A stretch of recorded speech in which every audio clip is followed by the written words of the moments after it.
stack of papers, though. The Hound of the Baskervilles.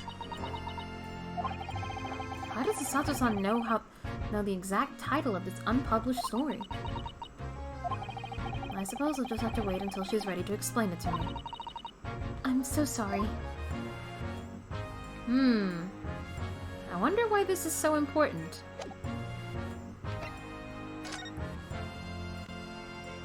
We don't know what this is, but this is Windy Bank's blood.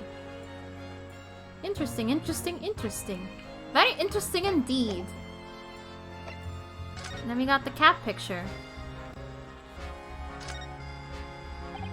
This is the ticket that Gina brought in here yesterday. Yes, having been entrusted to her by Mr. McGilded 2 months earlier. Article deposited one gentleman's overcoat. And the other redemption ticket was in the pocket of the coat. Yes, for a small box deposited 2 days before the omnibus incident. Could that have anything to do with all this? Anything about this blood? Mr. Naruhodo, I don't know if you've noticed, but there's something rather troubling here. I have noticed. The red smear, you mean? Yes, it looks like blood, doesn't it? I wonder if Susato-san had picked up on that.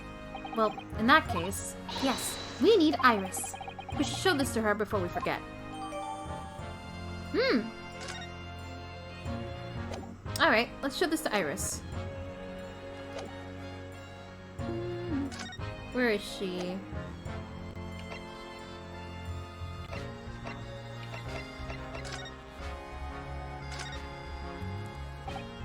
So, Inspector. Oh. Sorry. So, Inspector, what do you make of the crime scene here?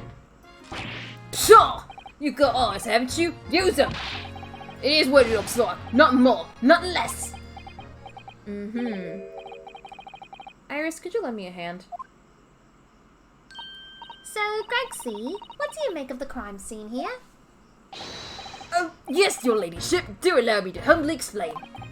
Last night, at shortly after the hour of 1 o'clock in the morning, Scotland Yard police attended the scene.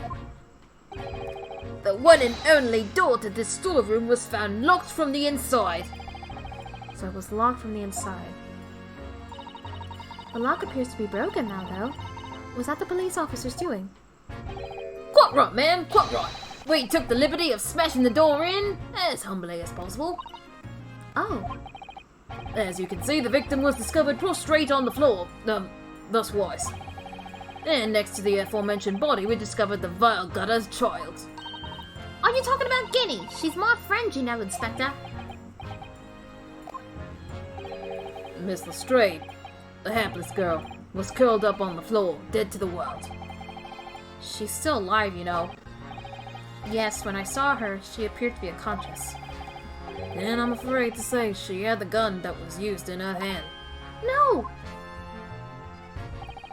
Presumably, it's the gun that's still down there on the floor now. In her pocket, we found the key to the door as well. What?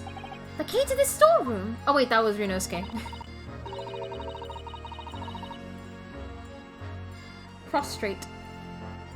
Did I say prostate? I hope I didn't. And you say the storeroom had been locked from the inside, Inspector. Correct. All of which leaves her ladyship's friend. And something of a sticky situation, I'm afraid. Oh, I like that face he's making. I don't think we've seen him make that face. No! No!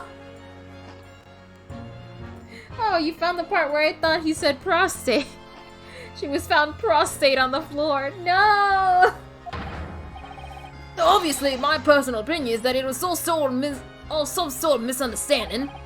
Of course it is, Inspector. Of course it is. Sholmes' operation. Gregsy, do you know anything about Hurley? Is the operation finished? Is Hurley alright? Is he? The thing is, Don't mince your words, Inspector. Please. You don't mean to say that Mr. Sholmes is... No, the operation's done and dusted. It's just that, well... Out with it! Yes, ma'am! They use something called general anesthetic. It's the latest thing, renders the whole body insensitive. The whole body. I don't know how to read that word. Anesthetized? Anesthetized?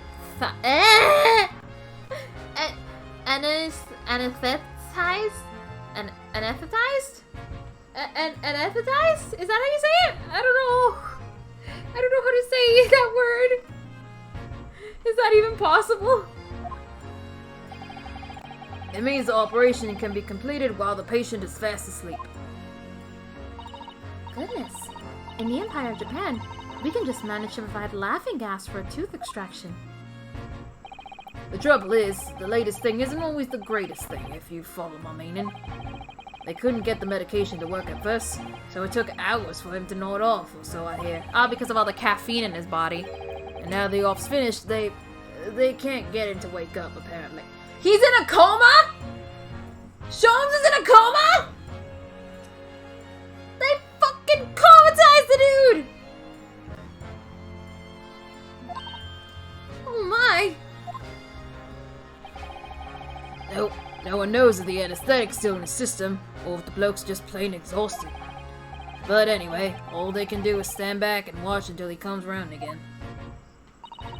Ali. The moment he opens his eyes, your ladyship, I swear I shall get the word to you. What a surprise. Even in matters of life and death, Mr. Sholmes has to do things his way. Oh man. That's Sholmes for you. Let's examine the gun. This is a revolver. A real one! And quite possibly the murder weapon used to take Mr. Windybank's life. What's the matter, Susie? You and Bruno look like you're about to faint. Well, it's just that I've rarely seen a gun in the flesh. And I've had issues with guns in the past. But anyway, we saw Mr. Windybank with this yesterday, didn't we? Yeah, we did. I shall have to take my own life!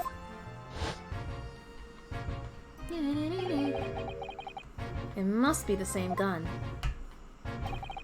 And last night, when I looked through the spy hole in the door to the storeroom here, that was the same gun I saw in Gina's hands. She looks so small. Mr. Windybank told us that he only ever had a single bullet loaded in his revolver, didn't he? Well, it's something now. The one and only bullet he had in his gun has been fired. So we can be fairly certain that only a single shot was fired from this revolver.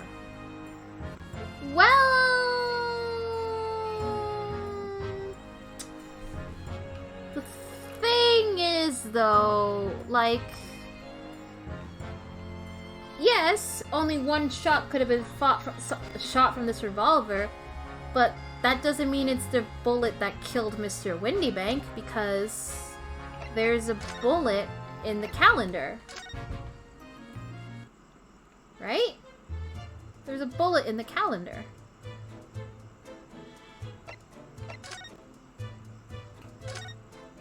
Yes, there's a bullet right here, so...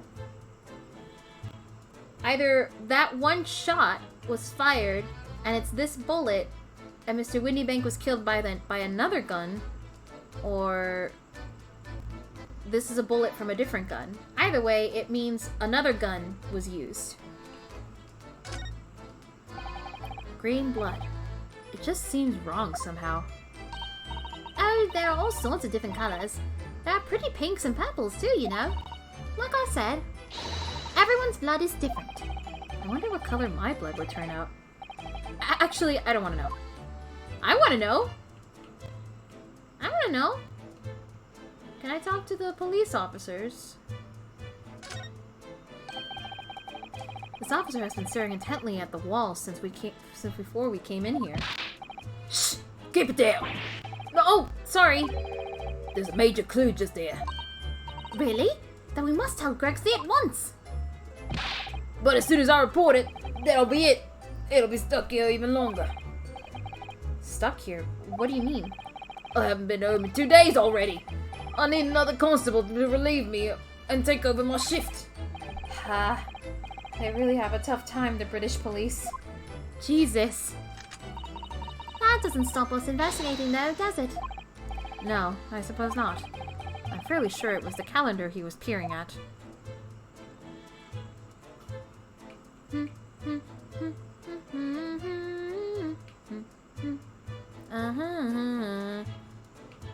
Doesn't look like there's anything left to investigate.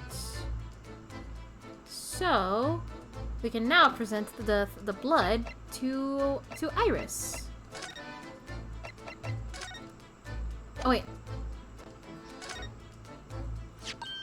Oh, that looks like blood. I would say it's from a gloved finger. Almost certainly a glove made of leather. Oh, don't worry, Reno. You can leave the rest to me. Shoot the paper! Let's see what color it turns into. Purple. Another person. Look at that. Yes, that's a color we haven't seen before, isn't it? We simply must add that to the portfolio of blood samples. It could be an important clue. Interesting. Although, it would be nice to find out whose blood these different colors correspond to at some point. Well, this particular stain of blood. Oh, I haven't. You've had an idea, haven't you? Do you know whose blood this is?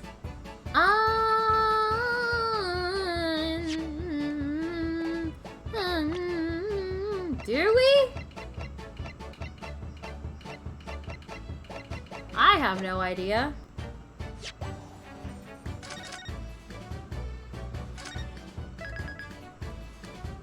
I wonder who's lucky enough to get purple blood. I hope my blood is pink, personally. I genuinely have no idea. Maybe McGill did? Is he in the court record? No, he's not. Never mind then. I don't know, honestly.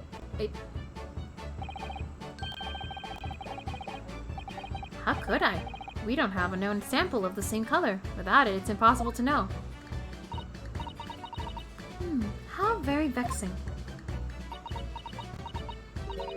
This tune is, in fact, very boppin'. I wonder. What? Well, it's true that the color doesn't help us. But what about considering how the marks came to be in the first place? You might have an idea about that. Mightn't you, Reno?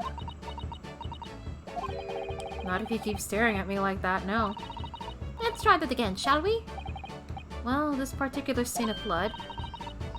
Oh, so I have to say yes? I think I do, I guess? Yes, I have an idea whose blood it is. Not to mention the color it turned. But with a little deduction... That's right. I think it's clear. Iris, you know as well? You first, Reno. Who do you think it belongs to? Alright, I believe that this is the blood of... Oh! Okay.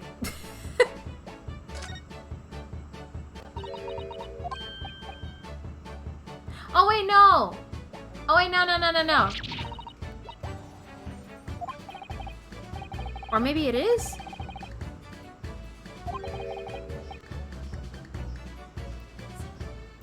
Such as he might have sustained. Yeah, I realized the second I picked it. Yeah, it's thrice fired Mason. Fuck. I know, I remembered that, like, my brain was like, oh yeah, there was blood on McGilded was wearing gloves, and there were blood on this, so it was McGilded, but then I remembered, no wait, the blood belonged to Thrice Fired Mason. So it's this guy. It's Thrice Fired Mason. Yes. Thrice Fired Mason. You don't sound very sure of yourself, the way you trailed off there.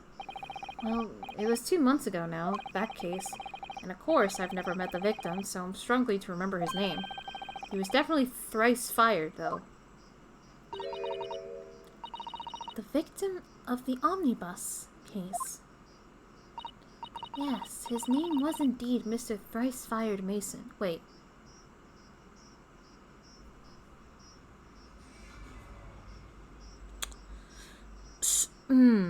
I never once considered that the M in the knife from that case could have been from Mason. Huh. I wonder if that'll come up. But that would mean that this bloodstain was left on the ticket 2 months ago. Yes, I think it was. Gina brought this ticket here to Windybanks yesterday, so I'm suggesting that the blood stain was already on it that time. So it's a smear of blood from the time that Mr. Mason was killed 2 months ago. Something else is coming back to me now. Mr. McGilded was also wearing leather gloves that night. Yep. Now I ask you, what good-hearted soul wouldn't rush to help a fella bleeding from his stomach? I wasn't about to start worrying about me gloves now, was I? I reached out to give the man a hand.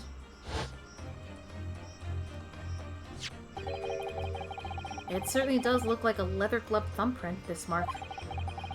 But we know that Mr. McGilded had no injuries at the time anywhere on his body. From which we can conclude that any blood on the glove belonged to the victim, Mr. Mason. Mr. Naruhodo! You sound just like Mr. Sholmes! Minus the quirky slip-ups, I hope. Yes, I think you're right, Reno. Very well. Let's make a note of this. Yep, there we go.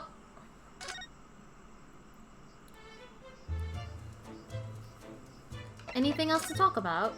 Nope.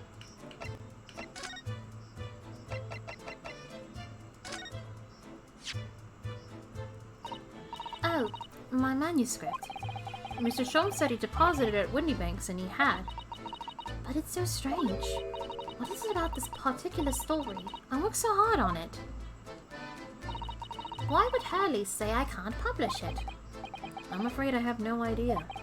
All you can do is wait until he's ready to tell you, I suppose. Oh, maybe it's because Hurley isn't in it enough. Maybe I didn't give him enough good lines. Yes, maybe. I wish I could say that definitely isn't the reason, but I can't. Oh, that's funny. What do you have to say about the bloodstains? The way you can identify the differences in people's blood like this is amazing. You really are a genius, Iris. I know, I am. If Hurley and I put our minds to it, we could really shake up Britain's chemists and alchemists. And you could shake up Japan's lawyers and judges, couldn't you, Mr. Naruhodo? Oh, for sure, even if I didn't intend to. Would you mind if I showed you this, Iris? It's just a boring old thing, really, but... Oh, I don't really like boring things. Ah. Looks like Japanese modesty is easily misinterpreted by young Western children. I mean, who does like boring things? No one wants to be shown something boring. Come to think of it, you're always introducing things with, this is boring, but it's a bad habit. You should stop it. I'll be sure to let the entire population of the Empire of Japan know on my return.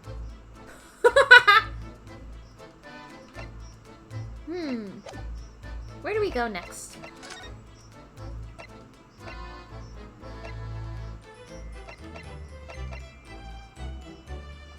So let me review We got 3 blood samples now. We got thrice-fired Masons. We got Pop Windybank and a mysterious green blood stain.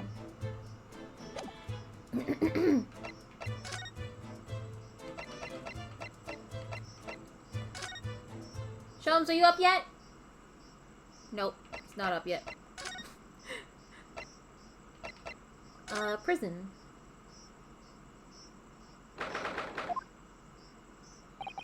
Gina doesn't appear to be here.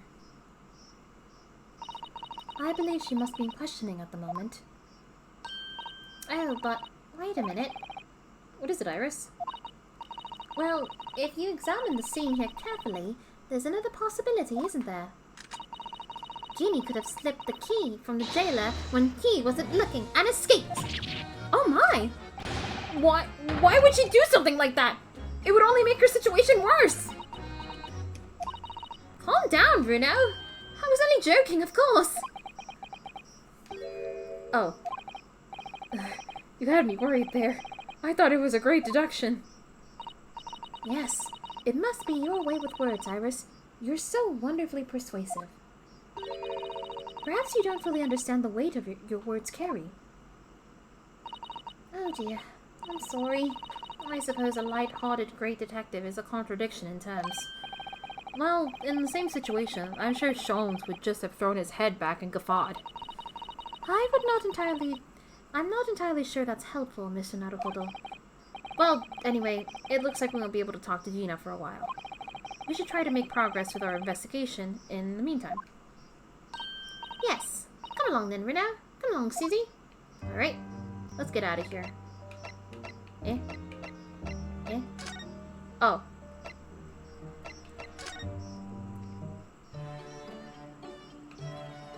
Nothing to do here.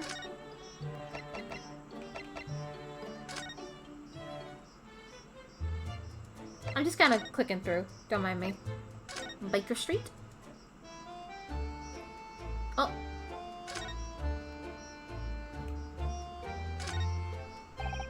There's still a Scotland Yard carriage outside Windybanks. I never imagined we'd be investigating a case so close to home. Poor Iris. She's very upset by all this. I'm sorry. I was there. I should have done more. None of this is your fault, Bruno. So please, don't apologize. But It's the criminals who are to blame for all this. So let's investigate it and work out how to catch them. Yes, you're right. Aw. It's your house, but I don't think we'll get anything. Maybe there's something more to do here? Maybe we show it to Greg. Maybe we should show this stuff to Gregson. He might say something. Is that what I think it is? Your ladyship's latest? Yes, my latest story. It's called The Hound of Baskervilles. A most fascinating title, your ladyship. Fascinating. And, I don't suppose... Would there be any mention of my humble self in the tale this time? Good question. I can't really remember. I see. Well, why would you, your ladyship? I'll just await its publication with eager anticipation. You needn't worry, Inspector. I'm sure if you do appear, you won't be doing anything particularly remarkable. Wow, rude. You looking to be arrested, Sunshine? I didn't mean it like that. And even if I did, you wouldn't have bitten your ladyship's head, would you? Maybe we'll show him the blood samples. Inspector Gregson, could you give me your opinion about this thing? About this, don't you think? We don't tend to share Sunshine. We don't tend to share Sunshine. Not with the general public. Ugh. In that case, Gregsy, how about some herbal tea?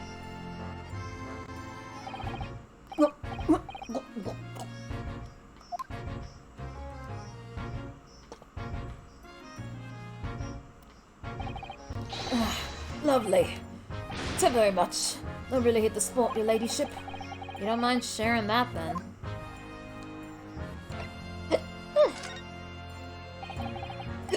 Okay, nothing about that.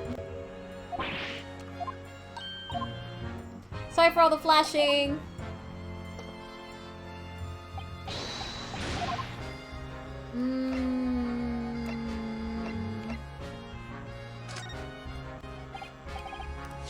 Inspector, what do you make of this? What have we here then? A redemption ticket for an article deposited here, is it? Looks like someone ran off the office stationery and wrote the ticket on whatever paper was to hand. Yes, this is the ticket of Mr. McGilden's overcoat. The one that little Darva turned up with yesterday. Oh, actually, no, it's not. Really? Think you know better than me, do you? No, I didn't mean to. Rita's right, Grexy. It isn't the same ticket. Of course it isn't. Of course it isn't. I never doubted you, your ladyship. So, what's all this about then? If I might be so bold as to ask. This is a second ticket. A second one? It seems that Mr. McGilded in fact had another article in storage here at Windybanks. Is that right? I think we need to discuss this further with the inspector, Mr. Naruhodo. Oh, good, because he's ever so easy to talk to. Alright, what's all this then? This ticket was in one of the pockets of Mr. McGilded's overcoat. Eh? You mean to tell me? Yes, there was more than just the music box disc, it seems. No, I should have insisted on the lads taking it back to the yard and examining it properly. Well, according to the details on this ticket, Mr. McGilded deposited another article here with Mr. Windybank. Yes, I can see it written here. A small box, was it? Is that it? In the corner? Do you have any idea where it is, Grexy? Any idea at all? It's another article belonging to Mr. McGilded. It could be an important clue. Well, yes, I suppose it could be. Please stop looking at me with this big turquoise eyes all full of hope and expectation. It's too much pressure. I'll lose my marbles. I'll go balking. Look at him go. Munch, munch. Munch, munch. This is no time for dog impressions, Inspector. That's enough sauce from you, sunshine. There is one thing that springs to mind. According to this ticket, the redemption deadline's already passed, isn't it? Oh yes, of course. Articles are held only for 2 months. So the small box will no longer be in here then? That's right. It's been forfeited. Which means it could be on the shelves in the front of the shop where the forfeited items are offered for sale. Yes, the shelves in the front. We must search them at once. You're wasting your time. Oh, There are dozens of little boxes out there. Hundreds even. You can't possibly know which one must have been McGilded's. That information's not written in the ledger. Ugh. Well, I think we should at least have a look, just in case. Of course, your ladyship, of course! Very sensible of you, I'm sure. this is getting old. All right, let's look at the shelves. Ah! Ah! I nearly jumped out of my skin there. How could Mr. Windybank set such a wicked trap? I doubt he set out to scare anyone. Is that really the time? I think perhaps we should pay Gina another visit soon. Oh? Her trial is tomorrow. We must establish whether or not you will be defending her. I think we should ask her one more time. She may have changed her mind. Don't you remember, Reno? You told her she could rip off the representation papers if she didn't want you to be her lawyer. Really? Did I say that? Yes, you did! They have the same little pose, it's cute. The deadline for submitting the paperwork is fast approaching. In that case, I better hurry back to the prison and talk to Gina again. Before that, though... Can we still examine the shelves? Yes, this is where all the items that have been forfeited by the original owners are offered for sale. That's right. They've all got little price labels on them, but there are so many. I wonder if the small box this ticket was for is still on the shelf somewhere. The box that Mr. McGill deposited here just over 2 months ago. I can't read. If it were, finding it promises to be very troublesome indeed. There are so many boxes. It could be any one of them. Mr. Sholmes said that a pawnbroker was the safest place to store anything, more secure than a bank's vault. So perhaps this small box of Mr. McGilded's contains something of very great value. Well, if that's the case, we'd probably have kept it locked. So then we need to find every box with a lock and break them all open. Hi-ya! That sort of misconduct would get you arrested. I won't let that happen. This takes me back. It's been some time since Usado-san last threw me. Of course. A McGilded brand dildo. I hate you.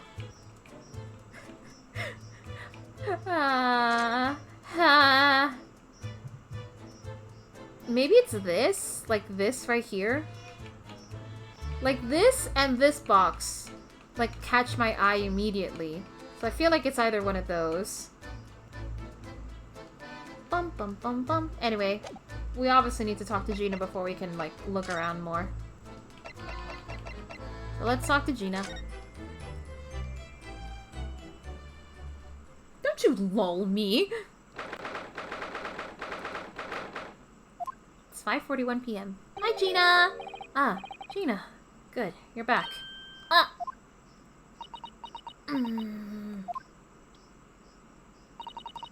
The police must have finished questioning her then. Oh, how was it, Jeannie? Was it awful? Oh, it didn't bother me. Thank you for the papers you signed before.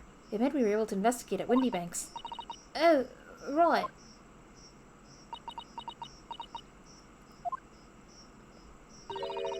Don't you want to know how we got on? We've been ever so busy. What's the point in asking? Don't change what everyone's saying, then I did it. That's not... Gina, we came to ask for your final decision. Eh? What decision? About tomorrow's trial. Will you let me defend you or not? I must submit the paperwork now if you'd like Mr. Naruhodo to represent you. Right.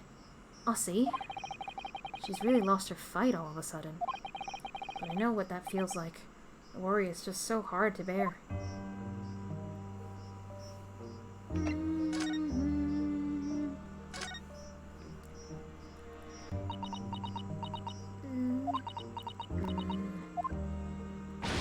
Oh, alright then! Blimey, give it a rest with them eyes, Iris! So come on then, fill us in. Who done it? Unfortunately, we don't know that yet. You don't say. We don't know yet, Gina. But Mr. Naruhodo and all of us know that you are innocent of this crime. And while we haven't yet managed to work out who the real culprit is, there are a number of interesting facts that we have managed to establish. Oh yeah? Like what? Well, for example, the reason for you being there is in the first place. I think I know why you broke into Windy Banks that night. It looks like it's going to take some evidence to clearly reveals the reason. And thrust it in Gina's face. Or I could present it to her calmly, I suppose.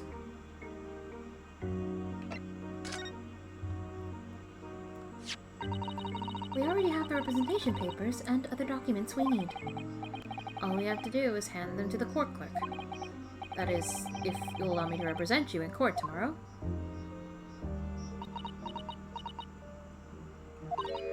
Nah, don't bother. Kenny? Rip 'em up and chuck 'em, would ya? Them representation papers, or whatever they're called.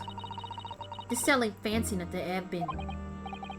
So, what will you do in court tomorrow? I'll be fine on my own. I don't think you will be. Look, it don't matter. What's gonna happen is gonna happen. This is one stubborn pickpocket. Well, let's show her the manuscript. Maybe that'll get her to talk. We found this in Mr. Windybank's storeroom. The manuscript of Iris' latest story. Oh, right. Well, that's good then. Curiously, the storeroom at Windybank showed no sign of being ransacked for items of value or the like. With one exception. the box file that housed this manuscript. It was you, wasn't it, Gina, who broke open the box containing the manuscript last night. Eh? You were determined to find out whether or not the Hound of Baskervilles was really there. That's the real reason you broke into the storeroom last night, isn't it? Why don't you tell us what happened, please? Come on, Gina, come on. Come on, talk to us, come on. Alright, yeah. This Baskerville story is the latest Shows adventure, right? But it ain't been printed yet. So I figured it's gotta be worth a fair few pieces of silver, what? Oh yes, at least 5,000 pounds. What? So you intended to sell Iris's manuscript, did you? No. Ginny, how could you? What? Wait! No, hang on! Of course I wasn't gonna sell it! All I wanted to do was find out if the manuscript, or whatever you call it, was really there or not. That's the only reason I was in the first place. For Iris's sake. Isn't that right? Ah! We knew why you'd done it from the start, Gina. Of course we did. But I knew you wouldn't do anything mean like that, Ginny. I just knew it. Well, when I saw the manuscript in the storeroom, it reminded me of what you'd said the night before. Grown-ups do a lot worse than that, believe me. Barefaced liars, the lot of them. You just ain't realised it yet.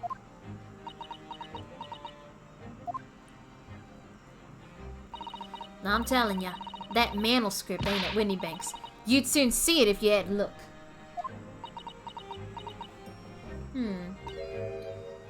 If I'm honest, I have wondered if Hurley's telling me the truth sometimes.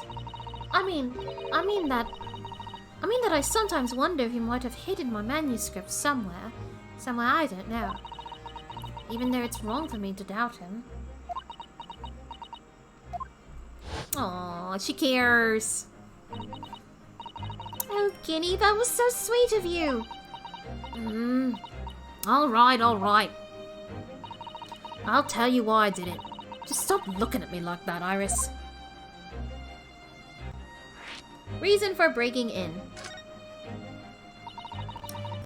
It wasn't because of Iris. That's not why I did it. I just wanted to know the truth. That's all. You wanted to know if Mr. Scholes was being honest, if he had really deposited the manuscript at Winniebank's. It's like I told you the night before. I never had a father. But Iris's lot ain't like mine. She's got a dad, only she can't see him. And I reckon that's gotta be harder. That's why she writes the stories. They're about a dad, really. That's what it sounded like to me, anyway. Last night, when I was listening to what you were saying. Stories about Daddy? You mean they're not the adventures of the Great Detective? So much as the adventures of a great detective and his trusty partner. Well, that's how I see it, yeah. You're so thoughtful and so kind, Ginny. Yes, and we never thought any differently, did we? Look, give it a rest, will ya? I hate all this chummy nonsense, do you hear? I hate it! I don't trust no one, right? It's all work. Because if you don't trust no one can let you down. So leave me alone. Go on, scupper! No. I hadn't noticed until now, but it's unmistakable. Right there on both sleeves of that overcoat. Eh? Eh? Are some very suspicious red stains. That looks red to you? Whoa! Why are you looking at me like that? I think I might be worth presenting some of our other findings in that area to Gina now.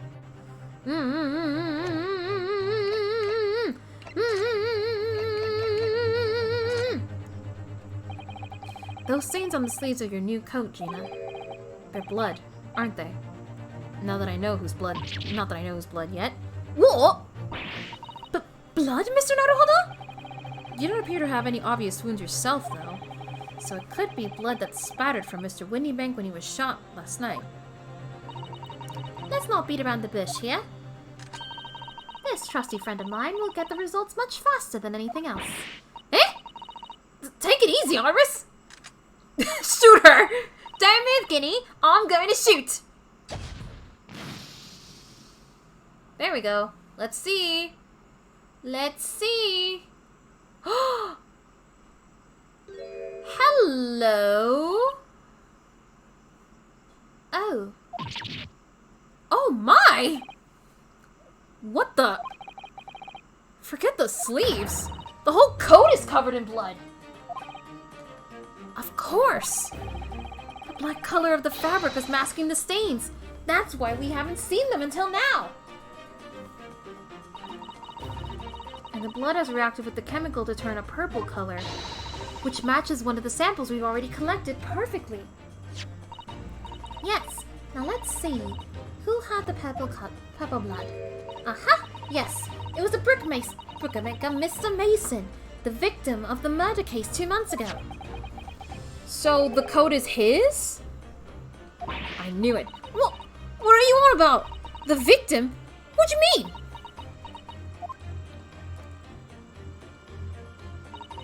It's a rather uncomfortable situation, Mr. Naruhodo, but I think this makes things quite clear. It makes the omnibus case. It means the omnibus case is finally solved. The truth about who really murdered the brickmaker, Mr. Mason, is revealed. Oi! Will someone explain what's going on? Stop telling half the story!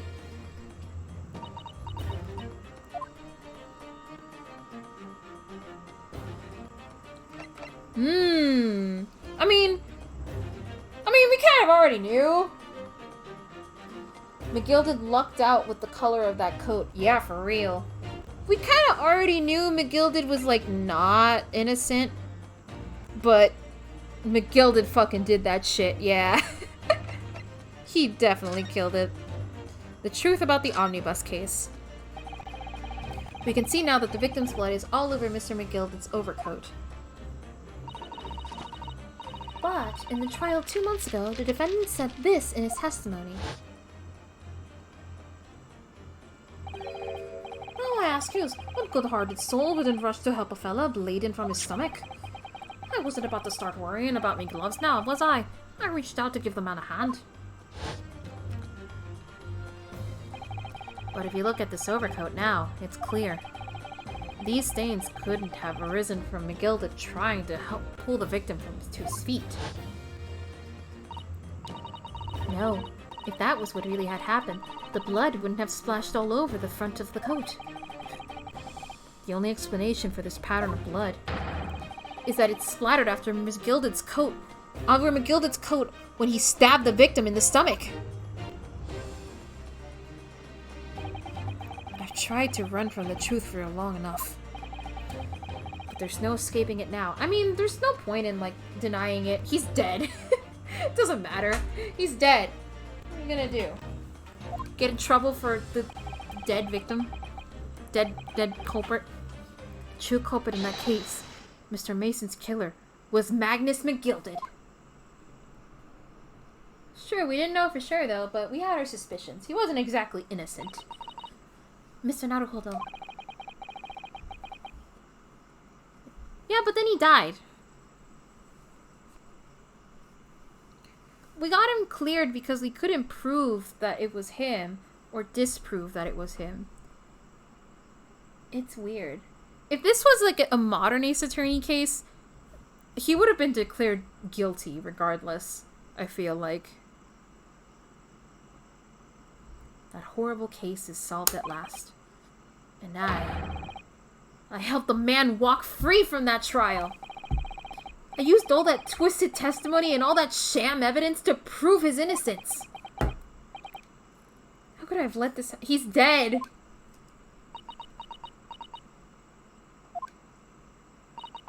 Bruno, did you believe him, though? Did you believe Mr. McGilded was innocent? I believed. Or rather, I think I was trying to believe. I wanted to. Because believing in those who you represent in court is a defense lawyer's greatest weapon. A weapon?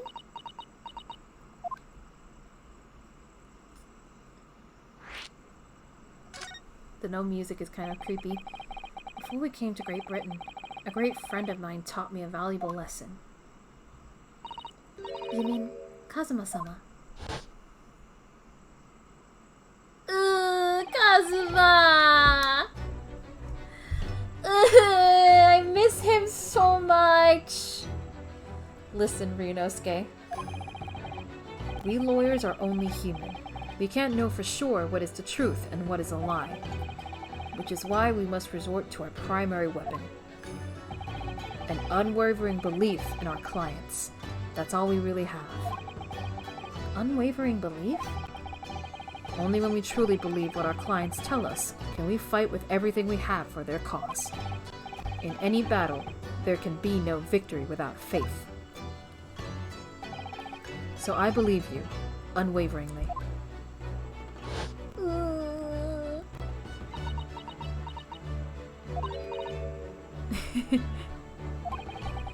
What's funny, Gina? Cool. Sounds like an empire of Japan you come from. Everyone must be soft. Well, come on. Look at the mess it's got you into, believing in that bog trotter. Hey, watch your language. Yes, I inadvertently helped a murderer walk free. Well, at least you learned your lesson. At least you've learned your lesson now, yeah? Believing in people never worth it. Someone always stabs you in the back in the end. As soon as you let down your guard, you've had it. Take a leaf out of my book. Believe no one, get hurt by no one. Gina, may I ask you something? Who hurt you? What? I'd just like to make absolutely sure. What would you like us to do with these representation papers for tomorrow's trial? How many times do I have to say it? Rip them up and chuck them away. Are you really sure that's what you want? I bet that's what he wants and all now. Mr. I'm-a-believer lawyer over there. Don't forget, it was me in that trial 2 months ago. I led everyone up that garden path, didn't I?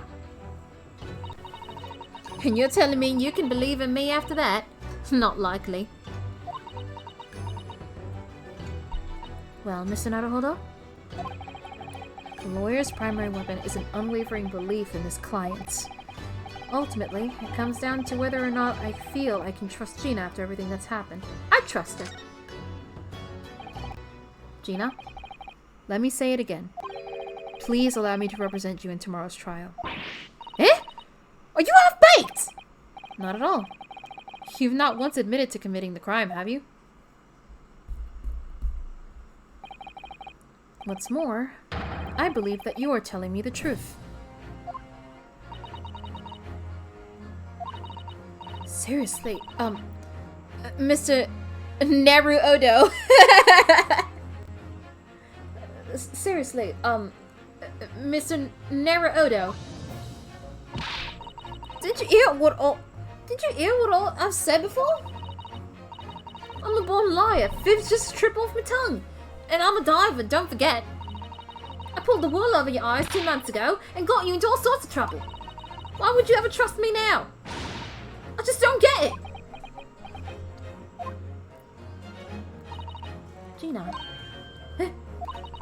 I do understand why you chose not to put your trust in others. But I assure you, there is more to this life than you've yet realized. What do you mean? The world we live in. It's full of people you would do very well to trust. People who won't ever let you down. Eh? It's true that I'm just a student of law, and I'm certainly lacking in courtroom experience. But I can promise you this. Whatever happens, and until my very last breath, I am completely on your side.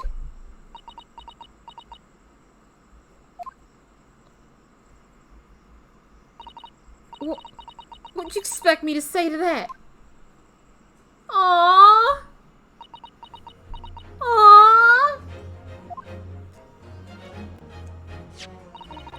Then it's decided. I will take these papers now and carry out the necessary preparations for tomorrow's trial. It would be a shame to throw them away now after it's been penned with your name so beautifully. Do what you like. You East Lana. I don't know what you are. I don't get ya.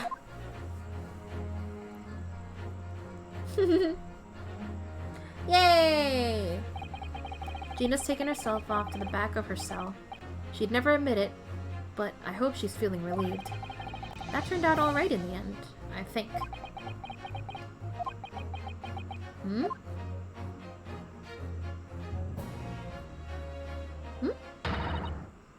Whoever's hiding there, show yourself at once. Eavesdropping is the height of cowardice. Mrs. Sato? Somebody's in there. Somebody is there in the shadows. I can sense it. Somebody who wasn't there before. What? Hey? Blimey, you're sharp, eh? Eh? Hey, Gregson! I suppose you were using one of those mystic Japanese arts, like the art of stealth I've heard so much about. If anyone was being stealthy, it was you, Inspector. Grexy! Oh, dear me, I'm most terribly sorry, your ladyship. I didn't mean to startle you. How long have you been listening in on our conversation? Good grief, listen in, no. I just got word that there were some visitors who were refusing to leave, even though it was after hours. I'll assure you, your ladyship, I only just arrived this very minute, not a moment earlier. That's all it is, nothing untoward, nothing at all. After hours? Is it that late already? So then, I'll humbly excuse myself now, your ladyship. Ta-ta, toodaloo, cheerio, all the best, bye. That's a lot of farewells, and not one of them appropriate for her ladyship. Oh, but I wanted to have a chat. I'm terribly sorry, but time is pressing at the moment. Oh, I see. That's a shame. If I don't get this emergency at the Supreme Court dealt with sharpish, Lord Strongheart will, well... Emergency? Lord Strongheart? Nothing! Forget it! Forget I said anything! Anyway, I'm off! Alright, Grexy, if you have to. But let's chat soon. Delighted! Charmed! Can't wait! If you please! My pleasure! That's a lot of pleasantries, and not one of them sounded sincere. Grexy's so funny. He says such silly things. It's certainly entertaining to see an inspector of the police fawning to a 10-year-old. But anyway, I wonder what this emergency is at the Supreme Court. I must attend the court clerk's office now before it closes. Yes, of course. Thank you, Mrs. Sato.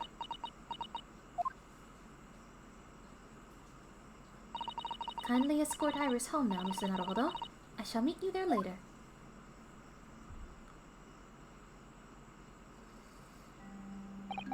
And so our investigation came to an end. Sato-san went to file the necessary papers for my defense of Gina on the following day. And then it hit me. I could no longer suppress the wretched feeling that had been gnawing away at my insides. Tomorrow, Sato-san would be leaving Britain and making her way back to Japan. Aw, man.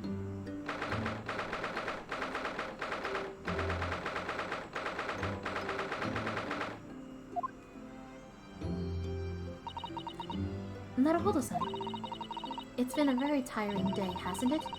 I do hope you're not too exhausted. What about you, Sato-san? Today has been more trying for you, I'm sure. Mr. Shones was shot before our eyes, Gina's was arrested, and all on the back of the news that her father has fallen ill, and that she must return to Japan at once. I hope your father recovers soon. Thank you for your kind words.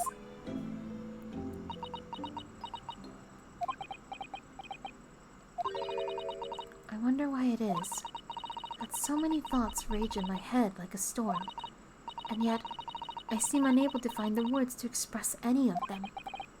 I know exactly what you mean.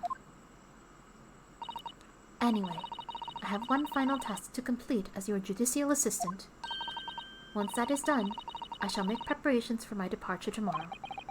One final task?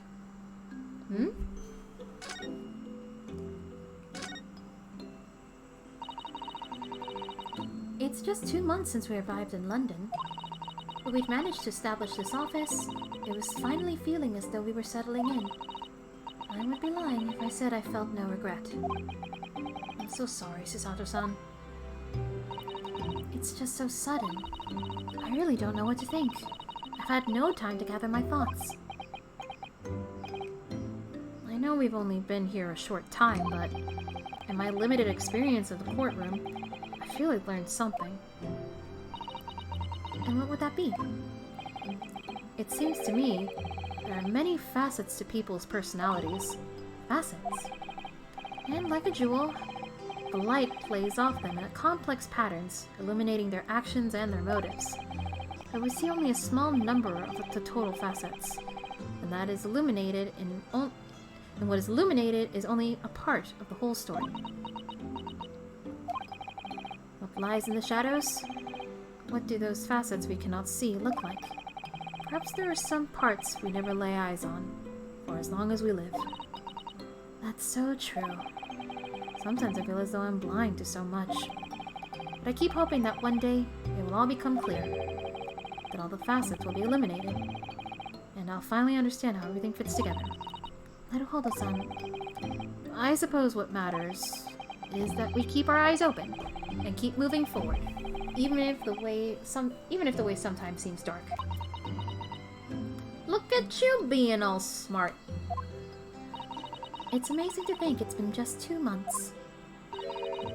You've grown so much. Sorry? I've what? Oh, no. It was nothing. Unimportant. Oh. Do you know what time you will leave London in the morning? Yes, I picked up my ticket earlier. I shall be leaving here at 4 a.m. I see. Well, I'll escort you to the station. Absolutely not. Sorry? I'm sure you realize why I couldn't possibly let you do that. You have a very important day ahead of you tomorrow. Gina's trial. Yes, I know, but every word you utter will have the potential to determine Gina's fate. You must get as much rest as possible. Even though, like me, I'm sure you will find it hard to sleep. But please, for me, do try. oh man.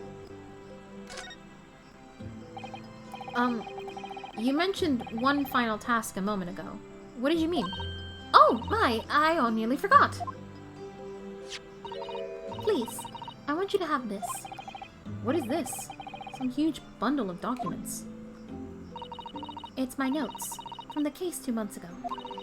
The murder that was committed on the omnibus. Ooh. The McGilded case. It seems to me that this case of Mr. Windybank's murder, of which Gina is accused, is very much tied up with that omnibus case, in ways that are not yet completely apparent. So I took the liberty of consolidating my writings about the case for you. With everything else she's had to think about, Sato-san still managed to do this, and all neatly laid out for me in her beautiful handwriting. It was my pleasure. I can only hope that it will bolster your case tomorrow for Gina. Thank you so much, Susato-san. I will do my best to use it wisely. Oh, these two! They're so cute! You really are the best judicial assistant in the world. Well, that's extremely flattering. But I'm sorry to say that I've been a complete failure. Sorry? I didn't quite catch what you said there. Oh! Ignore me. I was just mumbling to myself. Do you know something that we don't know, Susato? Well, it's getting rather late. I think we should go to bed now, Naruhodo-san. I must finish packing up my things in my room. Sato-san, I wish you the very best of luck tomorrow. Good night. Oh! Wait, there's something I need to say. Hiya! Jeez. What was that? A secret technique of mine. The Susato shutdown. Shutdown?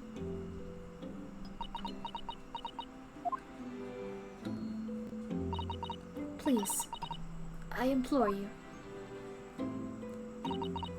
If we have to voice our goodbyes,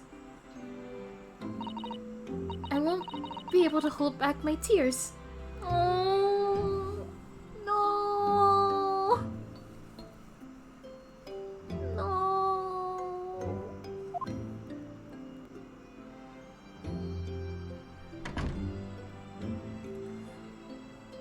No. I'm just gonna lie here upside down. Wait, can I do something really quick? Hold on.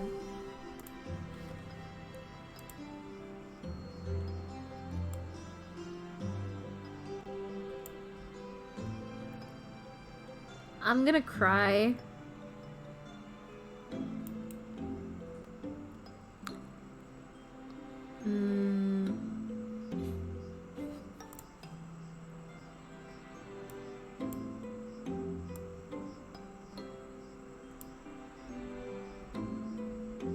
No, it doesn't seem like I can do it. Dang it. I want to see if I can rotate myself to be upside down.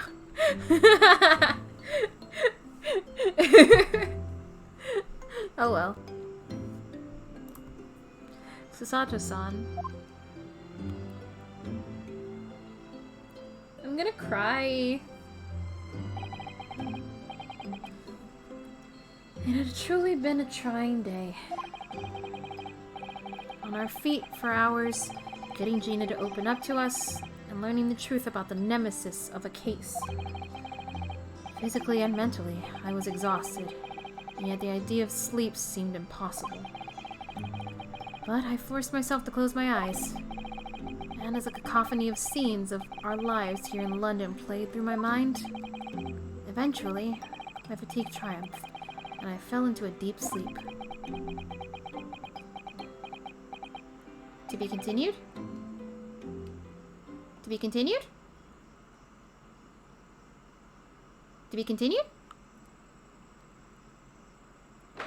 No? Still? 17th of April, the small hours, St. Sinner's Hospital, Ward 3. Wait, the hospital? Yes, I quite understand. That is a great weight off my mind. Eh? Jones! Rest assured, I shall put everything in place, exactly as we have discussed. Thank you so much. It has been an honor and a pleasure to be acquainted with you, Mr. Sholmes. Suslock? On the contrary, the pleasure has been mine. I bid you farewell. And Godspeed. Is he talking to Sasato? Yeah. My dear madam. Ooh, she's working so hard for us. There we go. Now we get it to be continued.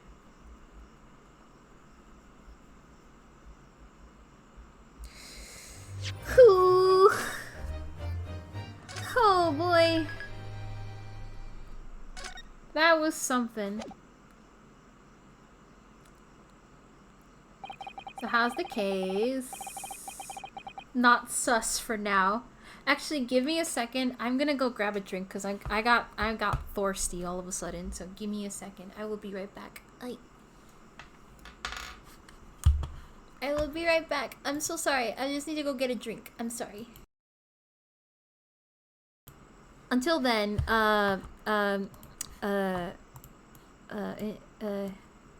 this will keep you Oh no, I moved the chat. No. Until then, this will keep you company in the meantime. So enjoy that.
I'm back! Did you all enjoy my little friend? Alright. We're going back to the corner now. Back to the corner you go. Alright, let's continue.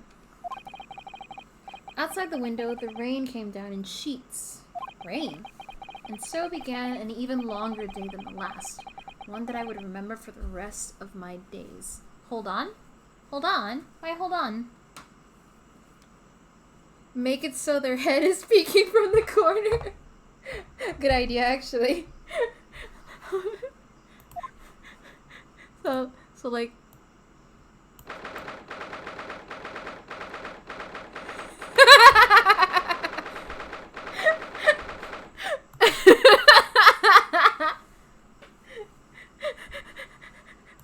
like...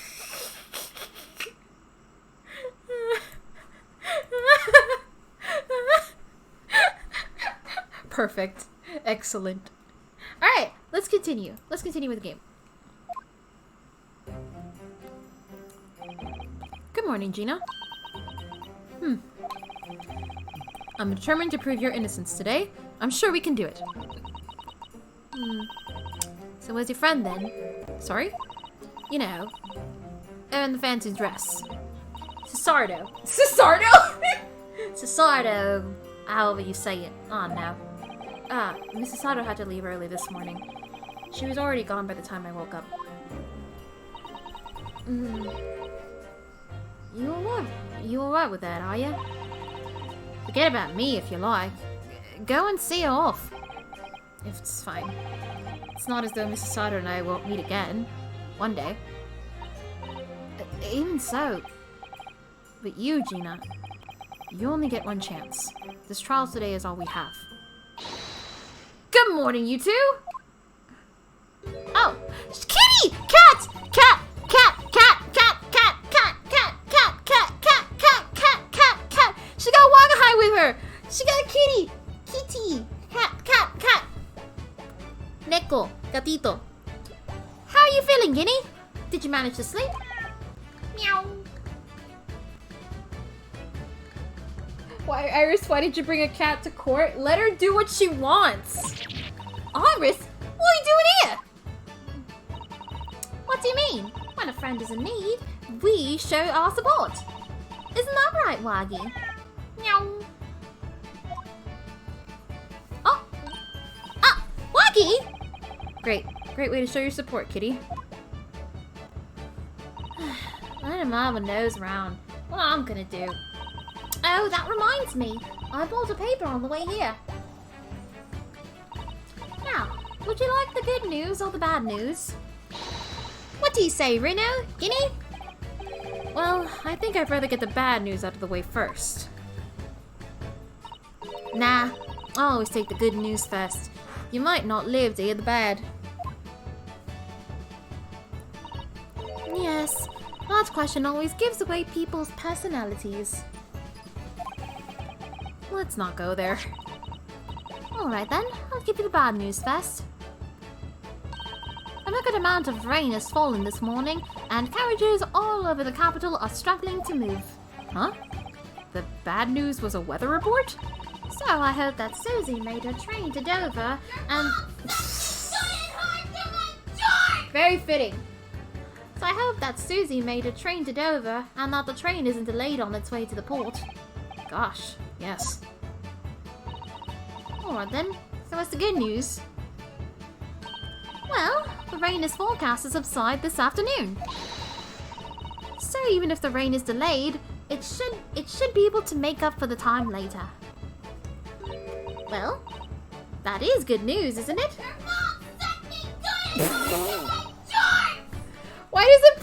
Why does Redeems from You play twice?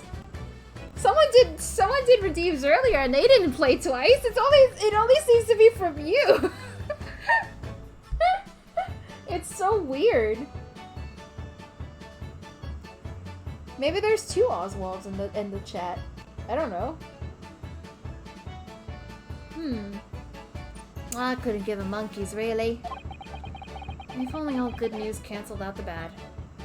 Can't imagine why. I can't imagine why. Secret powers. Secret time traveling owl powers.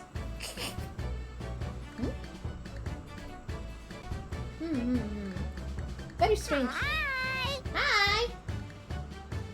Now you're just testing them out, are you? And look, this trial has made the headlines too. Pawnbroker perishes in pick-pass plunder. See? How'd you like that? We let them say what they want. See if I can. I can't because you're covering your face. Don't worry, Bruno will soon show everyone that this headline is nonsense. I will. And then in tomorrow's papers, the headlines will be... Discharge diver is dauntless do-gooder. Isn't that right, Bruno? Oh, yes. Let's hope so. Of course they will. I have absolute faith in you. The hi didn't go twice. Maybe it's just jorts? Weird. Weird indeed. How was that? I was trying to sound like Susie. Did it work? Did it? It's like she was still here.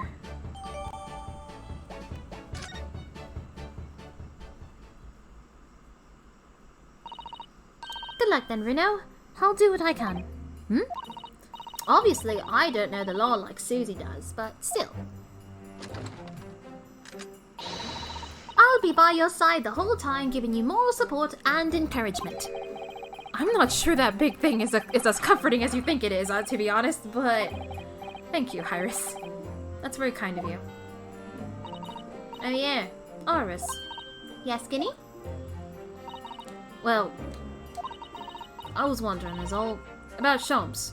Did they fix him up alright? Yes. The operation was a great success, but Ellie still hasn't come around yet. Eh? I've asked a friend of mine at Scotland Yard to send a telegram as soon as he wakes up. I'm sure Gregson will let us know the moment there's news. Oh. Right. Mr. Sada-san and no Mr. Sholmes. It's all down to me today. And Iris! To prove that Gina is innocent of this crime.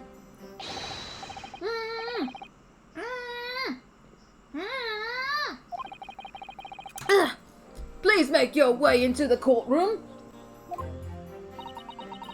It's time then.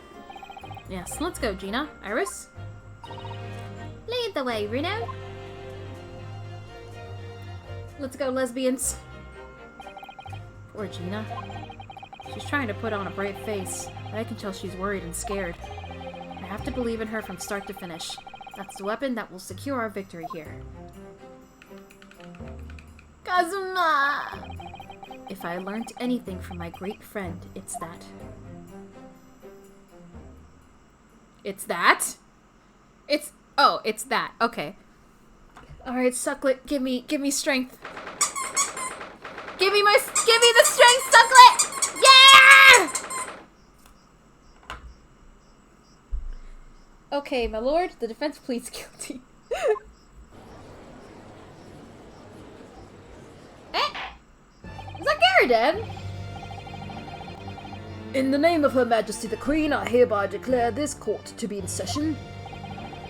This trial shall determine the guilt or innocence of Miss Gina Lestrade. I now call upon the counsels for the prosecution and defense to declare their willingness to proceed. The prosecution is ready.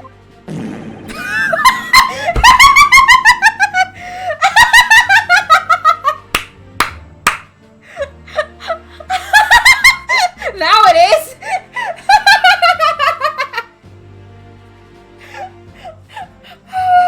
Oh my god. Oh, that was good. Wow. The defense is ready. Lord Van Zeeks. My lord.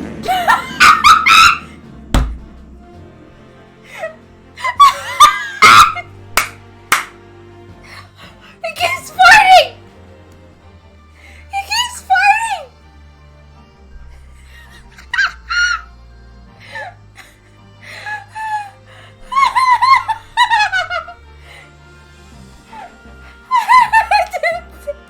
Yeah, I guess it did.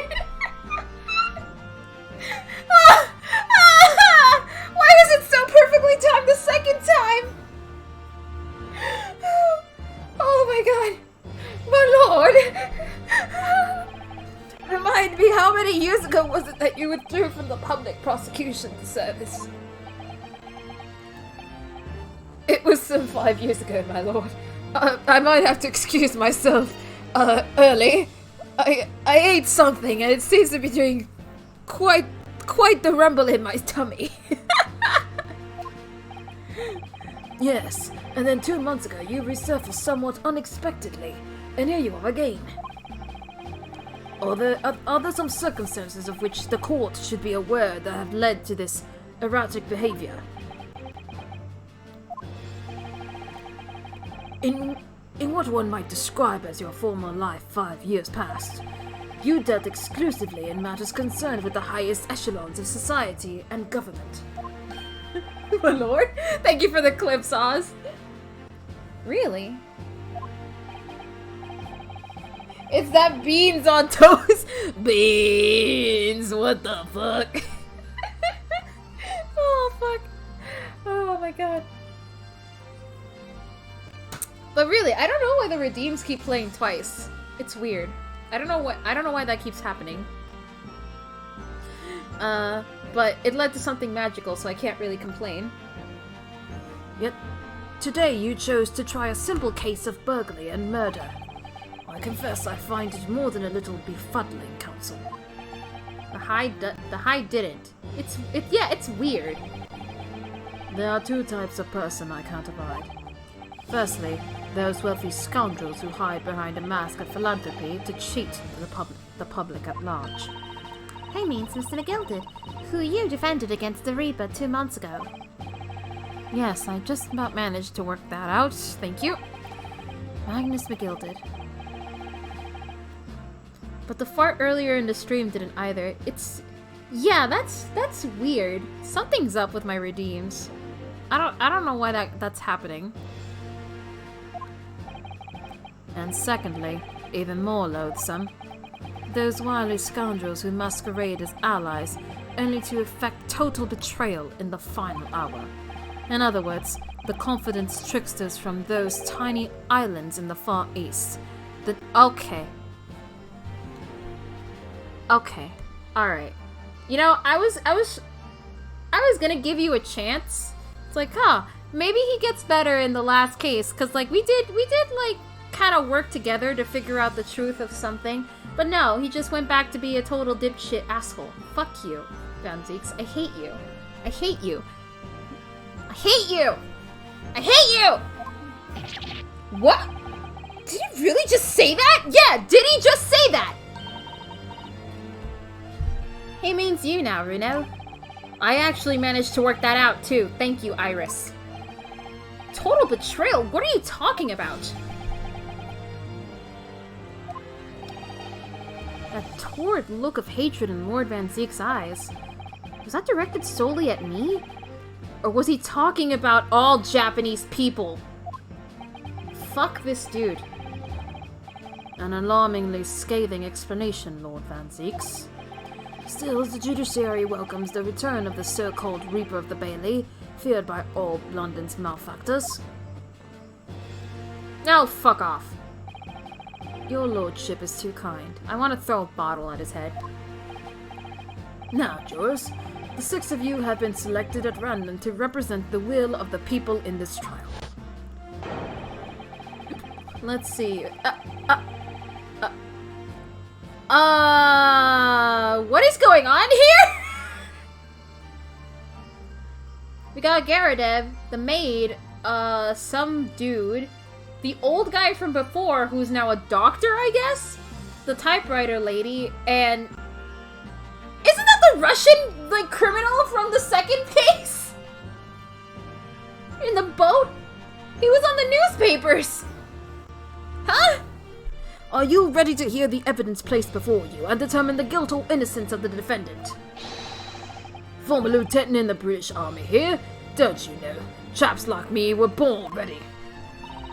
Clean crockery, clean cutlery, and clean conscience. His lordship's motto is very appropriate here, I think.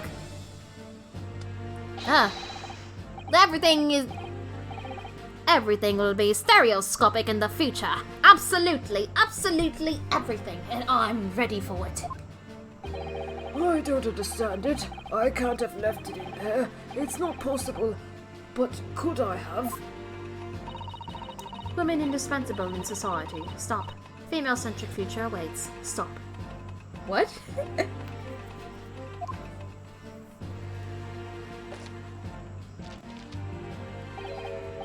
Good day. I am visiting London for sightseeing. I would like to take bus to Crystal Tower, please.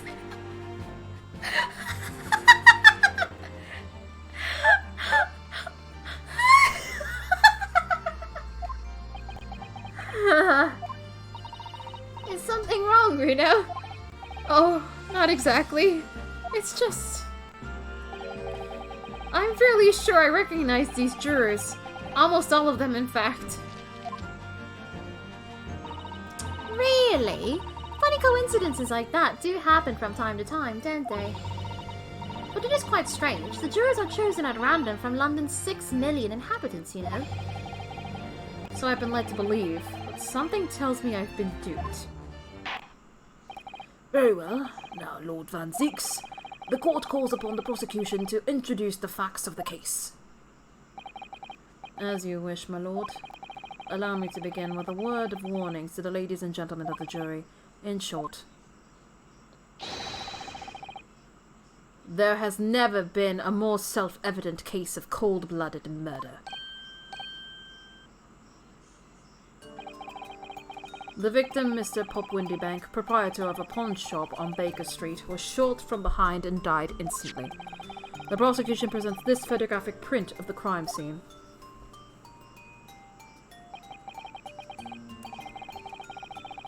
6 million people, but only so many models the devs can make.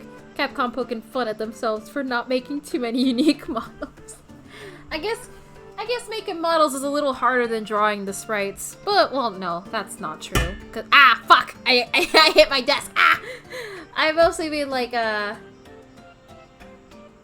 making sprites does seem easier, but you'd also have to draw all the unique animations each character have, and, like, the text and all that. And the designs, and blah blah blah. Only so much you can do, I suppose. As the court will observe, there is a single bullet wound just below the gentleman's left shoulder. And remember 3DS hardware too. That's true. Yeah, that's another thing too. The evidence suggests that the bullet pierced the man's heart, resulting in near-instant death.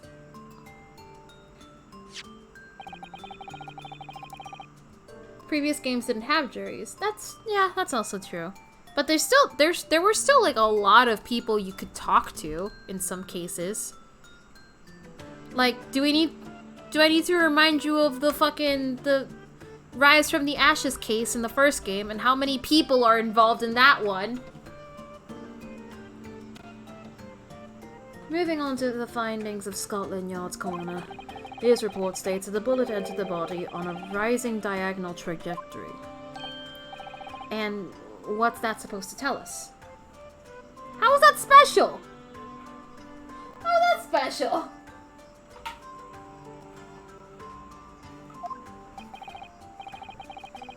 It means the victim was likely shot from someone significantly shorter in height than himself.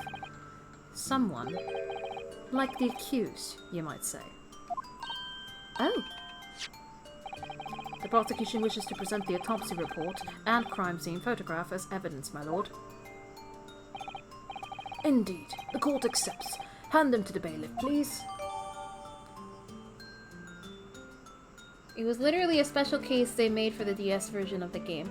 Yeah, but there's still like a lot of people in it, you know? So they could make like a lot of different characters for a case. You know, let's stop talking about this. This is getting complicated. I want to continue with the game.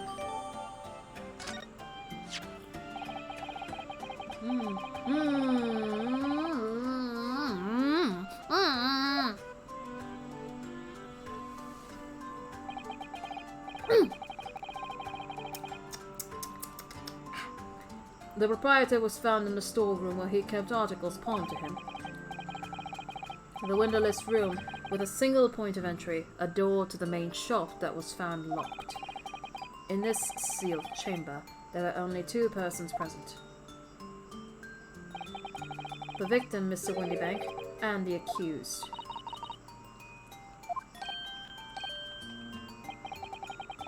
It may further interest the court to know that when the accused was discovered at the scene, she had in her hand the gun used to fire the fatal bullet. Well, that's that then, isn't it? Nothing more to say. Isn't that grubby little girl a pickpocket anyway? She's one of those filthy drabs that live in the slums in the East End. Oh, well, it was only a matter of time before she got blood on her hands. What did she was waiting for? That girl's guilt. Okay. We can't jump to conclusions here. We mustn't assume her guilt because of what she has to do to survive.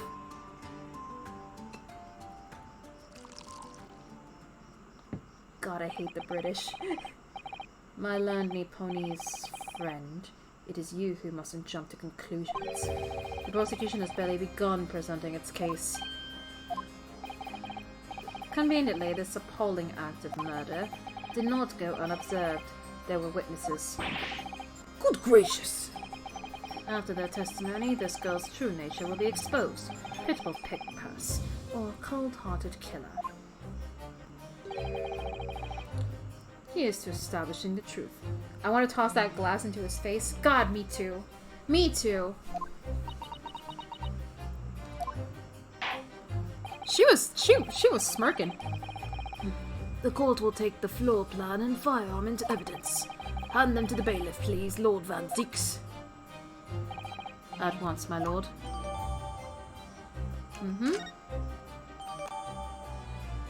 Can I examine this stuff? This isn't good. Alright, before you continue. Oh my god, there's so much evidence already. Okay, case summary. Victim found deceased with the last scheduled omnibus of the day after a stab wound of the abdomen. Male. Occupation brickmaker. Domicile East End of London. Conviction was assured with 3 eyewitnesses' testimonies. However, a surprise 4th witness testimony resulted in acquittal due to insufficient evidence.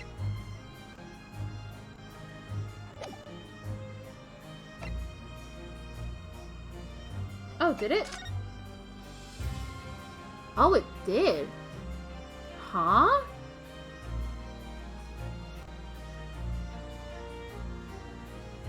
How did she know that? No one knew his name.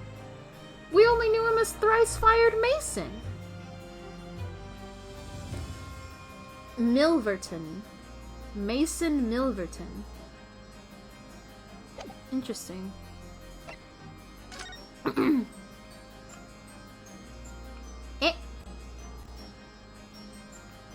What's going on here? There are sensational stories lower down the front page as well. Look. Ministry mole. Classified secrets may have... Hi, Teeny. The Ministry mole farting and may have leaked overseas from Ministry of Justice. Poor 10-year-old. Iris certainly has her finger on the pulse of the world news. Ah, thank you for the bits! Thank you for the bits, Teeny! Love you! It's about secret communications between Great Britain and its allies. Apparently, they're being intercepted by hostile nations. Communications are being intercepted? But how would somebody be doing that? That's the question, isn't it? I've come up with 3 different possible methods so far. Are you looking for a new career, Bruno? No! Of course not! I wonder. Perhaps this is what Lord Strongheart was talking about yesterday. Yes, it could be. And it could explain why he has Greggsy running from pillar to post at the moment. Hehe. Oh, there's Windybank. Pawnbroker perishes in pick-past plunder. How awful! For Guinea, I mean. But tomorrow's headline will be Discharged Diver is Dauntless Do-Gooder, right? Yes, something like that. If possible, I'd like to go even bigger. Bigger? How? Proud pickpockets protects planet post-trial! Perhaps? Protects planet? Oh, I can't wait for tomorrow now! It's going to be so great. She's pretty excited, huh? That's interesting. Okay. Autopsy report. Occupation from between 1 and 1:30 a.m. Reporting party Ryunosuke Naruhodo. Postmortem finding single bullet wound in upper half of victim's back. No other visible signs of trauma. Instant death from a posterior anterior bullet wound to the heart. The bullet entered the body from the back on a gently rising diagonal trajectory. Oh, Coroner Dr. Stevens. And there's the picture.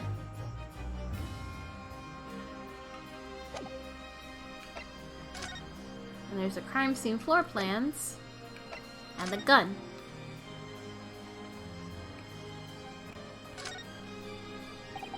This is Mr. Windybank's gun. The cylinder is completely empty. Mr. Windybank always used to keep this gun on his shot. I can't read. Yes, but only ever with a single bullet loaded. I understand. That's right. To keep all the pawned articles that were in his care safe. But his one bullet was fired that night, and the poor man lost his life. Was he protecting his shop, I wonder? Trying to keep the articles safe?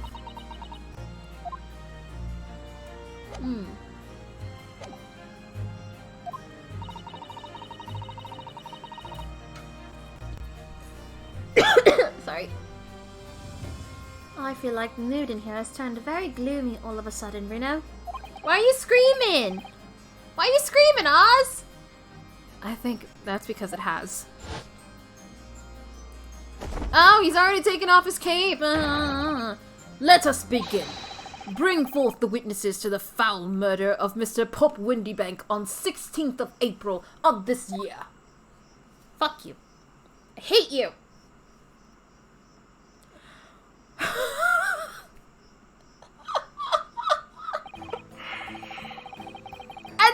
and they're saying Gina looks suspicious? Excuse me? Witnesses. You know what? I hate this guy so much. I'm gonna give him a dorky voice. Hold on. Witnesses, state your names and occupations for the court. Name's Nash Skullcan. Occupation is, baddie.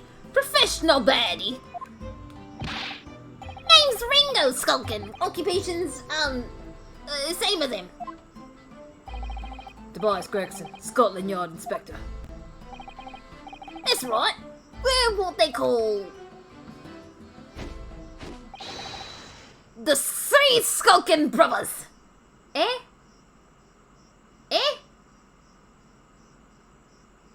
Make him have the uwu voice? Oh my god, you're right.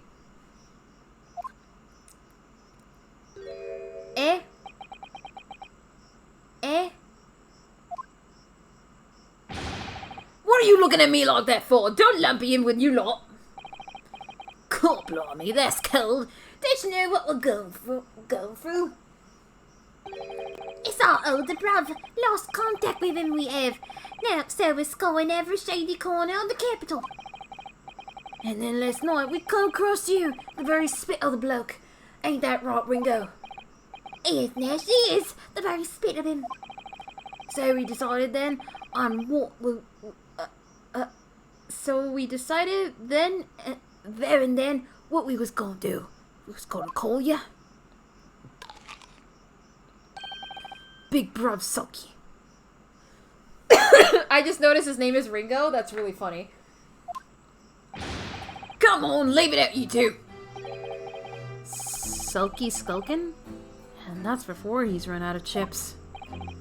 Well then, Inspector Sulky Gregson. Begging your pardon, my lord, but the name's Tobias. What I would like to know, Inspector, is what you are doing in the witness stand. The Skullcan brothers are currently under arrest. My ward, on suspicion of theft. Thieves, are they? These three? No, my lord. Begging your pardon, but please don't let me in with this lot. 2 nights ago, these two brothers illegally entered the establishment with intent of burglary. And in the course of their nefarious activities, they became embroiled in a far more sinister crime. By Jove, you mean to say, what an extraordinary coincidence. Indeed, my lord. While attempting to burglarize the pawnbroker, they witnessed its proprietor murder. He's got a box. Order, order! The various trespasses of these brothers is not the subject of today's proceedings, though they will naturally face trial very near future. With your lordship's permission, I'd like to remain in the stand to keep these gents on the straight and narrow. Of course, Inspector. Skeptical as I am about the caliber of these witnesses, I will permit them to take the stand. Mr. and Mrs. Skullcan, you will now testify blah blah blah blah blah blah blah blah blah blah blah.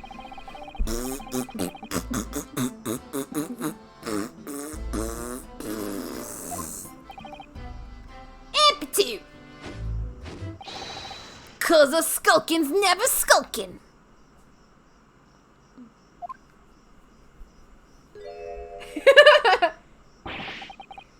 Get out of it! I'm not gonna give him respect, Oz. Ugh. I don't wanna! We was walking down Baker Street in the small hours, and in the gas store was ajar, see?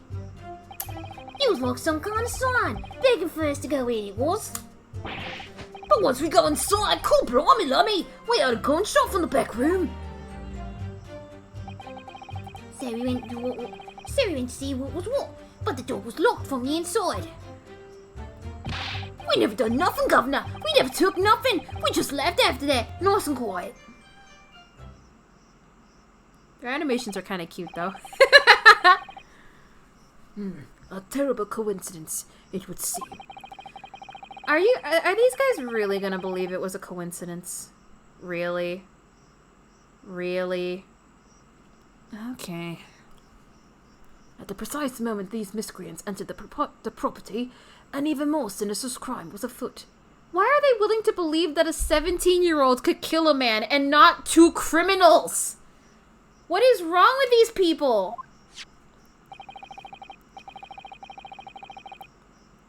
The witnesses test... Oh, wait, right. Dumb voice.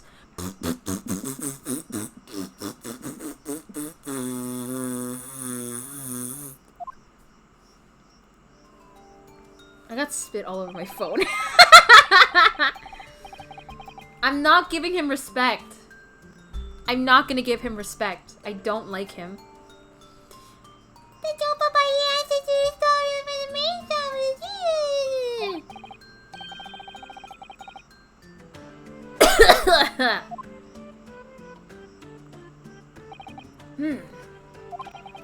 I must say, it does appear to be an overwhelmingly simple case.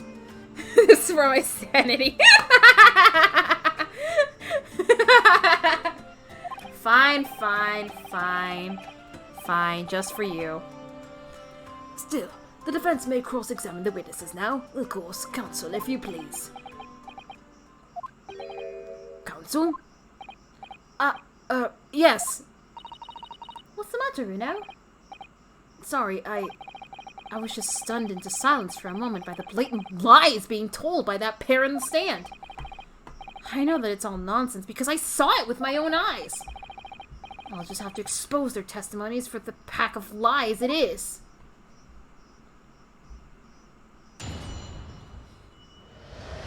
Hold it! The front door of Windy Banks was ajar, you say? What time of night was this? Must have been about 1. Right, Ringo? Yeah, I'd say so. That's okay. How would I know? The place would have been shut at 1 in the morning, just like every other shop in town. Well, it was pitch black inside. It's true. Ain't that right, Ringo? Nash? I don't get his name. I get Ringo's name, though, but I don't get Nash's name.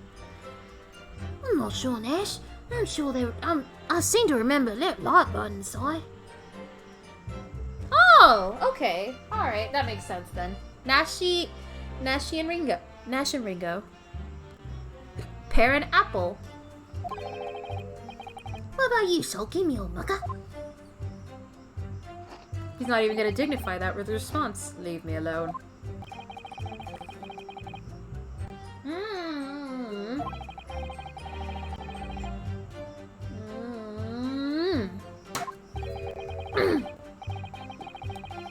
You're really gonna call these guys I hate you so much. And when these gentlemen ventured into the open establishment, the accused, Miss Gina Lestrade, already had the muzzle of her gun trained on the unfortunate victim. Objection! That is pure conjecture. Perhaps. But it changes nothing. Oh, so he can say pure conjecture, but when we do it, it's like, no, no, no, no. I mean, controller. I'm sorry if I keep pausing, but like, this guy really cheeses me off. These brothers inadvertently wandered into the middle of a cold-blooded murder. Because I hate him! I hate racists! I have no respect for any racist of any kind. I hate him! I hate him! I hate his face. I hate his wannabe vampire shtick. I hate that he keeps wasting so many wine bottles and glasses. Did you realize that that wine bottle could have hit someone in the face? It could have injured somebody. He is irresponsible and mean and ugly and racist, and I hate him. Hate him. Hate his ugly ass. I'm gonna throw him into the sun. Maybe he'll get some fucking color on his skin for once. Oh wait, no he won't. Because he's British!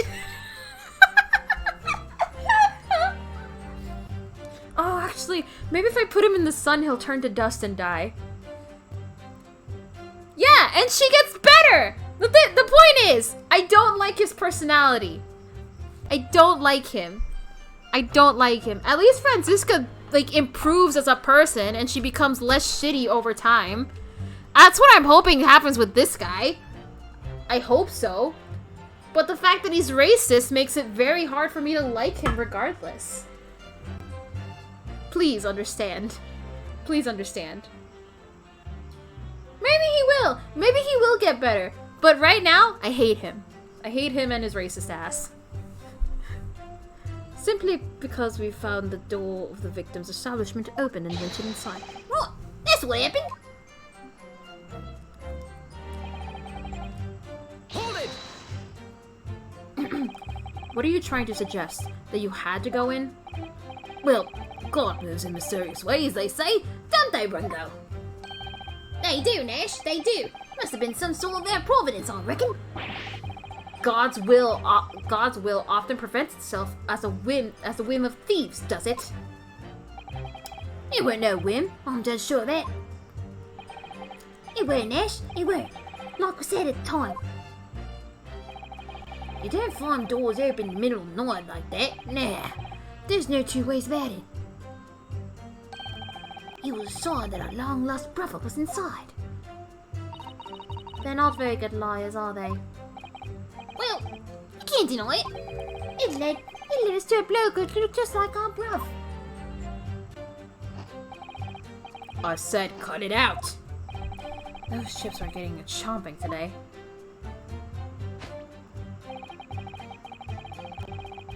God blimey, lummy. Hold it! A gunshot, you say? Just the one, are you sure about that? Yep, just the one, Governor. Just the one, Governor. I can swear to that. It was, Nash, it was. Ain't that right, bruv? The firearm used belonged to the victim himself. Yes, Mr. Windybank always used to leave his gun lying around the counter.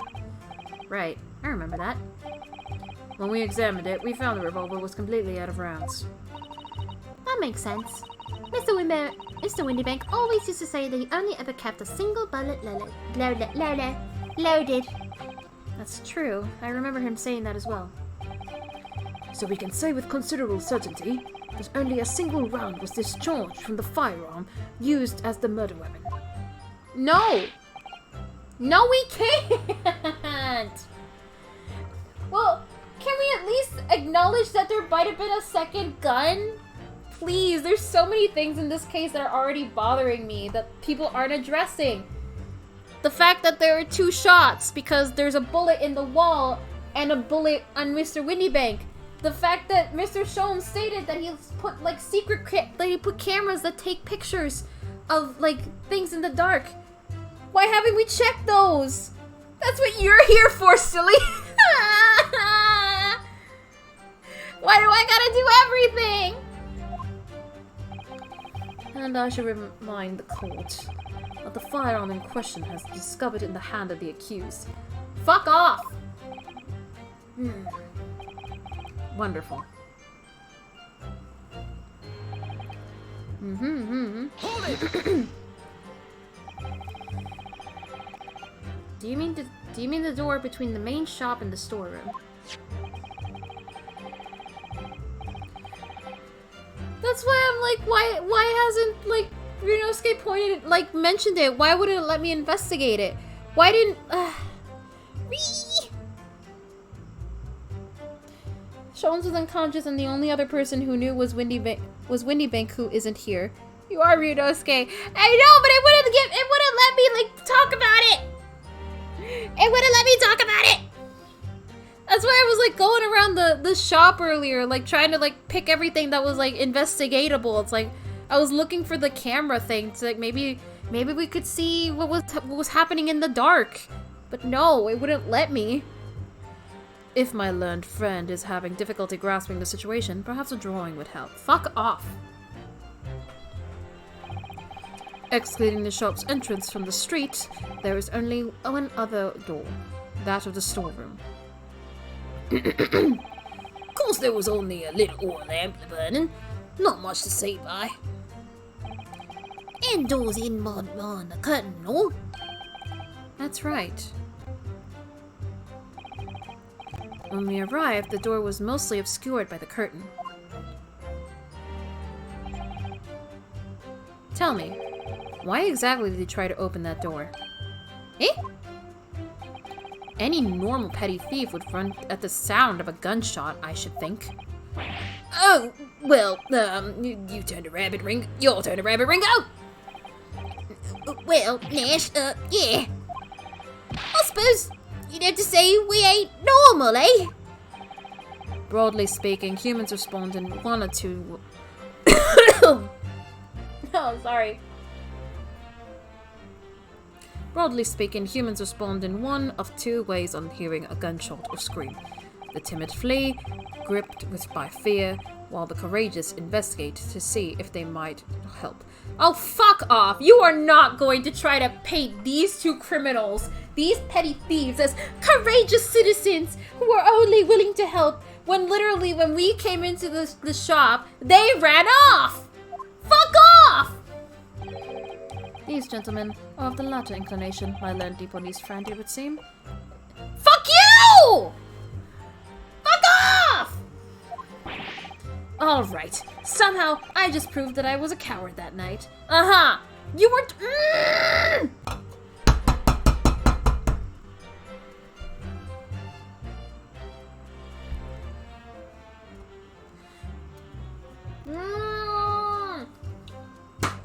Yes! She's also a child! I am raging because I hate racists. Thank you, counsels. So I believe we all understand that the door was locked and could not be opened. Proceed. 17 is a child! I don't care what you think. 17 is child age. Yeah, she's not a baby, but she's still a child. Fuck racist Travis touchdown hoodie. Yeah!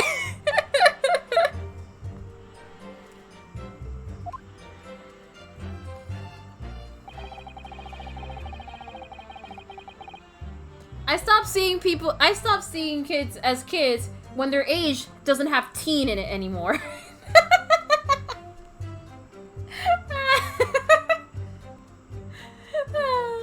Hold it! You didn't do or take anything. Is that your story? Well, it was bedlam as soon Wait, well, it was Bedlam soon as, weren't it? Okay. It was, Nash, it was. Didn't even have time to pull me dukes out, me Lucy Luckets. So with no time to take your hands out of your pockets, you just left nice and quietly, you say? That's right, Governor. Nothing we hate more than violence. Peace-loving nibblers we are, no bludgers. We are, Nash, we are. Never even pulled me dukes out, me Lucy Luckies, me Lucy Lockets. So you'd clearly like us to believe. Eh? Come again? As you fled from the pawnbrokers that night, did you not run into anyone else? And did you not fire a gun at that person? Saint alive, they fired a gun, you say? Ah! Blimey, Governor! You ain't telling us it was you in the doorway? It was. And they just confessed. What the bleeding Nora? Did you mention that before? You were armed with a gun! And as you fled the scene, you fired that gun at London's greatest detective, Sherlock Sholmes! They shot the great Mr. Sholmes? I did hear that, actually. There was a rumor he'd been rushed to the hospital. The great Sholmes? That's beyond the pale. On the night in question, this pair were arrested by the police within minutes of the discovery of the crime scene. Their suspicious countenance rapidly gave them away. And when we searched, a firearm was indeed found in their possession.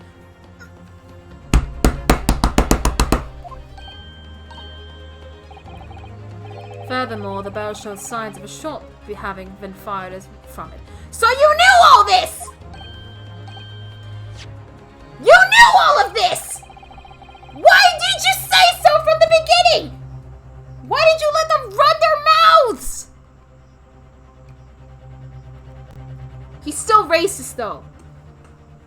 The prosecution invites his lordship to examine the firearm recovered from these brothers. Yes, indeed. Remnants of gunpowder around the muzzle, and as you say, counsel. Cause he's a fuck! Exactly! The court will hold this weapon as evidence. The Skullcan Brothers Gun has been added to the right.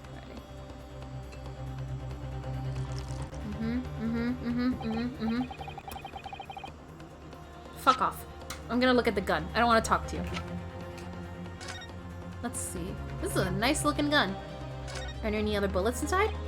So there's ammunition still loaded in 5 of this revolver's 6 cylinders.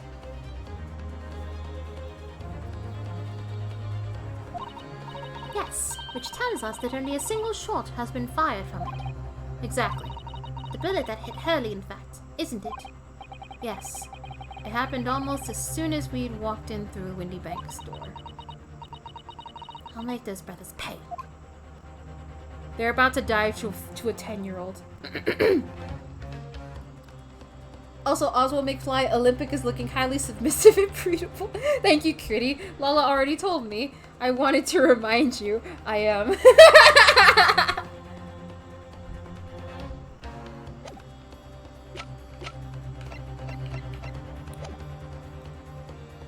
Actually, hold on. I need to look at something. I'm like putting my brain on really quick. So, what we know so far, this gun only ever has 1 bullet, and the bullet is gone. And this one has the entire chamber loaded, but 1 bullet is gone. We know that... No, it would have to be 3. I think it would be 3 gunshots. Or there was a 3rd gun. Because... we know for a fact, or at least I remember very clearly, that when we entered the crime scene, there was already blood and like a bullet hole on the wall. So a shot had already been fired then. Then we have the gunshot that hit Mr. Windybank, I don't know if the bullet went through his body or still in his body. I'm assuming the bullet is still in his body. So that's 2 shots. And then we have the shot that hit Sholmes. So that's 3 gunshots. So either there is a 3rd gun, or maybe this, like, 2 shots were fired from this gun, and they took the bullet from this one and placed it into this gun, maybe?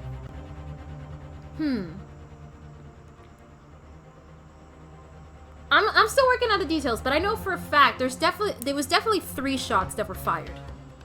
So either the bullets aren't adding up, or there were 3 guns. That's my theory.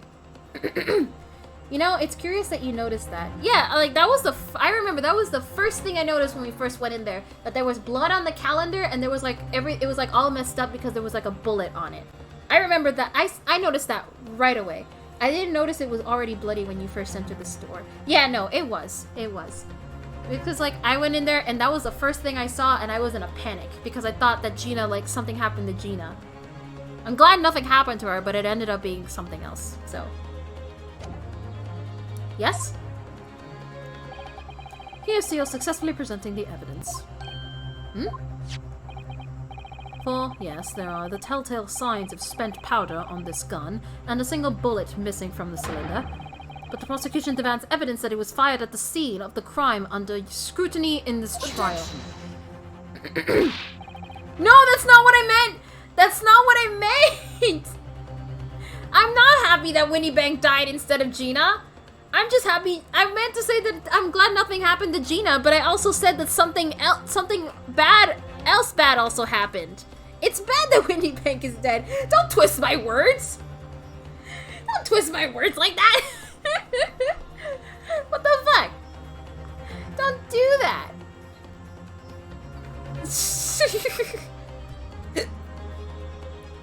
You sneaky owl, you. How dare you twist my words like that? Okay. Well, I don't need evidence because I was there. Objection.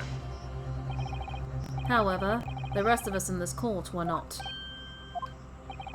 If the defense fails to provide evidence to support its rash claim, we shall have no choice but to toast your incompetence and move on. Evidence that these 2 fired that gun before they left the Whitney Banks that night. We do have evidence. The court demands that all claims are affirmed with clear proof. Evidence shows that these 2 witnesses unloaded a firearm at the pawnbroker's shop that night. I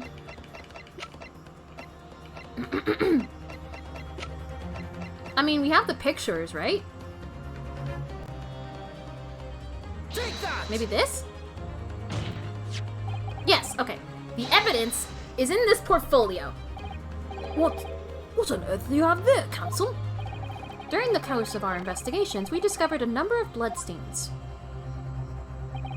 Not trusting the police to do the job they're trained to do. How arrogantly Naponies of you. Well, anyway, we analyzed all the blood samples we found on the recorded the results in this portfolio.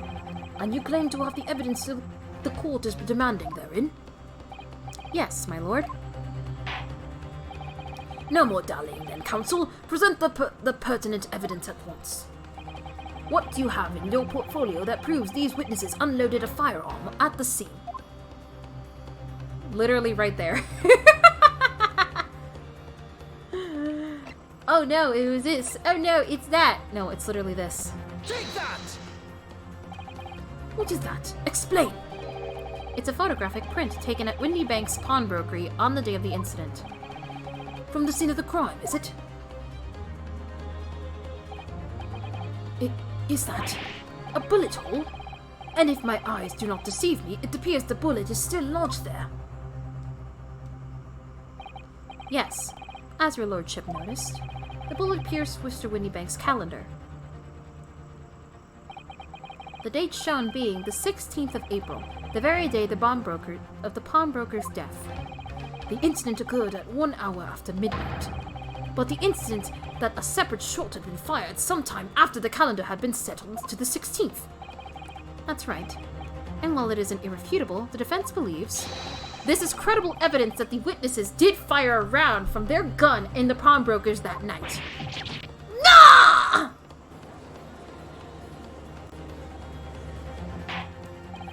Order? How does the prosecution stand, Lord Van Zeeks? You're gonna throw it?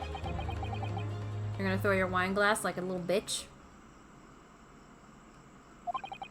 If that is the direction my learned friend wishes to take, the prosecution has no objection.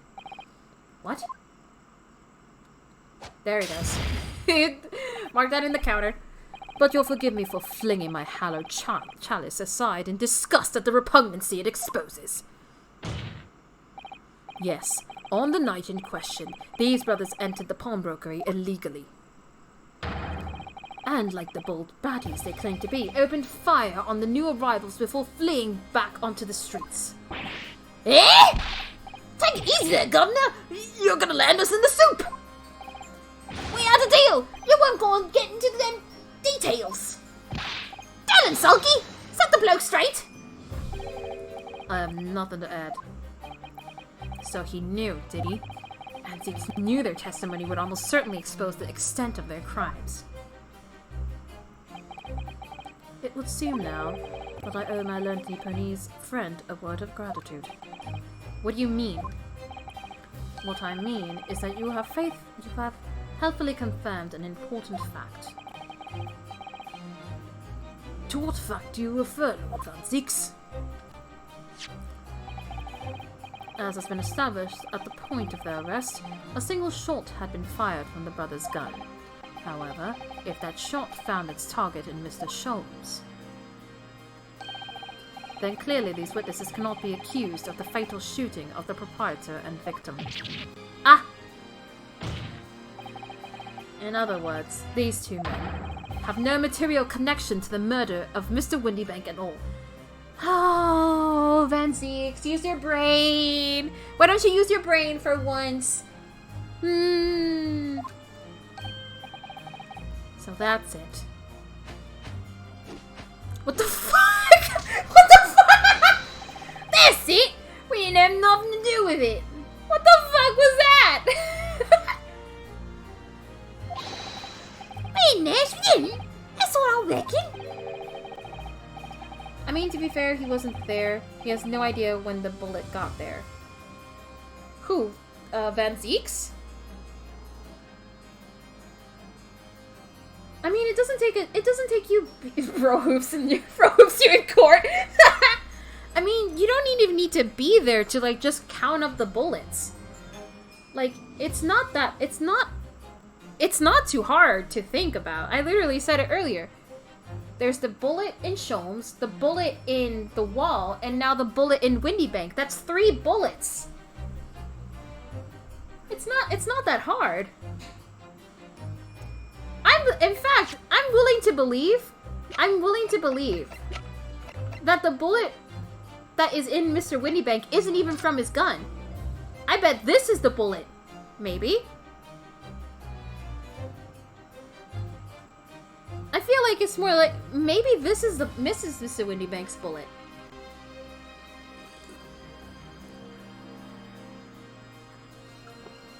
I don't know, man. Maybe I'm just smarter than Ryunosuke. Go on, get along there, fellas. Ah. We're in for it now, bruv.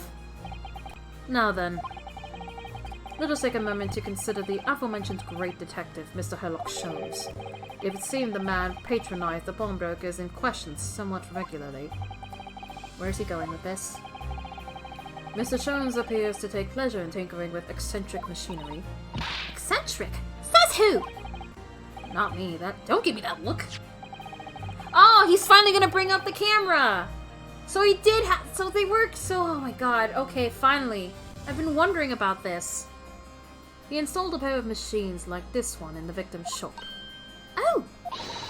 That's one of Hurley's red-handed recorders. What is that, Counsel? It has the appearance of a photographic contraption. As your lordship has surmised, it is indeed a camera attached to a small timing device. Every half an hour, it automatically photographs the interior of the establishment. The idea being that if a thief were to break into the shop, he would be caught red-handed.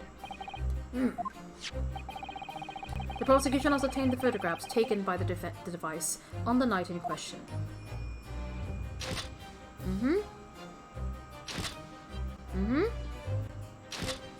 Okay.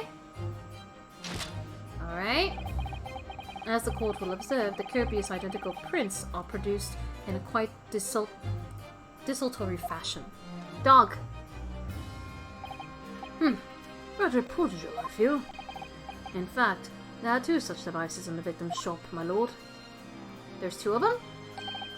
If I may refer to the court to the plan of the premises, their respective positions are here and here. You say these cameras produce a print every half hour. I'm afraid I fail to see how that would help if the anticipated thief conducted his activities in any one of the many 30-minute intervals. I can only pray that the would-be criminal lingers, my lord. On the night in question, the witnesses currently in the stand were not caught on camera. Fuck. That's a bit fraud tuck, eh, bruv? Lady Luck loves a Skullcan. Witnesses, at what time did your trespassing begin? It must have been just after 1, right, bruv? Must have been Nash, must have been. Yeah, just gone 1. In which case, minutes before these brothers entered the establishment. What scene might we expect to see within the shop? Let us examine the evidence.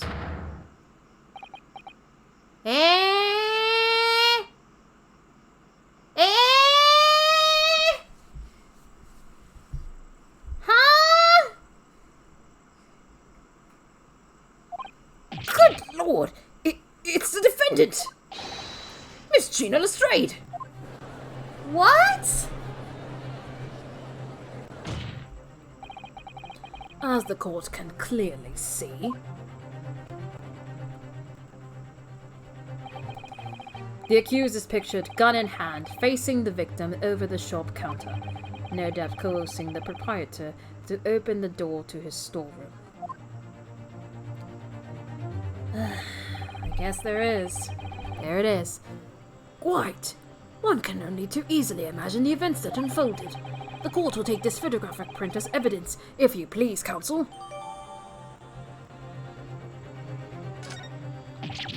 I don't believe it. Guinea. In short, the accused is the only person who could have possibly killed Mr. Windybank. That's not true. That's not true. Literally not true. We have established that anyone can fucking tune in during the 30-minute intervals. It doesn't prove anything. It's damning, but it doesn't prove anything. It literally doesn't prove anything. I say, my lord. Eh? Oh. Wonder if I might put in a word at this point. Go ahead, Mr. Foreman. Took a volley bullet to the knee on the Battle of Mulwan, 1880, don't you know? Decorated for it and all that, but forced to retire from service, sadly. Of course, a medal can never outshine the exploits of chaps like us on the battlefield. Get to the point. Yes, Mr. Foreman, and what exactly is your point? Carried on the battle after retirement, as you see. The battle of daily life, if you like. And here I am now leading this small squadron. 6 men, all good and true. One of them is a criminal, but okay. And we'll all go down together. You mark my words. One for all and all for one. What is your point, exactly? The ladies and gentlemen of the jury have reached agreement, have they? Is that what we ought to understand? Well, Mr. Foreman, is that correct? In a manner of speaking, yes. That is the Gyaradev squadron position, sir. I can't read. What? No! It's too soon to make a judgment here! Status report for the court, men. On the double. His lordship insists on promptitude at all times, and that goes for making decisions too. I think you'll find the truth is quite clear as day now. I could reach out and touch it. I wouldn't have left it in there. I just wouldn't. But in all honesty, I can't actually remember.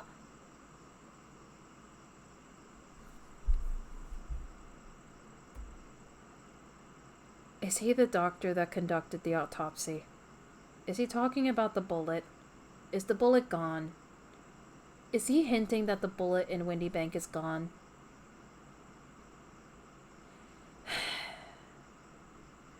Everyone in this country's an idiot! Situation clear. Stop. No room for doubt. Stop. Truth now undeniable. Stop. I am very sorry for brothers. They're unlucky. Very well. I now call upon each member of the jury to state his or her leaning in this matter. Announce your considered verdicts to the court. Guilty. Guilty. Guilty. Guilty. Guilty. Guilty. Guilty. Guilty. Guilty. Guilty. Guilty. Guilty. Did he use his hands? Wait, did he use his face? Well, we're gonna fix that right away. It does indeed appear that the jury is unanimous in its leaning already. That photograph. It must be definitive evidence that Gregson mentioned. But Guinea didn't shoot him. No, of course not. My lord, the defense wishes to assert its rights to a summation examination. Very well, the court grants permission. So, you refuse to admit defeat again. How unsurprising. Literally, we beat you every single time because of these summation examinations, because we've revealed facts that weren't clear to the court before. He makes me so angry!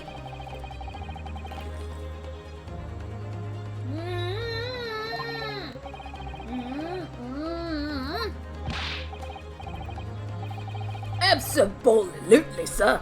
Always ready for action, my chaps. Very good. Ladies and gentlemen of the jury, you will each explain on what grounds you have determined the defendant to be guilty. Okay, let's see what we can do. Alright, let's see what they have to say. All the evidence clearly points the finger of guilt at this young pickpocketing. As a housemaid, I should like to see it all filthy eyesores promptly and rigorously eliminated. I think you'll find that if you look at the photographs in stereo, the truth will just pop out.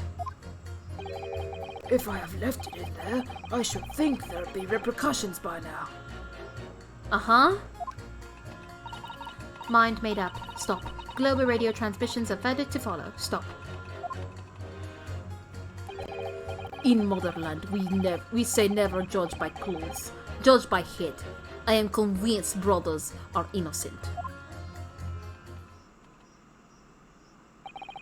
The circumstances of the crime and the evidence do indeed implicate the defendant rather comprehensively. She's a telegram operator, yeah. The storeroom locked from the inside, in which the victim and the accused were discovered alone, and in the accused's hands the fatal revolver, the firing of which was heard by these witnesses. Not to mention this print! Taken from a chap who's seen action on the battlefield. That young girl's on the verge of pulling the bally trigger. Thanks a lot, Mr. Sholmes. Oh dear. And these cameras were supposed to help, not hinder. I'm afraid I think you have an uphill struggle ahead of you. But you know they didn't shoot Mr. Windybank. Which means there's more to this situation that we've yet to see. Agreed. You have the floor, counsel. Proceed with the summation examination. Let's go. All the evidence clearly points the finger of guilt to the pickpocket team. As a housemaid, I'd like to see all eyesores promptly and rigorously eliminated.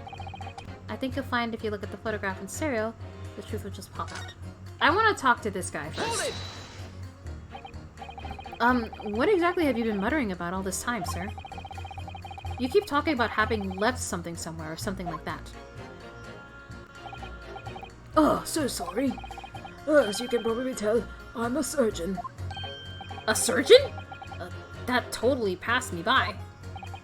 Of course, people conducting surgery in this country aren't considered to be doctors. Oh no. Even though me and my kind are at the forefront of medical science, the real brains in the field. So, what is it that you think you've left behind?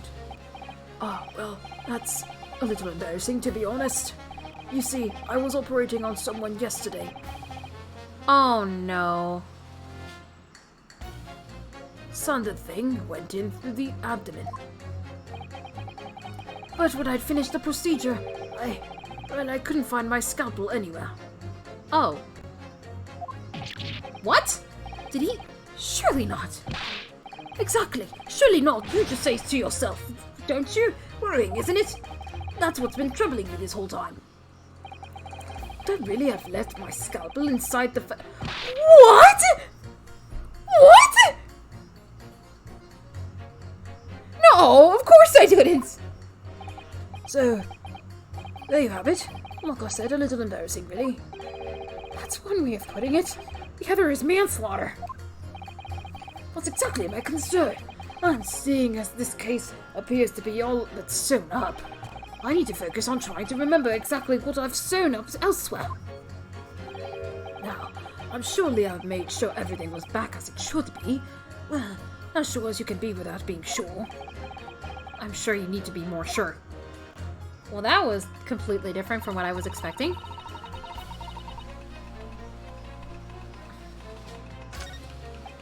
Maybe I'll find some new things if I talk to all of them, so I'm gonna do that. Hold it! You're Mr. Natsume's landlord, Mr. Garadev, aren't you? We really must stop meeting like this. Oh, whoops, sorry! Ah, you're that lawyer chap. Well, there's that turnout for the books. Yes, rather a turbulent time we had back then. Some extraordinary events took place at your house, that's for sure. Luckily, Mr. Sholmes and I were able to get to the bottom of it all. I think we did rather a lot for you, didn't we? I mean, obviously, I wouldn't be suggesting that, therefore, you should change your leading to not guilty or anything. Can't be denied, I suppose. The curse of the Garadev house was the talk of the town after that business. Lord just moved out, and I couldn't find a baldy soul to take up my tenancies. Oh, Haven't had the heart to break the news to Joni yet. Bad enough that the old girl's clapped up. Yes, can't be denied. You did do rather a lot, but not for us. That's for dash certain. I suppose not. Of course. There can be no suggestion of that being the reason I'm leaning towards guilty here, obviously. Obviously. But honestly, I really wish he'd pay more attention to the trial and less to juror number 2. Wait. Wait, what?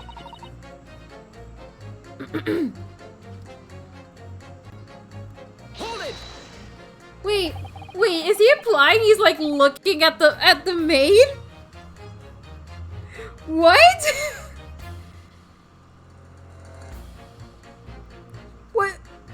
What? Excuse me? Yeah, hello? What? Excuse me? Is this game implying it's in his animations? Aha.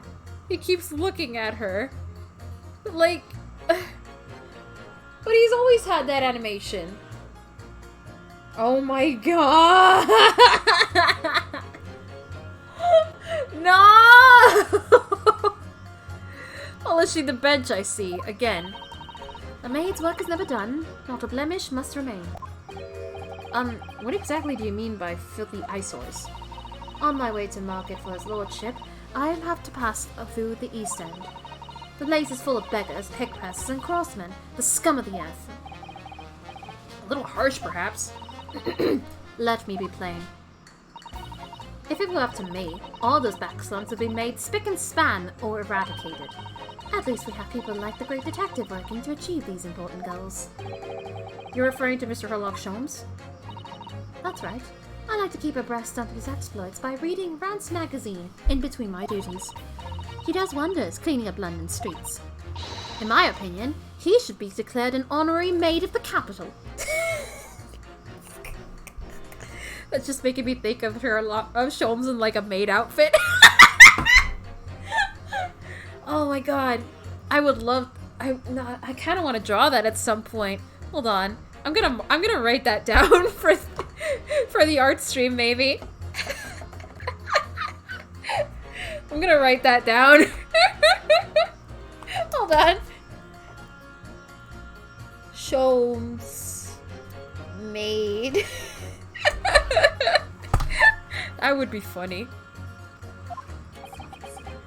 Okay.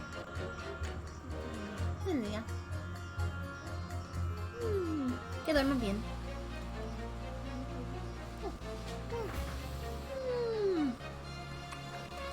Bendiga. Good night. Mr. Holmes a maid? It's really quite unforgivable. Gutter scum having the audacity to shoot our very greatest detective. A big fan, isn't she? Minor detail, it was the two brothers in the stand who shot Mr. Holmes, not the defendant. A minor detail indeed. They're all gutter scum as far as I'm concerned. Well, it just might be an idea to get our facts straight anyway. Yes, alright. I shall amend my statement. Okay. Those brothers are the scum of the earth. They should swing for shooting the Great Detective. Jesus! Hold it! I agree with you. The shooting of Mr. Holmes was an unforgivable act. But the purpose of this trial is to determine who shot the pawnbroker, Mr. Windybank. I'm afraid you're splitting hairs, sir. Sorry? Whether it was the thieves or the pickpockets, it was still gutter trash that shot the pawnbroker in the end. Filth that should be cleaned up and eradicated, in my considered opinion. Thanks so much for sharing. Changing this maid's mind isn't going to be easy. Reno, it was one of those two brothers that shot Hurley, wasn't it? Yes, without question.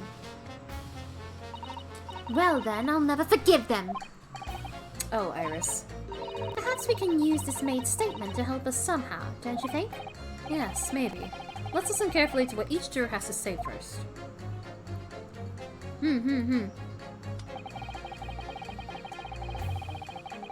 Hold it! What do you mean, look at the photograph in stereo? Sorry? What? Don't you know? If you look at the photographic print normally, it looks as if the pickpocket was about to shoot the victim, obviously. But there's no indication that the defendant ever fired the gun. All I'm saying is that if you look at the same print in stereo, it can reveal all sorts of new information.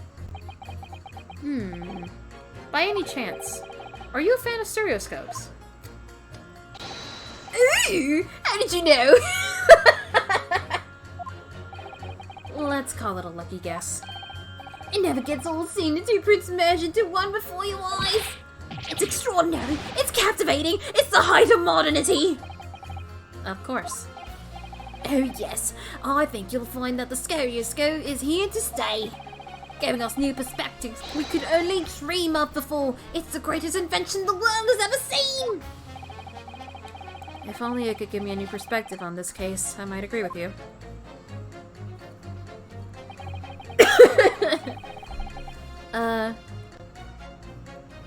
I already talked to this guy. Line debate up, stop, global radio transmission on verdicts to follow, stop. Hold it! Sorry, radio transmission? What do you mean? Are you from the Far East? Stop. Yes, from the Empire of Japan. All communication with Far Eastern nations used to take place by mail. Royal Mail steamers take take more than a month to complete the journey.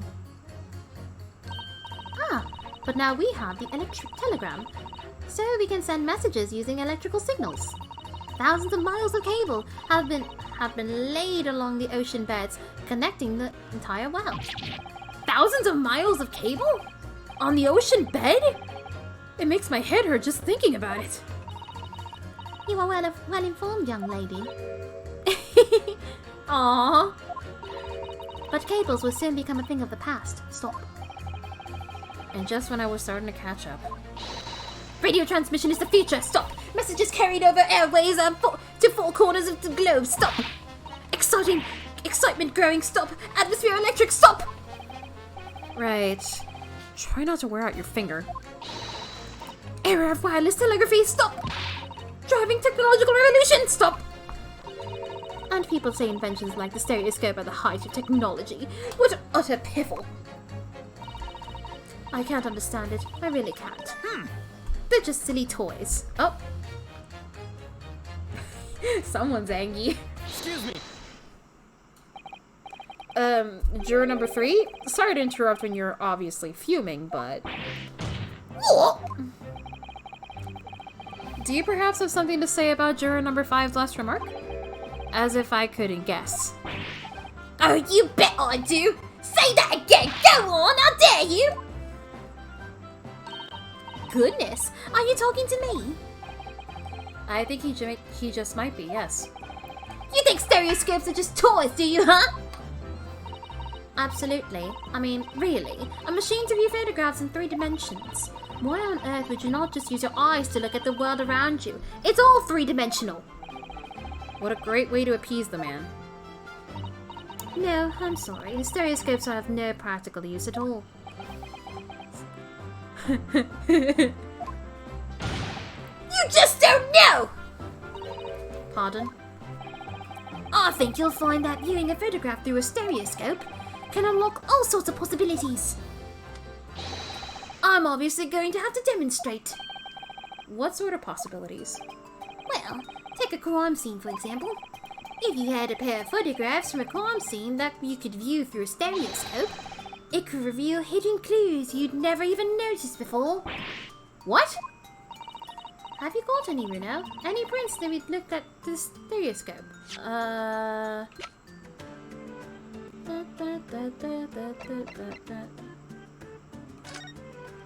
I mean, weren't there 2? There were 2 cameras, right? And I imagine they would go off at the same time, no?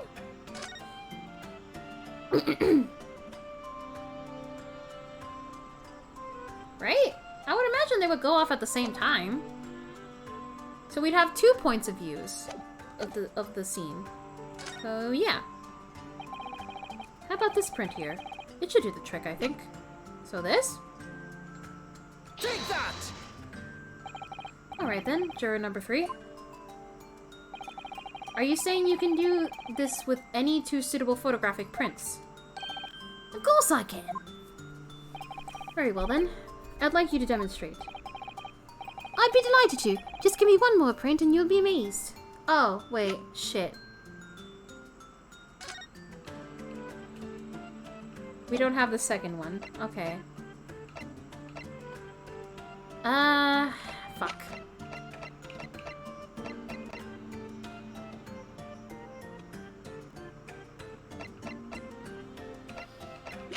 Can we use the same picture?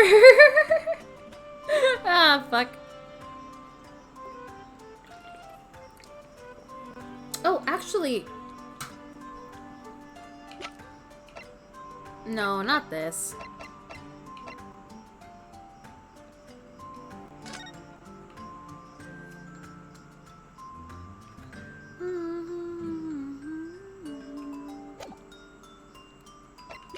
I'm gonna have to take a penalty, aren't I? Take that! Wait, sorry? What do you mean, one more print? Oh dear, oh dear. Don't you have these in the Far East? Don't you know how a stereoscope works? Bruno! Maybe we'll get a second pick later, hopefully. Yeah, I guess that's where it's leading up to. I guess I did this too early. What?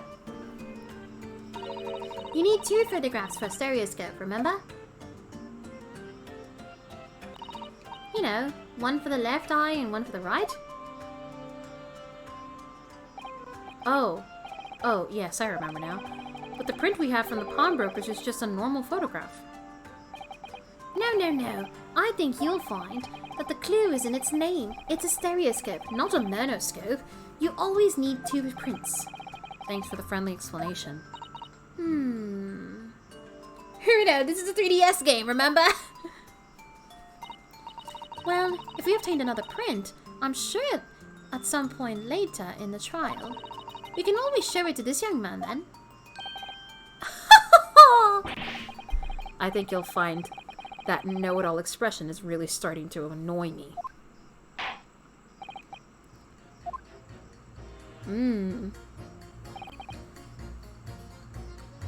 All we need is an...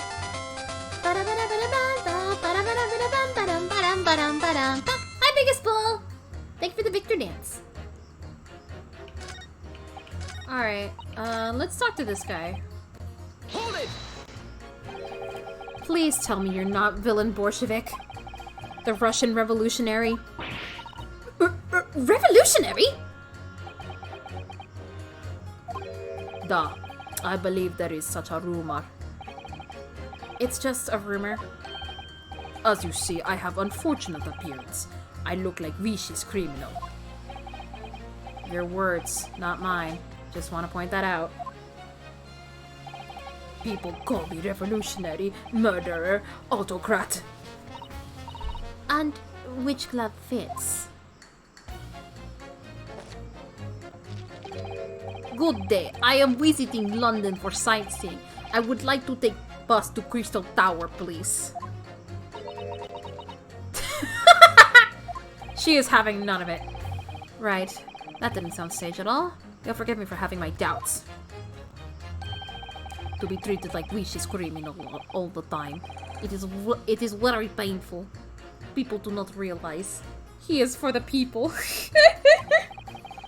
So I have much sympathies for these brothers. People say they are criminals only because of how they look. No! People say they are criminals because they are literally thieves and they shot Mr. Sholmes! Ah!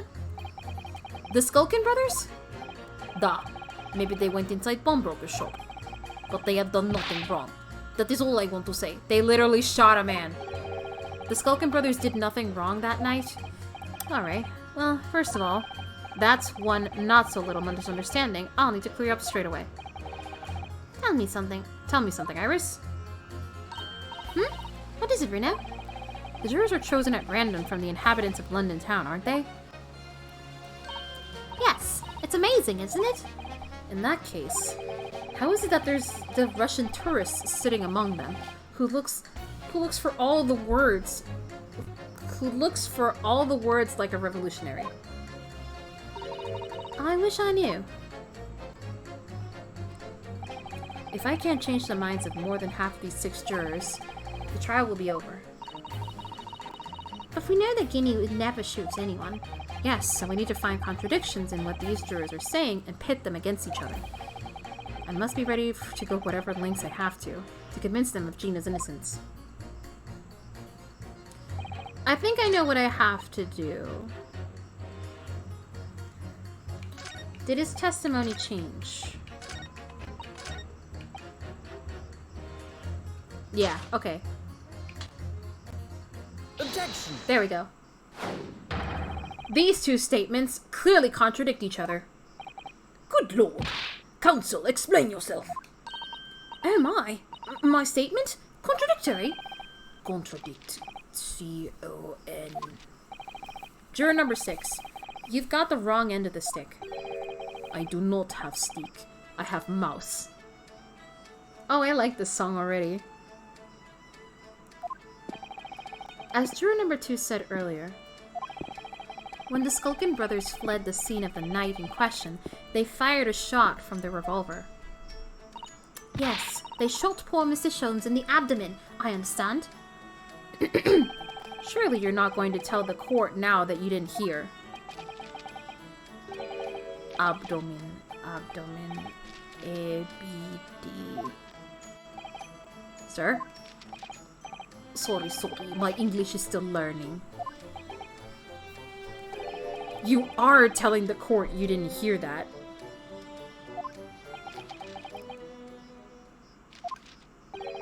Forgive me, I did not hear.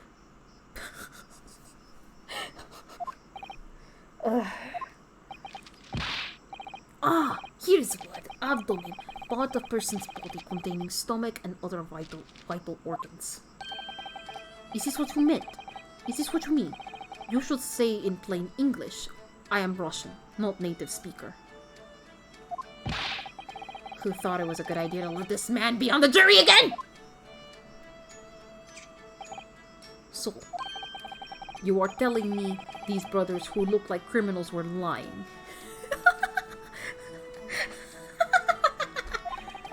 They said before, we never done that. But truth is, they shot detective. Duh. This is double negative. Yes, that's exactly right. No, the mouse! No! Don't squeeze the mouse like that! No! No, the mouse! No! Lying is wrong, especially when lie is said by a person who looks like criminal. Coming from you, that seems unsurprisingly prejudiced. This means, when they said we never took nothing, maybe it was also a big fat lie. Is this true? Well, according to police report, no stolen goods were found, so... Enough! I trust no one now! It's not the mouse's fault, though, sir. I must see with own eyes. We must investigate crime scene myself. That mouse is fighting for his life! I'm afraid that won't be Yes, it is, Rena. Easily. Sorry? With the prints from Hurley's red-handed recorder. Ah. If you compare the print that pictures... oh, excuse me. If you compare the print that pictures Guinea and the next print from half an hour later, you'll be able to see straight away if anything was taken or not. Gooey, Mr. Prosecutor! Calling on the prosecution in the middle of a summation examination of all times. The print showing the accused threatening the victim after she broke into the shop is this one. Following this, the victim and the accused moved into the storeroom. Meanwhile, the Skullcan brothers entered the shop and summarily heard the fatal gunshot ring out. We're not here to listen to your thoughts, we're here to listen to a picture. Sadly, none of these events were captured on film. This is the print produced by the cameras half an hour later after the brothers' flight. Thank you. So this was taken after Hurley was shot then? As far as I can tell. Nothing has been taken. That does seem to be the case. I can't notice anything that's obviously missing in the second print. So the brothers who look like criminals told only one lie. They shot man, but they stole nothing. It would seem so, yes. Good. No, not good! You were right. I did not understand the situation. Now I know brothers have lied. I think it is very important to continue the trial. Oh! Oh! Well, that worked out. Yay! Well done, Reno. The balance is shifting. Well, it's a start, I suppose. But there must be more in what these jurors are saying that I can use to expose the truth. And if I can do that, we might just turn the situation to our favor still. Thank you, counsel. Continue with the summation examination. Yes, please. Thank you. There we go. Now we got a second print.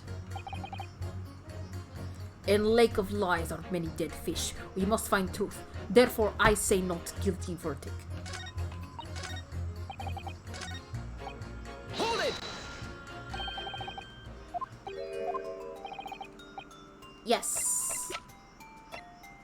Take that! Got this picture. Yes, yes, yes. And this picture. Take that! Alright. These two prints were both taken with the same camera in Windy Banks on the night in question. Yes, I can see that. Tell me, Mr. Lawyer. Do you know how stereographic images work? Do you understand the principle? Well, I think so. I did have a lesson only yesterday.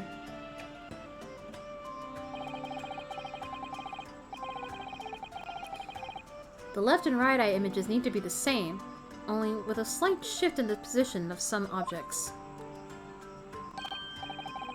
And when your brain merges the two images together inside your head, it notices a shift.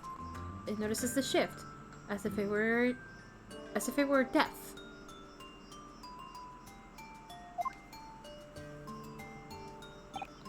Yes, exactly. It's that small shift between certain objects in the two pictures that's really important. So what happens if you use two photographs that are exactly the same then? No, obviously that wouldn't work at all. Not for seeing the scene three-dimensionally anyways. Oh! Of course! Now I see! I think the young girl has discovered the secret! I have! God, I love it. Can you uncross your eyes before you tell me? Have another look at these two pictures from Hurley's camera, Reno. Go on. Eh? Nani? Can you see that there's a really obvious difference between them? A really obvious difference? A really obvious difference. Oh! That the oil lamp is broken? I mean, I wanted to investigate that at the shop, but it wouldn't let me. Of course there is. There are two people in the first and no people in the second. Well, yes, as you can see that straight away, but now try looking at the picture in 3 dimensions. Alright, I'll give it a go. So to start with, you have to cross your eyes and then try to make the two pictures overlap. I mean, do I really need to cross my eyes to point out that the oil lamp is broken? Let's see if crossing my eyes can make the quill pens.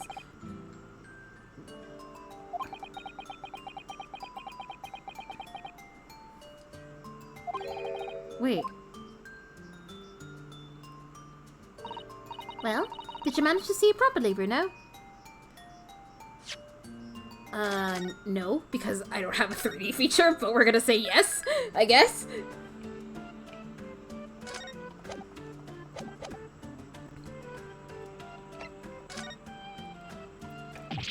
Ah!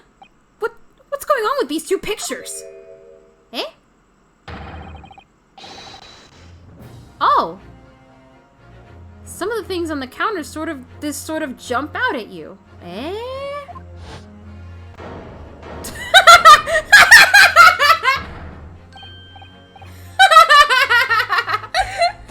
Oh man, I kind of wanted to see Van Zeke's cross-eyed now.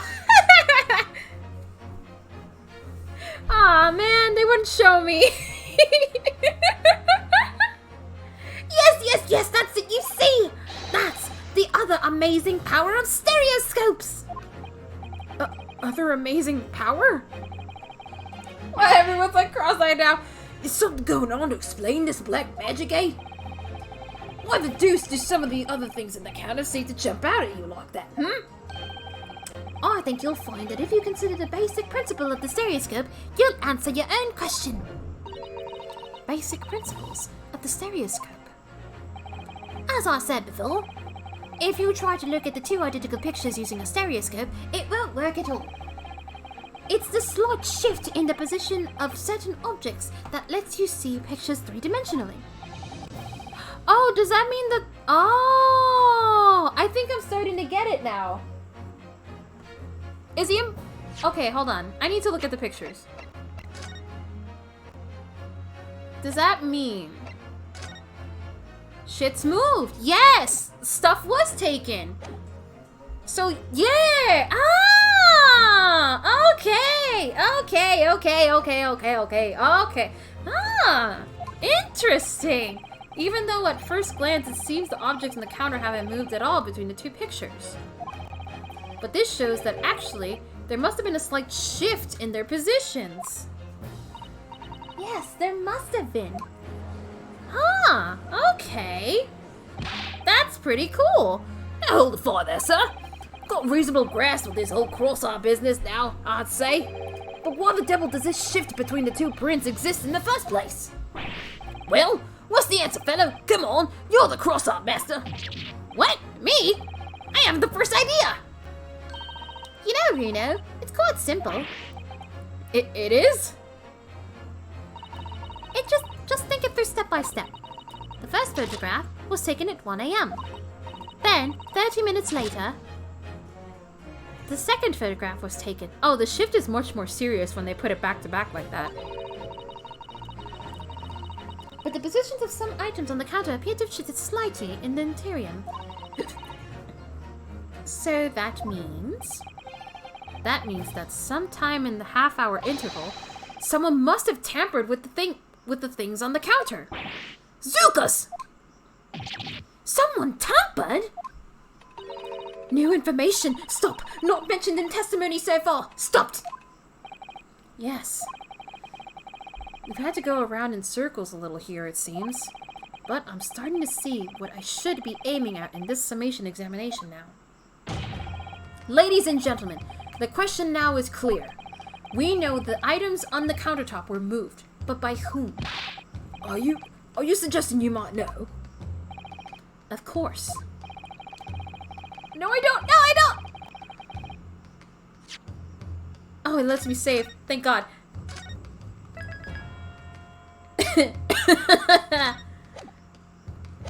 Okay. I can tell you right now who's responsible for the almost imperceptible shift in the items on the counter. I mean, these two, right? Who else could have been?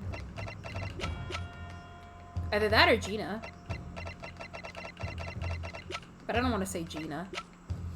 A witness to the incident who broke into Winnie Banks on the night of the murder with his brother and accomplice Nash.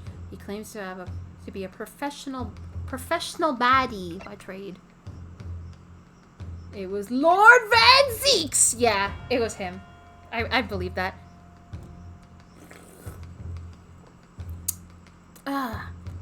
Actually, Oz, you want to know something funny?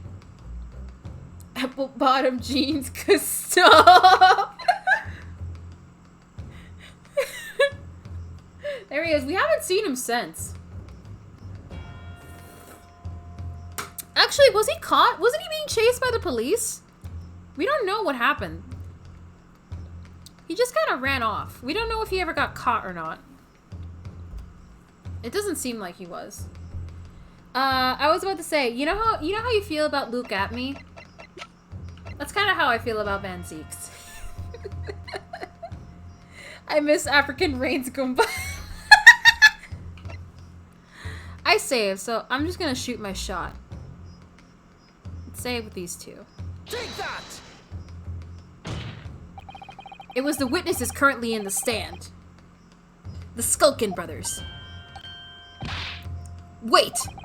This does not agree with what the brothers said in testimony before. They said that they did not even have time to pull dukes from Lucy Lockets. My phrase would say dukes is meaning hands, and Lucy Lockets is meaning pockets. Oh, I didn't even know that. To be fair, Carl, Luke at me isn't racist. So you're saying Luke at me is better than Lord Van Zeeks then? Huh. Glad we're in agreement on that. Is this what you're saying? Yes, I'm afraid so. Now hold on there a minute. You can't be sure of that. I quite agree. The accused is a common pick-pass after all.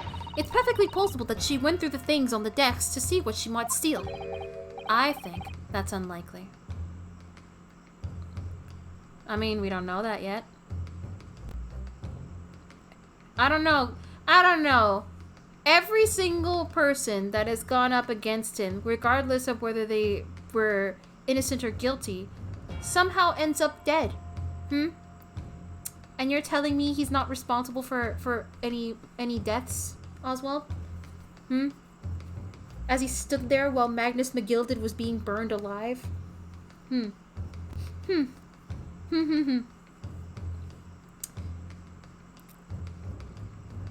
I think that's unlikely. And why exactly?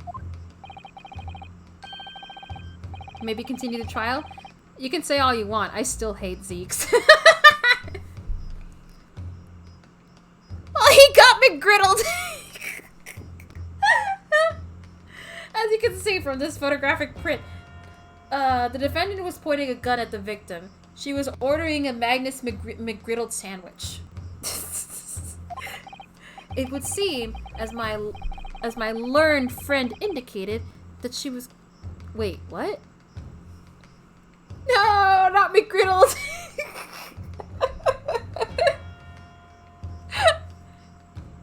Hold on, is Runosuke now using Van Zeeks' shit on him? It would seem, as my learned friend indicated, that she was coercing Mr. Windybank to open the storeroom door. In other words, Miss Lestrade's interests lay within the storeroom, not in the main shop, giving her no reason to touch anything in the counter. All of which points to one thing. The Skullcan brothers have omitted key facts in their testimony. But the accused is a pickpurse, common gutter trash. Why look any further for the wrongdoer here? Because the Skullcan brothers are thieves, madam. No better, in fact, worse than a pickpurse. I believe that these brothers were looking for something on the victim's counter that night. Ladies and gentlemen of the jury, if you would condemn the defendant on the grounds that she's a pickpocket, would it not at least be right to proper to thoroughly scrutinize testimony given to her by two thieves? That's what I've been saying! Well said. I, for one, would like to hear more from that shady pair. Thank you! Why are you using your head? Finally! Can you all see now? I think you'll find stereoscopes aren't playthings. You've seen their extraordinary potential firsthand.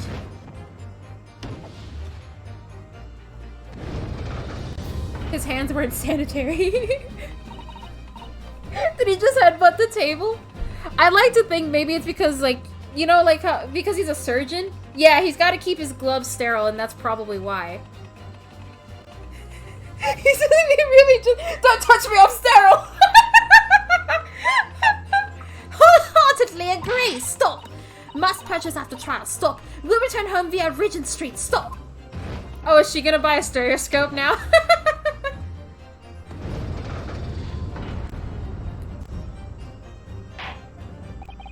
Well, it would seem this trial has yet to run its course. The ladies and gentlemen of the jury have declared their inclinations via the mighty scales of justice.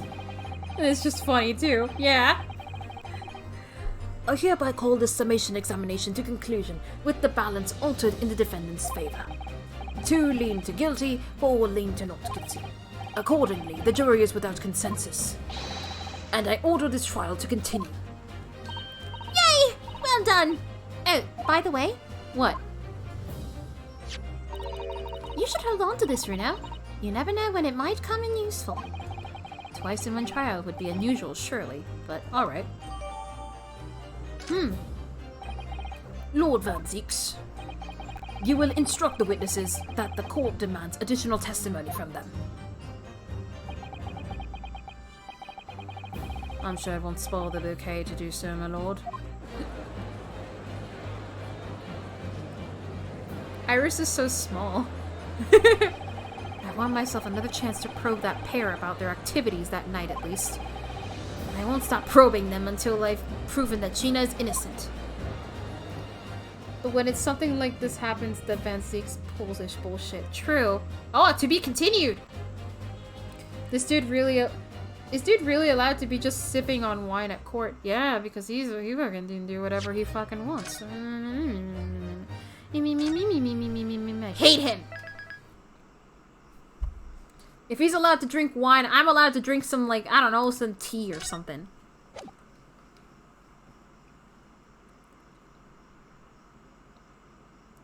Motherfucker.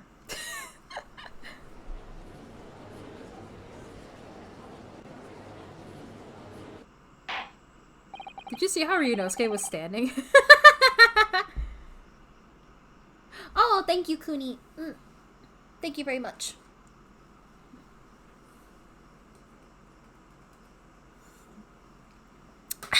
Thank you.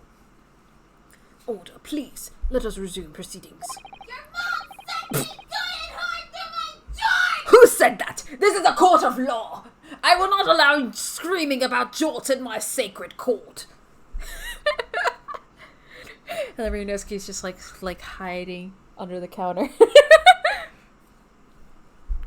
Witnesses, you will now retake the stand.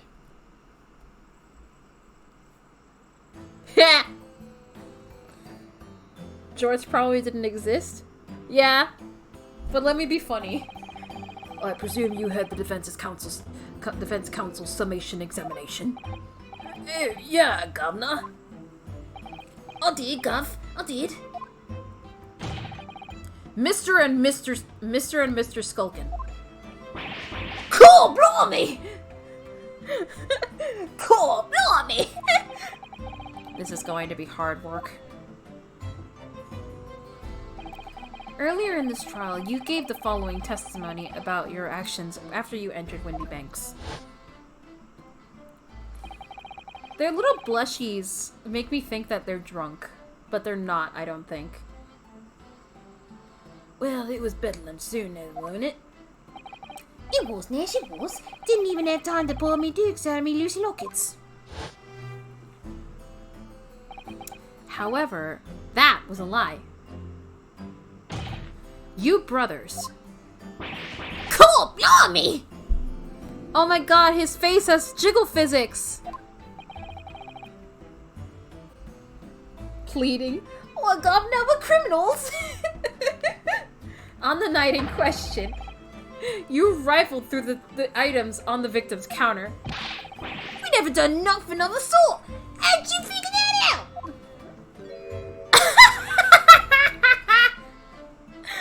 Pog. Pog Nash. Pog Nash. Look at him, he's pogging out. Look at Nash, he's pogging out.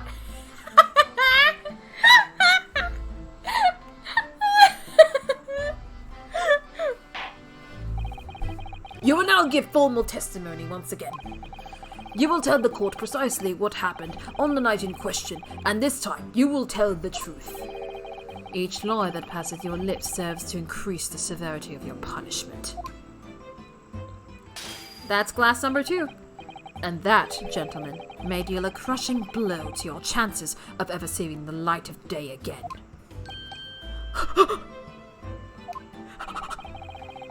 A thought worth pondering, perhaps? Say no more, Gov, we're in ya! We're bland, we're squeak, we're peach! Alright, now what are they gonna say? Alright, we did knock a few things over, but we weren't groveling up for nothing. It was when we had the gunshots, see? Made us both jump, and all that stuff went flying.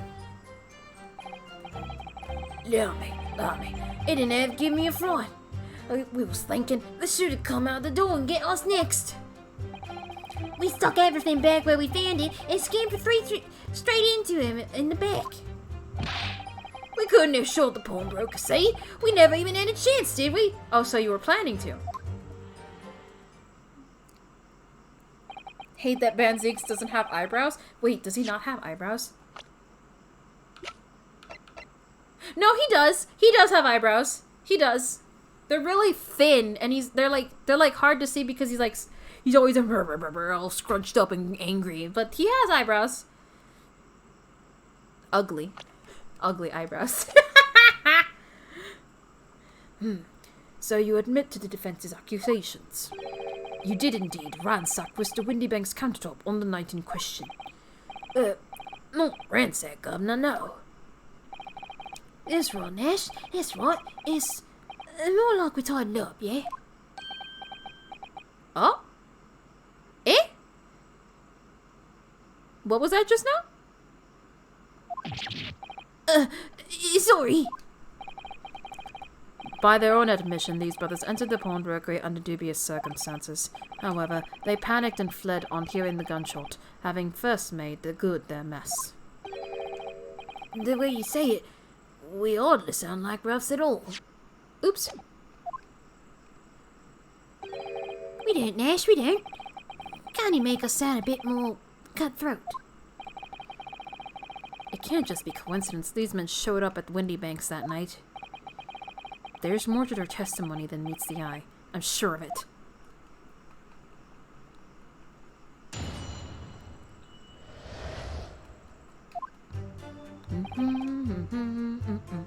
Hold it!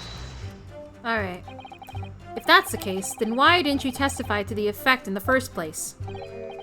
Well, you know, we ain't exactly squeaky clean, are we? We ain't, Nash, we ain't. If we admitted to something like that, people would think we was up to no good. Well said, Ringo. Me old China, we'd only land ourselves in even more trouble. And in fact now, as a result of lying in your previous testimony, that's exactly what you've done. Landed yourselves in even more trouble. Well, there's rotten luck. Says the rotten apple eater. Witnesses, explain your actions to the court. Why did you ransack the victim's counter? We never ransacked nothing.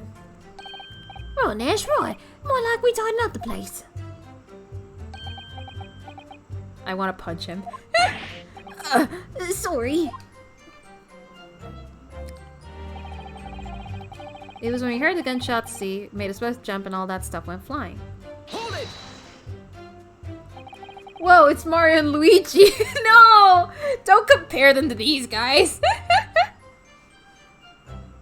So what you're saying is, I mean, now that you mention it, I see the similarities, and it's kind of making me angry. The sound of the gunshots shocked you so much, you knocked all those things off the counter. British Mario and Luigi. Evil Mario and Luigi. Oh my god, isn't like the little red one also like the older brother? He is! He is older! Shit! It really is Mario and Luigi! Oh my god, if they were like, if that was like an intentional reference, that would be really funny. It's Mario and Luigi. Well, it shocked one of us that much, yeah? This bag of nerves needs to learn to keep his shirt on. Look, it was loud, alright? Blimey, me dead granny would have woken up to that bang. Big Brovia screamed like a blooming baby and fell over on the counter. He knocked over a load of books, a candlestick, and some skull whatnot. Inkle tinkled in some marionette who knocked over a picture frame, what knocked them scales on the floor. You've really mastered working quietly then. Oh, wreck it. Me granny would have been scared back into a grave at a clatter like that. Originally released on a Nintendo handheld too. Finally, my ship posting has led to a revelation of the utmost importance. God, I wouldn't even have thought of it had you not mentioned it. Shit, you're right. Oh my god, I think that would be so funny if that was like done on purpose. But if it was like I can't see it as pure accident. Like, I know their whole thing is like they're named after apples and pears, but the fact that it's like two brothers, green and red, one tall, one short and fat. They have like the little mustaches and the noses. It's like with the hats and everything. It's like so perfect to be coincidence. Oh, that's funny. So in short, the gunshot took you by surprise. And then some. It means it was... That right. What? It means it was quiet as a mouse, and then all of a sudden, bam. Oh? Oh. Excuse me. You got something to say there, Gregsy? Inspector Gregson, do you have something to add? Look, I keep saying I don't appreciate them being lumped in with these scoundrels. No. Something to add about their testimony. You seemed to react just now to what Mr. Skullcan said. Did it make you think of something? It's probably nothing, of course. I wouldn't even bother to mention it. Only, well, the fact is, cases don't get solved if you ignore the little details. Exactly! How about you just tell us what's on your mind? He's right, though. As you know, we brought these fellas into the yard for questioning last night, and the statement they gave then told a slightly different story to what they're saying now. Eh? Did it? You claim you heard the victim shout something out before the gunshot. Eh? Might have, Gov, might have. Does ring a bell now that you mention it. Granted, it's only a minor detail, but still. I can't help feeling like perhaps you've been a bit sloppy with your testimony here, eh, fellas? If I discover the witnesses' testimonies have been any more sloppy than it has hitherto proven to be, I shall be forced to bring the very harshest punishment to bear against them. Easy, easy. We'll get it right this time. I can find no trivia facts that state it was an intentional thing, but a lot of people have made the connection apparently. Maybe it was an accident. That would be really funny if it was. Also just learned that apparently Cockney slang apples and pears means stairs, so I hate the British even more. Really?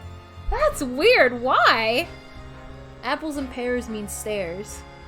Why are they named after stairs?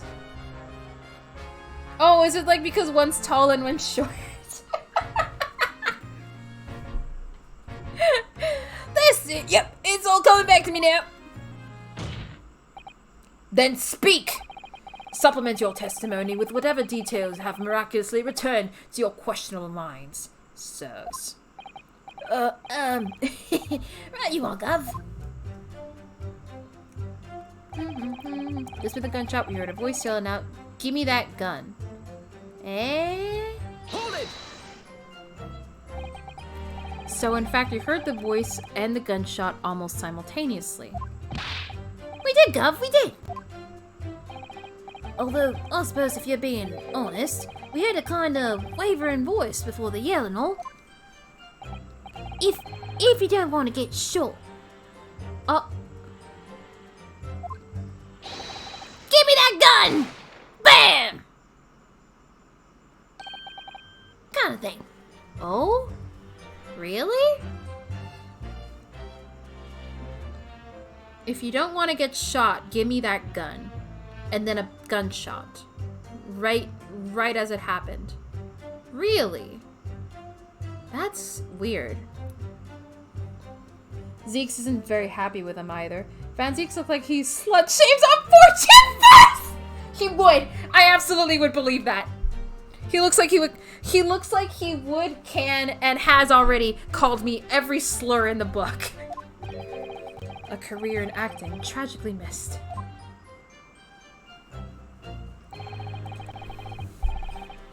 And where were the voices coming from?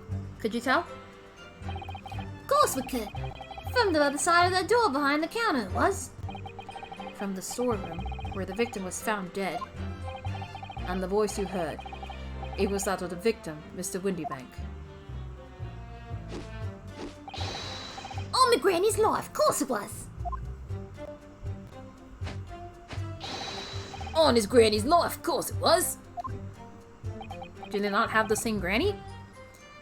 So that would mean that you both knew Mr. Windybank and the sound of his voice. Eh? So that would mean what? What, Nash? What? Any ideas? Yes, counsel, indeed it would. No, we didn't know the geezer. Am I supposed to know it when the bloke and all the fancy cobblers giving us the evil eye?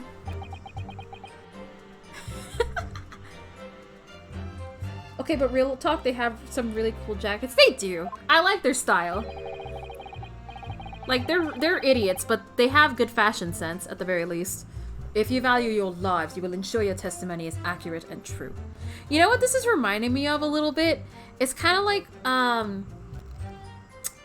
what was it?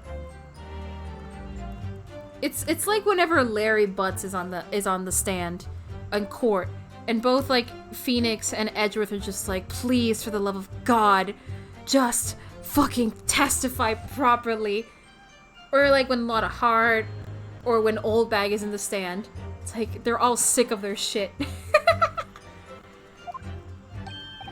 On my granny's life it is. On his granny's life it must be. It's a good job. It's a good job his granny's dead.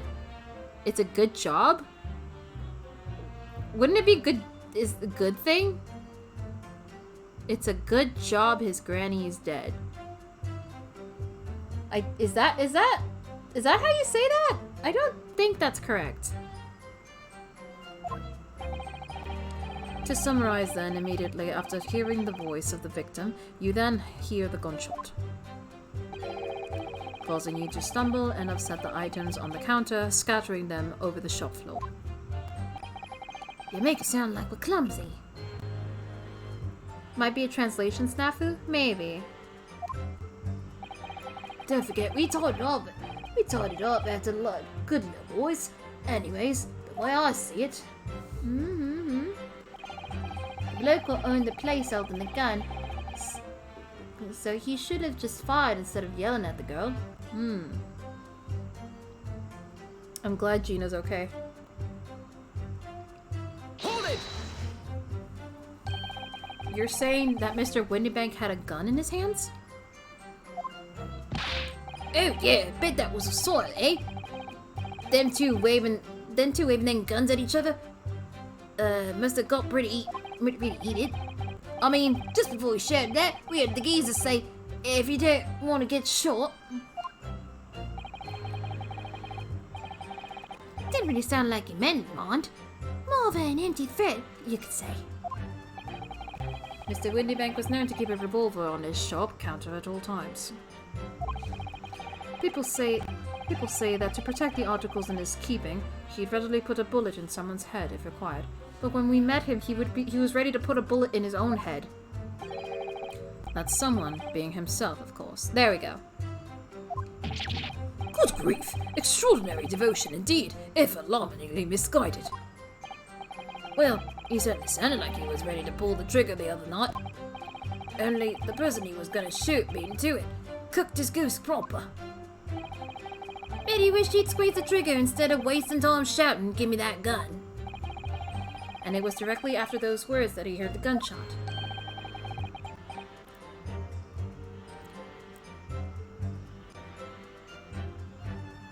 It was more or less at the same time, Gov.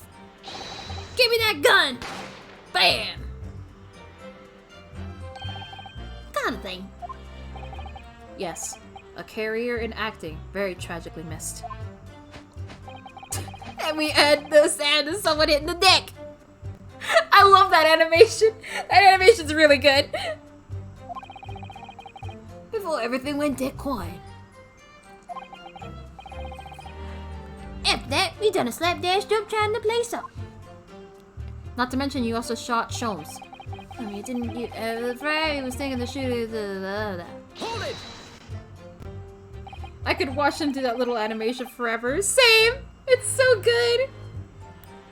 These two are really goofy. I like them. I mean, they're criminals and they shot Sholmes, but they're funny. I'm not excusing it. I'm just pointing out that they're funny before you say anything, Oz. So, you didn't try to open the storeroom door then? Not on your life! It went deathly quiet after that, he did. Put the window right at me. But anyway, the door's locked, weren't it? No way that was opening. At least they aren't racist! Yeah! At least they aren't racist! I mean, they haven't said anything to Ryunosuke. That's already a plus sign on my book. Yes, of course. It was locked from the inside, or so we've been led to believe. It was, Gov, it was! From the inside! Right, so we had no way of knowing what was going on in there, did we? Unless there was some other way to get a view of the inside of the storeroom. Like, through the keyhole, or a spy hole, perhaps? Don't Don't ring no bells. Don't light no lights. We had to cut and run before we noticed anything like that. But we're still cutting our teeth in this game, see? But one day, we'll really cut the mustard. What does that mean?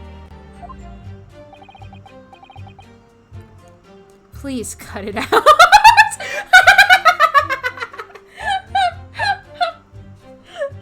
The Skullcan Brothers frequent ICanHasCheeseburger.com. That's my official headcanon. But as we know, behind that door was the victim's lifeless body, with the accused not 2 feet away. Yes, unfortunately.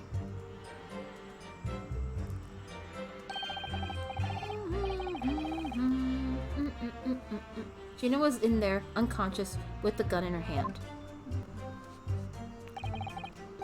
To confirm, it would be correct to say that neither of you set foot inside the storeroom. That's right, Gov. That's right. Couldn't have, even if we wanted to. We stuck everything back where we found it and scampered straight into the black. Hold it!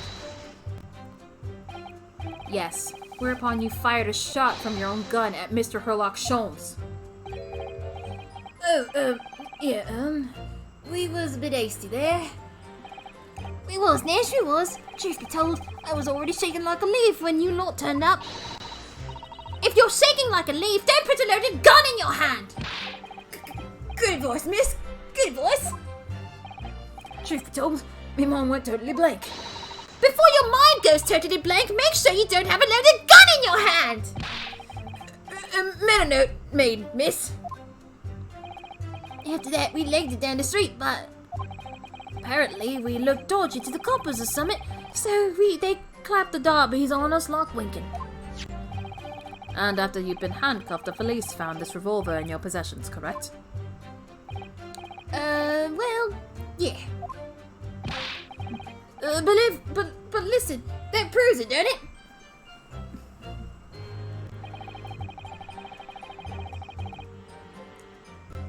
I like that Iris was just like scolding them earlier. It was funny. And why should we believe that? Huh? Well, because it's true, isn't it? The place was totally empty when we went in. And that time, the victim was already in the storeroom, having been forced to open the door by the accused, who had a gun in his hand. To his head. Sorry. In other words, on the night in question, these two witnesses never even laid eyes upon the proprietor of the pawnbroker, Mr. Windybank. Correct? You got, mister! Down to a T. So the Skullcan brothers never actually encountered Mr. Windybank? Is that really true, I wonder? But they recognized his voice, though. That's it? That's the full extent of their testimony? They are so important. They are. What is it, Bruno? You look very fierce. I could pour you some herbal tea if you're tired. Oh, thank you, but I'm fine. Being such a logical thinker, you'll probably laugh, but I feel as though these brothers are still hiding something.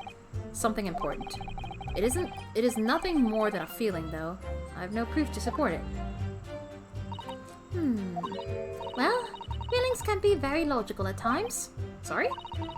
People's expressions, the movement in their eyes, the words they choose. You can take all that in hand and your brain will quietly analyze it to come up with a feeling like you describe.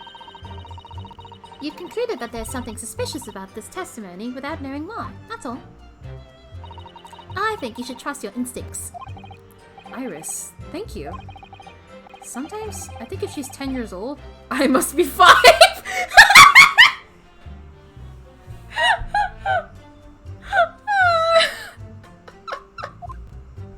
That is such a good line.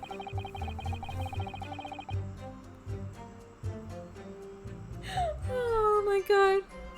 Alright. I need to like... Damn, Ace Attorney? More like LA Noir. Oh yeah, that's right. LA Noir does, like, their whole mechanic is that you have to pay attention to, like, facial expressions, right? Yeah, I remember that. Let's look through the testimony again. I wonder if this is another case where you have to press everything and then press everything again. Actually, yeah, hold on. Really good game too. I want another one. I heard it was really good. I never got a chance to play it because I only really ever got to have Nintendo consoles. And I never got a PC that was like, that could run, well, maybe my current one could run it. It's possible. I'll have to see. Huh. Something to think about. So, in fact, you heard the voice and the gunshot almost simultaneously. We did. Although, I suppose if you're being honest, we heard a kind of wavering voice before the yell, won't? If you don't want to get shot. Give me that gun! Bah! Kind of thing. A career in acting tragically missed. And where were the voices coming from? Could you tell? Of course we could. From the other side of the door behind the counter, it was. Yeah, I could be wrong in what the contradiction is, but I have a feeling I have... they mentioned that they knew... They recognized Mr. Winniebank's voice. But then they said they never met Mr. Winniebank. So how could they know it was him? Huh. That's where I'm thinking. In the storeroom where the victim was found dead. And the voice you heard. It was that of the victim, Mr. Winniebank. On my granny's life, of course it was. On his great life, of course it was. So that would mean that you both knew Mr. Winniebank and the sound of his voice. Eh? So that would mean what? What, Nash? What? Any ideas? Yes, Counsel. Indeed it would. No. We didn't know the geezer. How am I supposed to deny it when the bloke in all the fancy club was giving us the evil eye?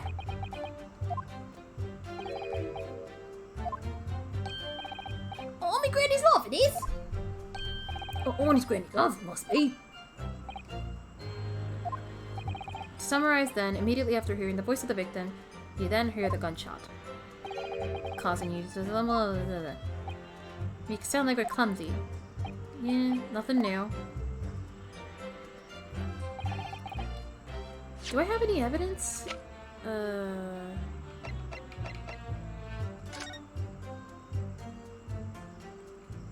No. Huh.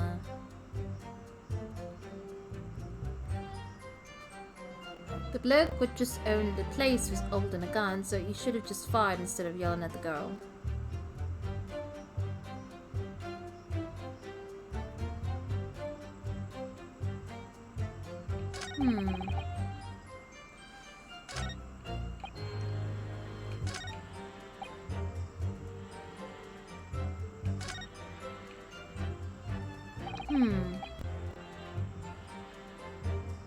That's it? That's the full extent of their testimony? I'm gonna fast forward because it's gonna seem all the same thing.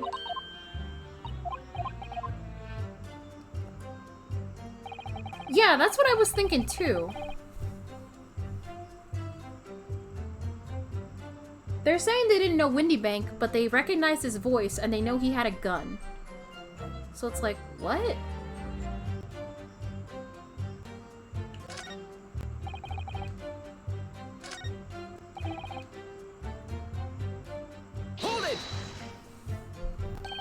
You're saying that Mr. Winniebank had a gun in his hands?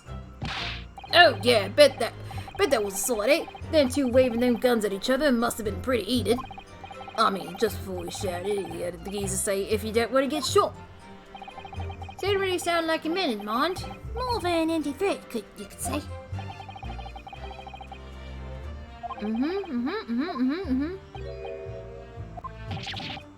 Yes, we know all this.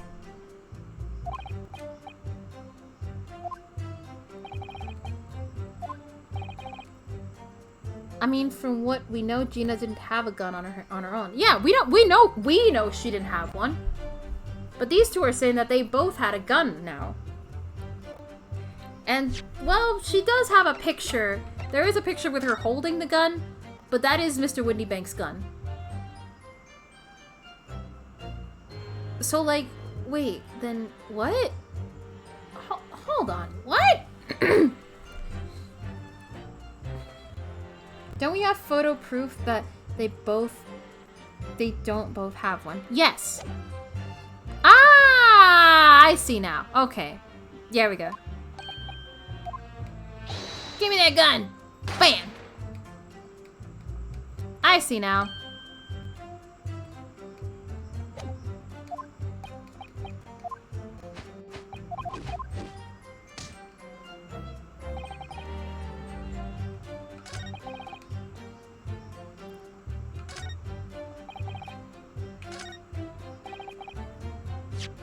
Let me save really quick. But I think I know what I have to do.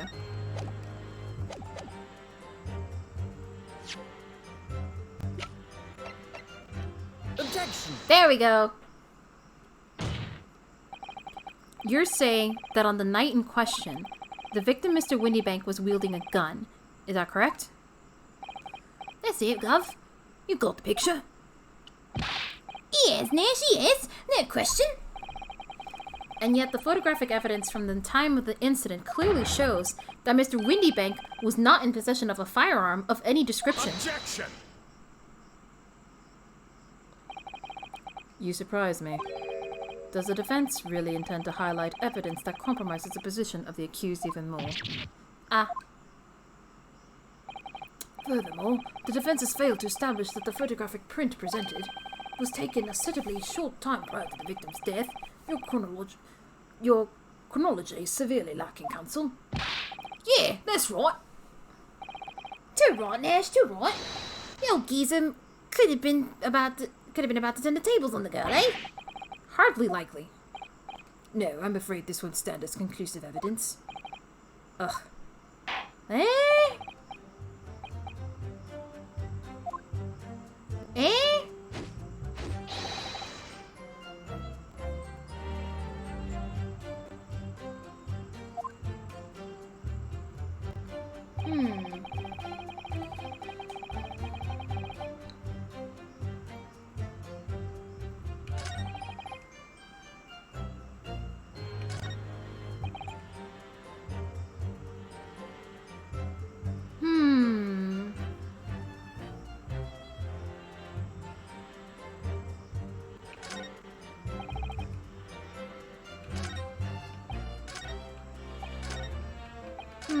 So there's probably another spot, maybe?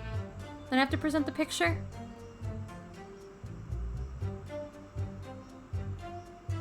Come out of the door and get us next. So we need another photo. So...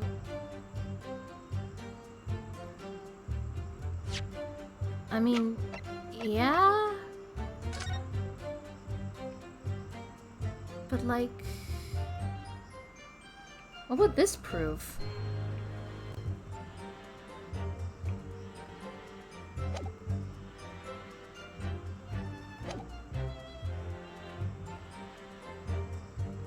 With Windybank in it?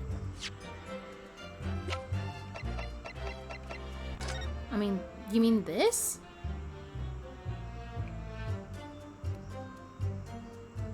Oh!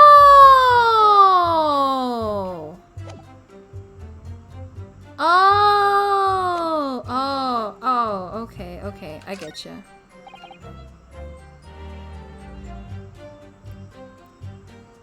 Okay.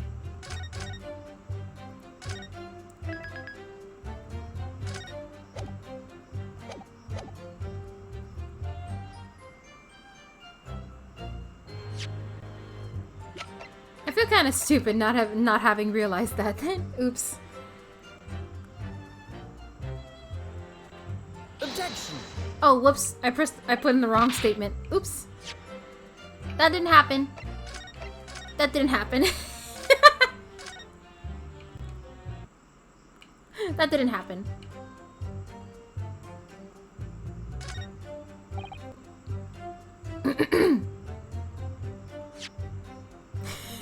Sorry.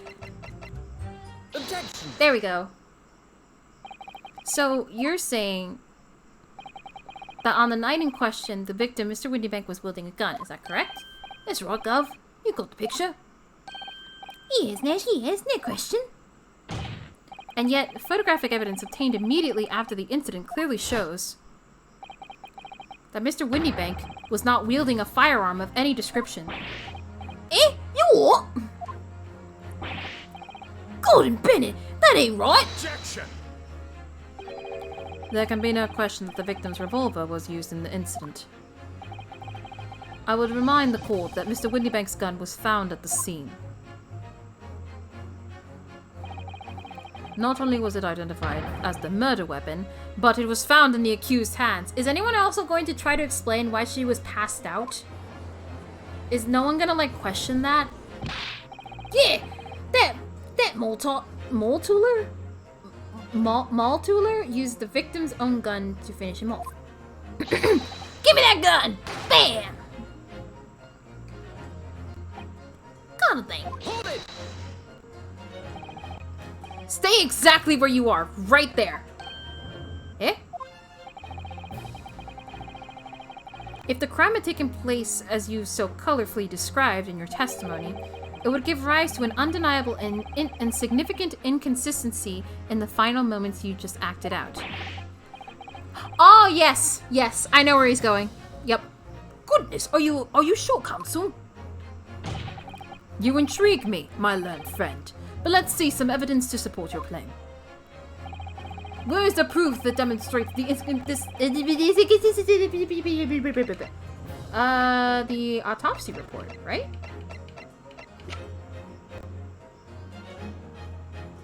Yeah, he was shot from the back, but these guys are saying he was shot from the front. I mean, it doesn't really prove much because they weren't in the room. They were just kind of describing what they know. I have such a way with words. Thank you. Take that. Take that. According to their testimony, the witnesses claim to have heard a shout of, "Give me that gun," followed by the gunshot. Indeed, with the two events happening almost simultaneously, or so we've been led to believe. Yes, that's right.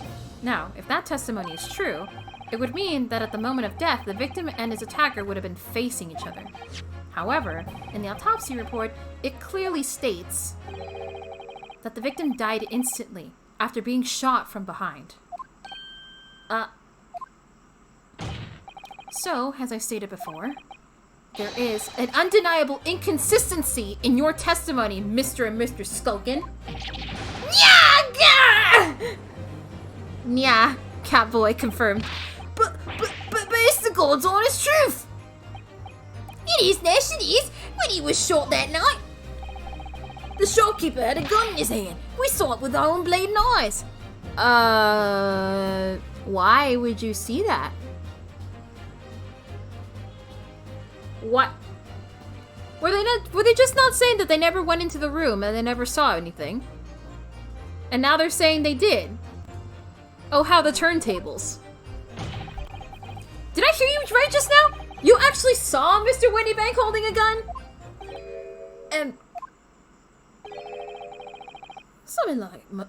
Something like that might have slipped out. Ah, even he didn't know! Ha ha! Stupid! Ladies and gentlemen, you have all just heard the admission by these two witnesses that on the night in question they actually saw, with their very own eyes, the victim wielding a gun. Which can only mean that despite their testimony to the contrary, the Skullcan brothers must have encountered the victim in person! Boom! Nash,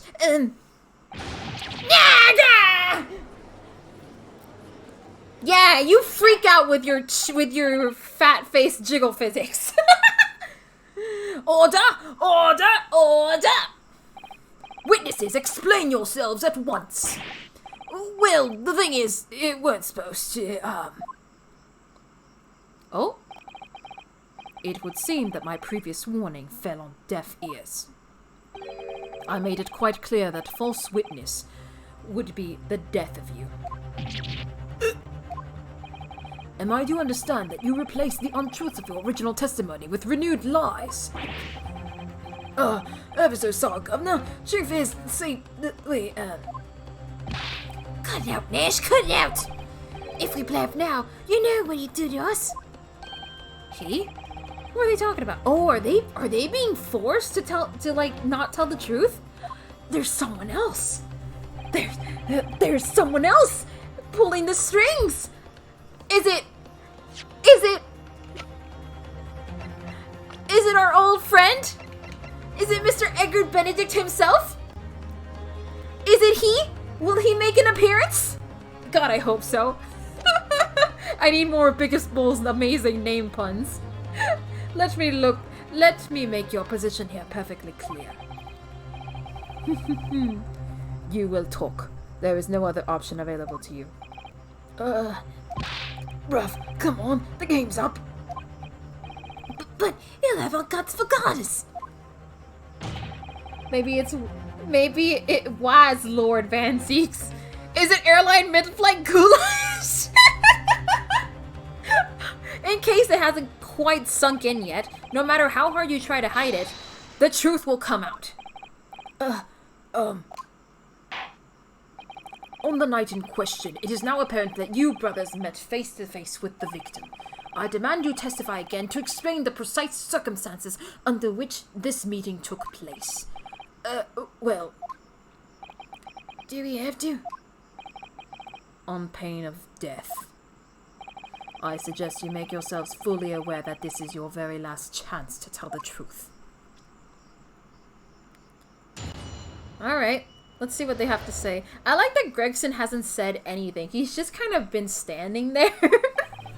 Alright, we just got inside the gaff and he a sigh of relief when the geezer showed his mug. Give me that gun, he bellowed, and then he flew at us like he was possessed. I thought we'd had it.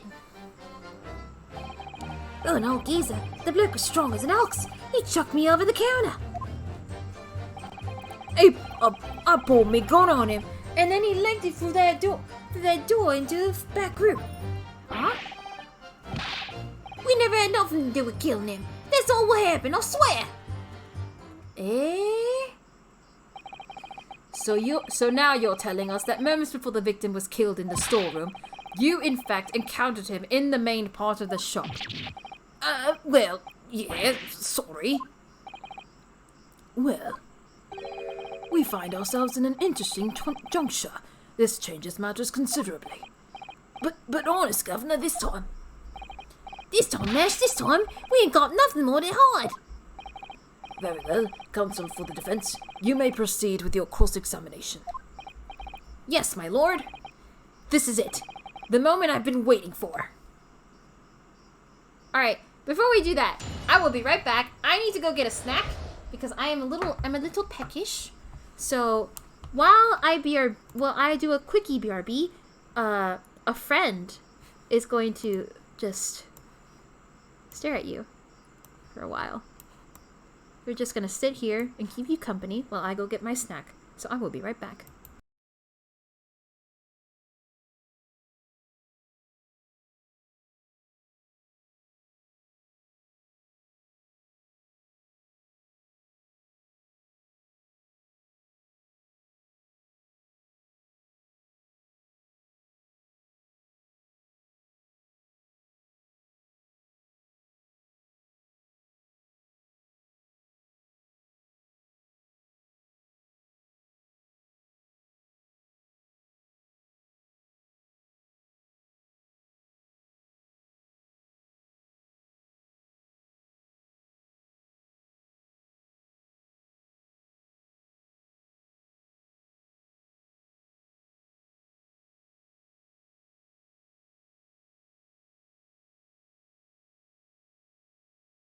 Hi. Did you miss me? I'm running out of words to use for this joke. No, you can't be. I believe in you. I know you can think of more. You're amazing, Biggest Bull. I believe in you. I believe in you so hard. But yes, I have a snack. I got some cheese. Because I'm feeling some cheese. Let me see if I can just open this bar. Ah. There we go. I have a bar of cheese. And my trusty friend. Oh, yeah. Hunk. Alright. Alright, you need to...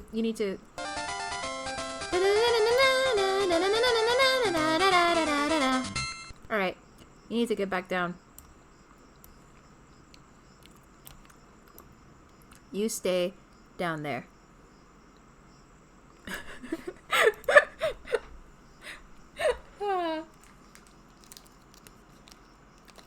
Oh, I should mention, I forgot, I've had this picture open for like so long.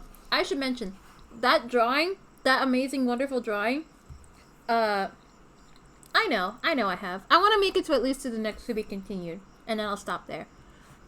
That drawing was made by my wonderful friend, Alex Beach Fox. I don't think he's here, but I'm just gonna, hopefully I write this name right. Hold on.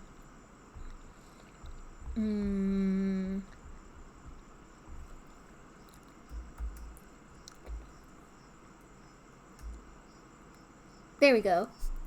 Please give Alex a follow. He just made it to affiliate.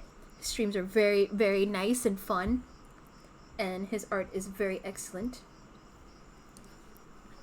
Yeah, Alex, I love that guy. Hell yeah! I love that guy too. Yeah, Alex drew that for me last night, and I love it so much. So, if you don't already, please give him a follow. He's super great.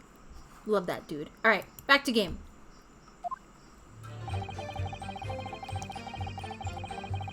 We're gonna press everything.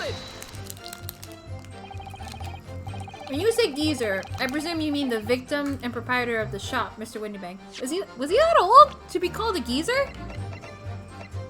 He's 48. I guess... No, that's not... I wouldn't say he's a geezer. Who is? That's right. We was keeping a close eye on the entrance to the gaff, obviously. But we never thought no one was gonna come out of the back room like that. The back room being the pawnbroker's storeroom. Yeah. Yeah, that must be where he popped up from. Only place he could have been. So it would seem the victim was already in the storeroom when these brothers entered the premises. Oh. Which means Guinea must have been in there at that point as well. But that doesn't make sense, does it?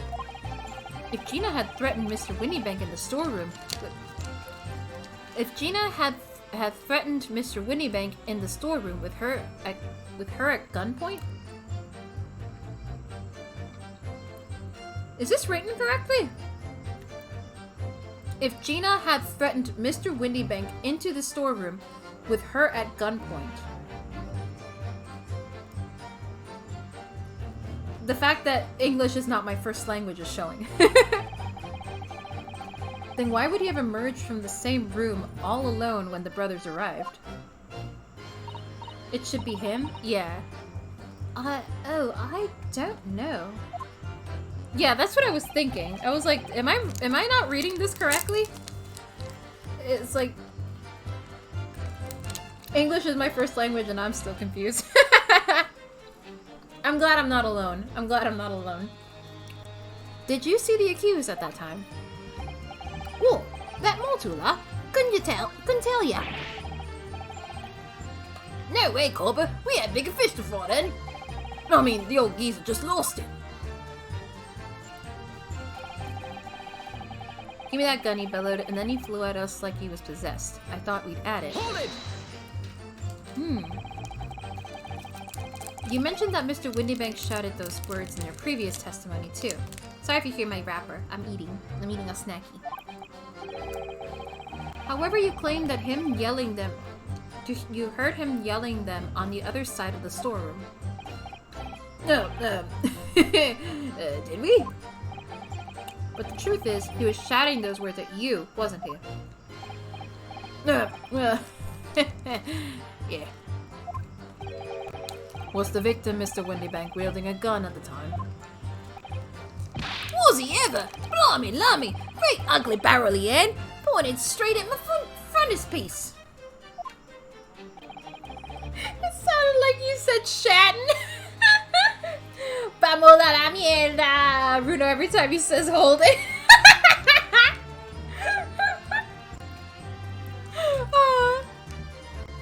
Así que lo que estás diciendo que viste al señor Windybank con la pistola.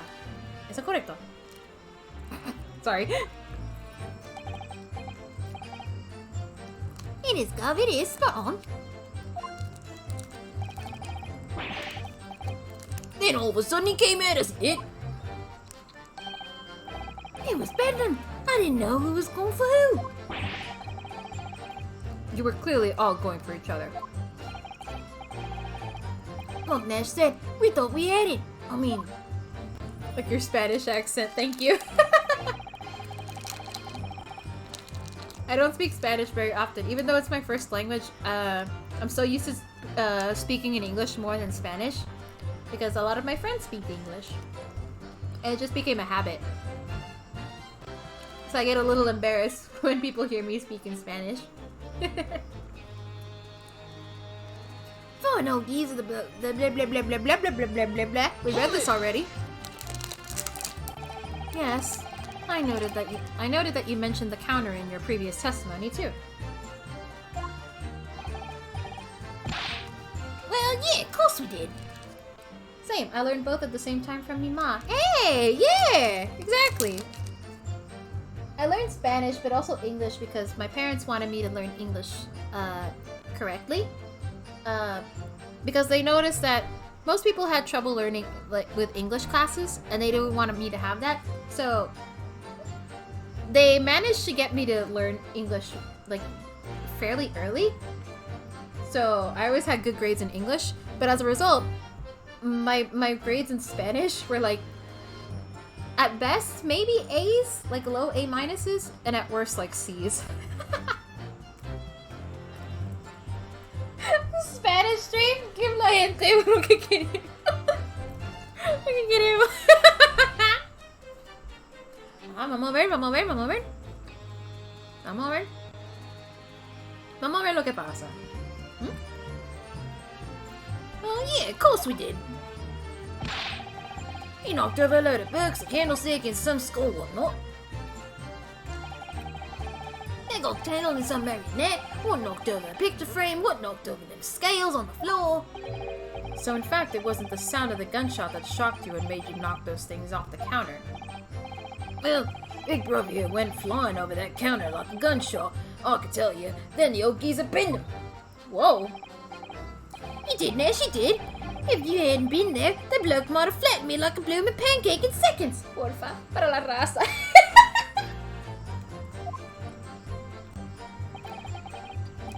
At the time in question, the alarm was raised at the local police station via secret cable by the pawnbroker. There's a button under the counter used to activate it, which was presumably pressed by the victim. That's right. When the brothers fled the scene and back into the street, they ran straight into the arriving police, didn't they? Poor Mr. Windybank. He did everything he could to protect his shop.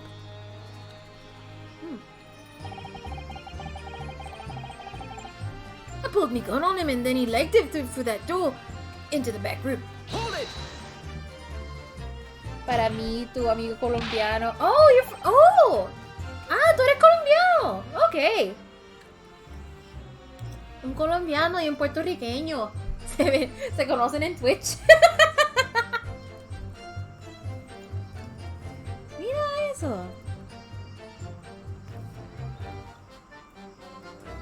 Oh, how different people from different countries meet on a silly little website. Sí, nací en Nueva York, pero visito frecuentemente. Ah, fíjate, yo nací aquí mismo en Puerto Rico. Yo nunca nací afuera, pero mucha gente piensa que yo nací de afuera porque yo hablo tanto inglés. I feel bad. We're talking in Spanish and everyone else is like,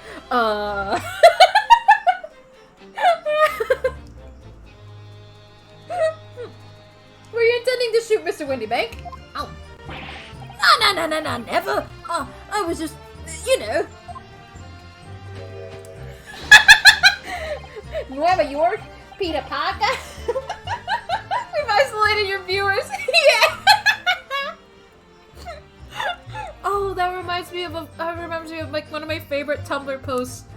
That's like, I forgot what it said entirely, but they said Puerto Rico wrong, and they wrote it as Puerto Rico, like Puerto Rico, and it made me laugh so much every time I see it. Looking out for me brother and he was being flattened, don't forget. By a man whose shop was being burgled, yes.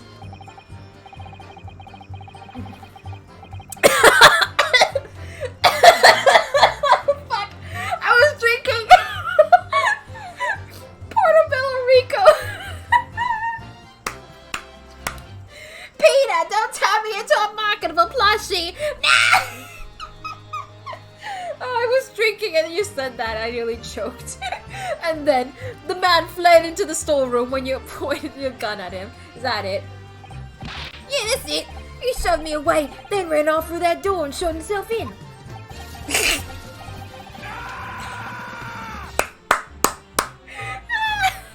I love that redeem. It's probably my favorite redeem of mine. It doesn't get used very often, but I love it.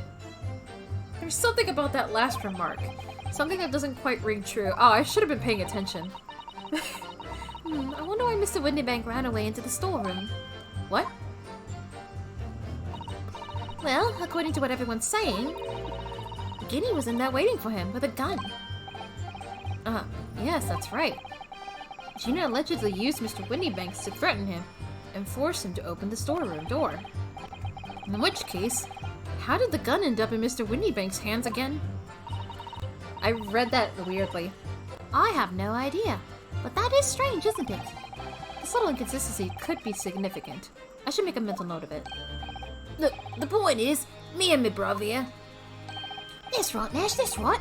Me and me brother here.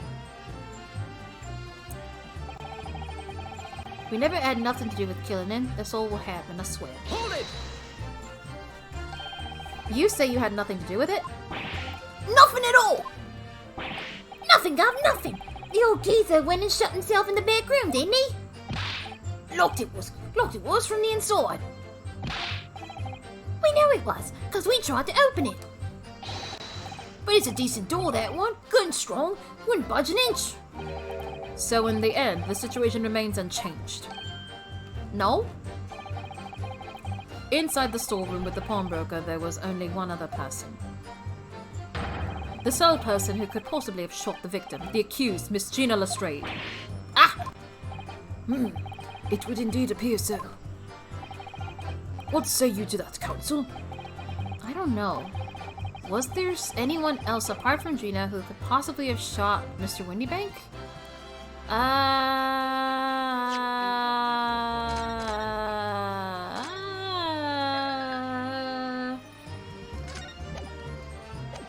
I want to say yes, but I don't know who. Like, or rather, I can't prove it was anyone else. Well, what? Oh, me wondering why if there was a third gun or not. This guy had a gun. Oh my god, it's so obvious now. But how am I gonna prove it? Wait. Hold on.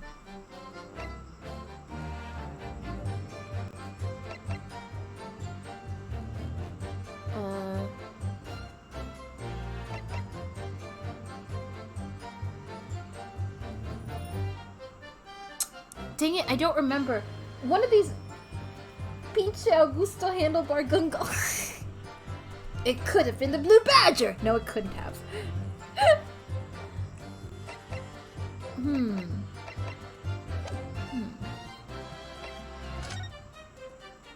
gonna say yes. Mr. and Mr. Skullcan. Eh? What? What's they look for? From the moment you admitted that you'd encountered the victims face to face that night, the course of this trial changed completely. It did? What is your point, my learned friend? The question we must answer is who could have shot Mr. Whitneybank? And it is the belief of the defense that the defendant is not the only possible answer at all.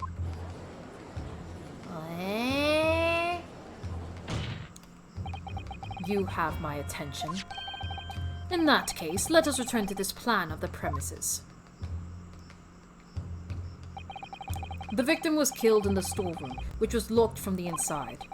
Those are the facts. So pray, what other possible answer to the question of who shot the man could there be? Counsel, we must now provide answers to the court in respect of 2 conundrums. 2, my lord? Twice as many chances to be right. Maybe? Oh, Ryunosuke.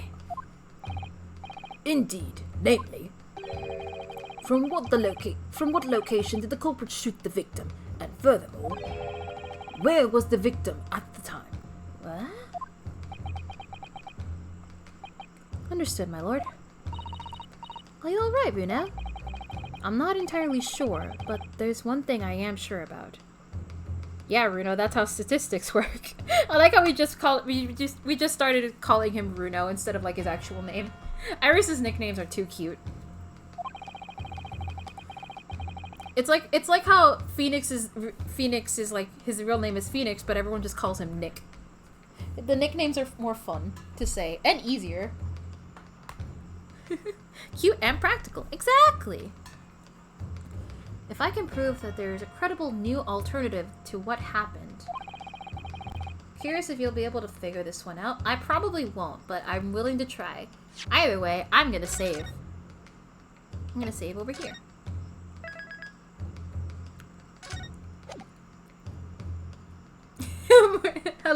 I love those Mordetwite emotes. They're so good. It would change Gina's prospects hugely. So now, time for some clarity. Show the court on this plan the answers to the question posed by his lordship. You're gonna be so sad when you don't have these anymore. Aww. If you believe someone else could have killed the victim, indicate from where that person could have fired the gun. If you believe someone else could have killed the victim, indicate from where that person could have fired the gun.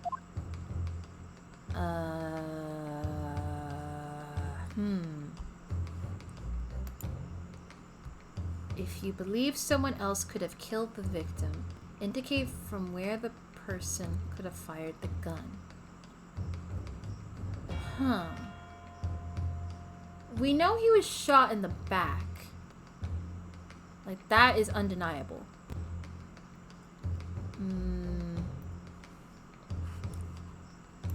Clearly they're using the sniper rifle from Halo 3 and ricocheted the bullet into his back. If only.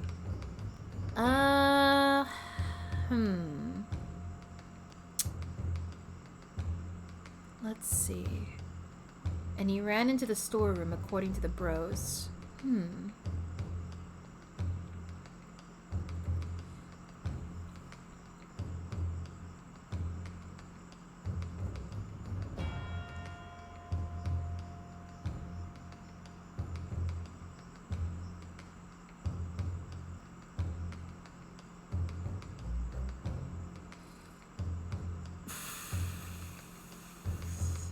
See, my thought, like, it probably is not connected at all, and I'm probably, like, wrong, but my head just keeps going back to the gun, to the fact that someone was shot here.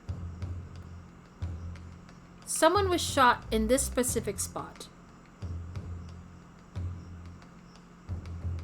So wait, did he run into the storeroom and get shot in his way there, or was he shot in the storeroom? At the moment, everyone seems to believe that he was shot in the storeroom. But if we can prove that he was shot somewhere else, then it could change things immensely, actually. But well, he wasn't shot here because we know the blood that was on the calendar wall is not his. We know that for a fact. Cause hold on, can I check my evidence? Yes, I can. Okay. There's this blood that we don't know who it belongs to, but for a fact, someone was shot here.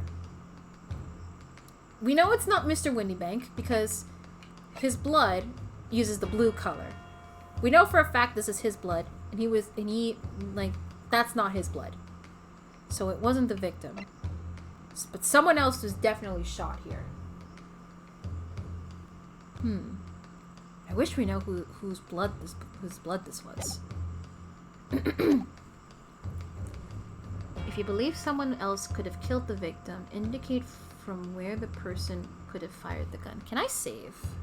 Can I save from here? I can't! Excellent. Okay. So I'm just gonna save really quick and shoot my shot, basically. So,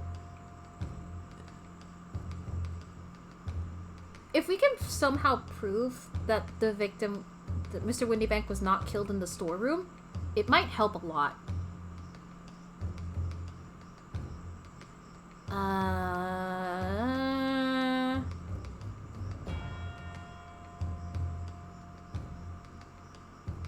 He ran into the storeroom according to the bros after being shot. I'm trying to run my peanut brain through the timeline. I'm not even sure I have together. Yeah, I'm like thinking. I'm like scared to present anything because I feel like I will look like an idiot. I know the answer, of course. Yes, I know you do. You've already beaten both games. You played this game, but I'll never tell.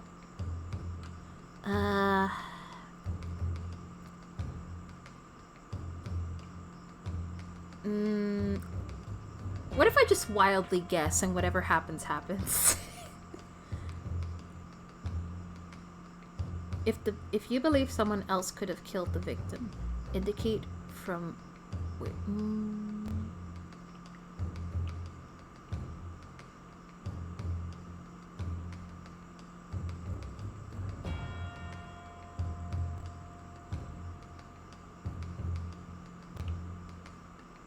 maybe from here?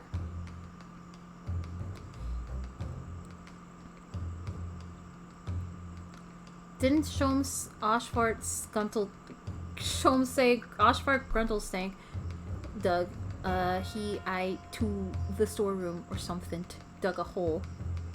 Dug a hole? No, he said that that was like one of his deductions that that's what he was gonna do. But we proved that to be wrong. Actually, wait. Oh, wait. Holy shit. Okay. Okay.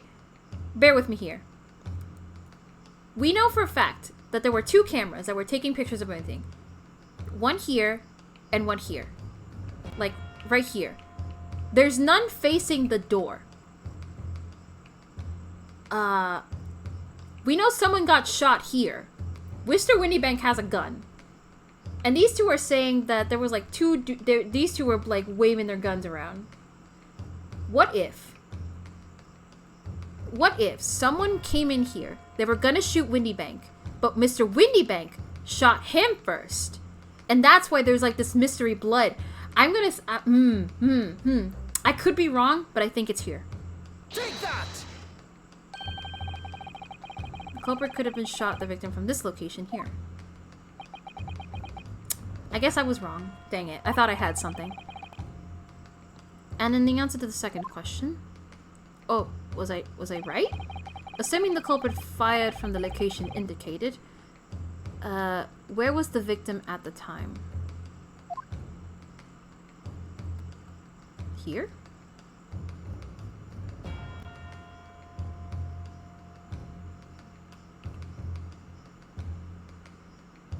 Maybe I'm wrong. Take that! The defense believes that the victim would... Objection! Okay. what your answer in fact shows is that your own position is as absurd as those you have indicated on the plan. What are you saying? Saying, counsel. Okay, I guess I was wrong. Dang it. Dang it! I thought I had something.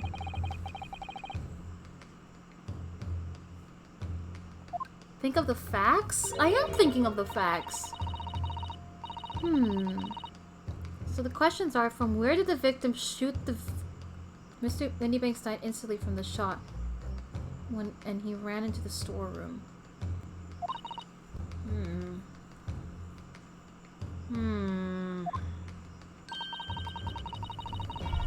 I'm like trying to rack my brain. I don't see why we can't show that someone other than Guinea could have done it in the storeroom.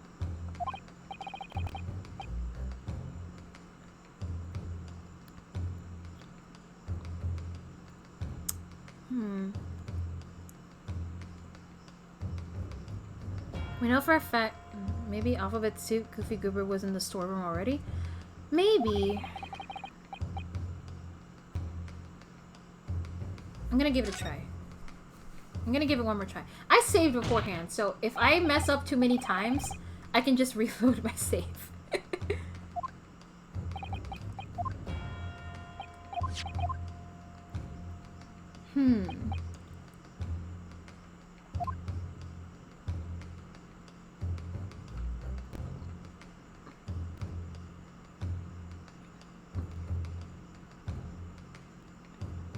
I'm on the right track, but the positioning is off?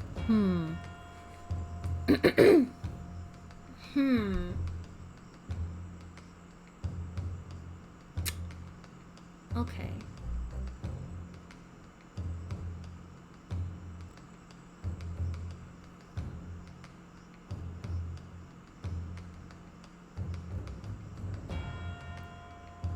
I'm on the right track, but the positioning is off. Was in the storeroom already?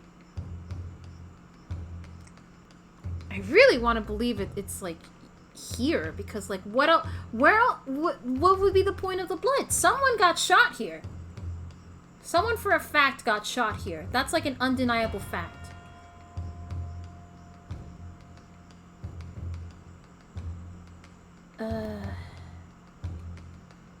Just because he was shot there doesn't mean he fired from there. Okay. I guess.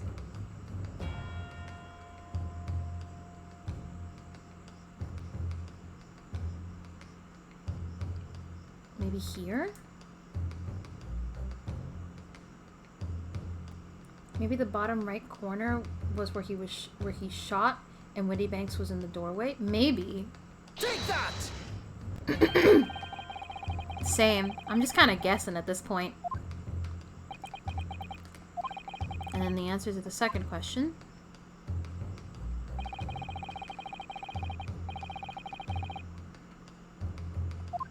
Maybe here?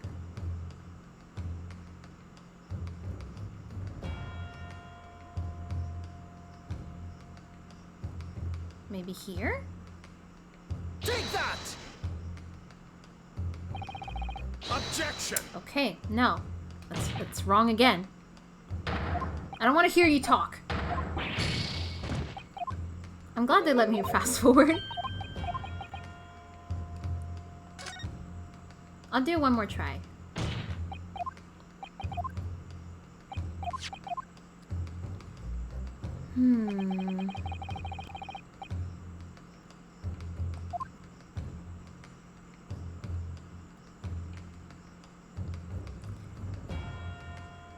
Oh.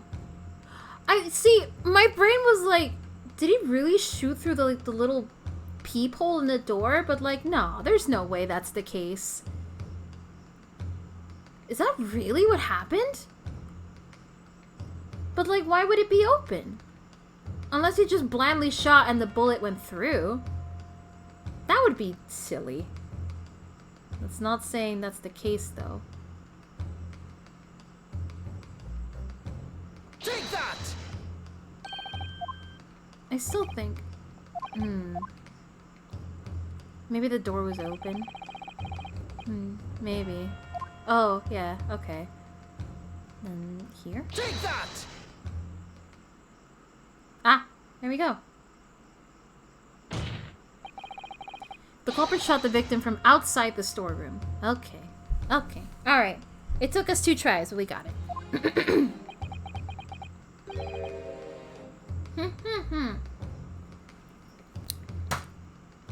You know what? That could also work too.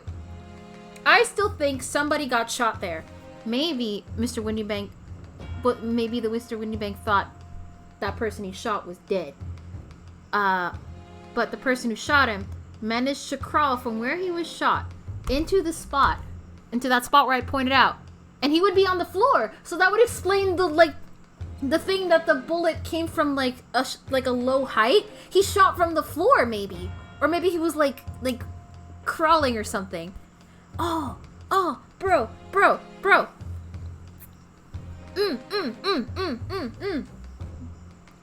I think I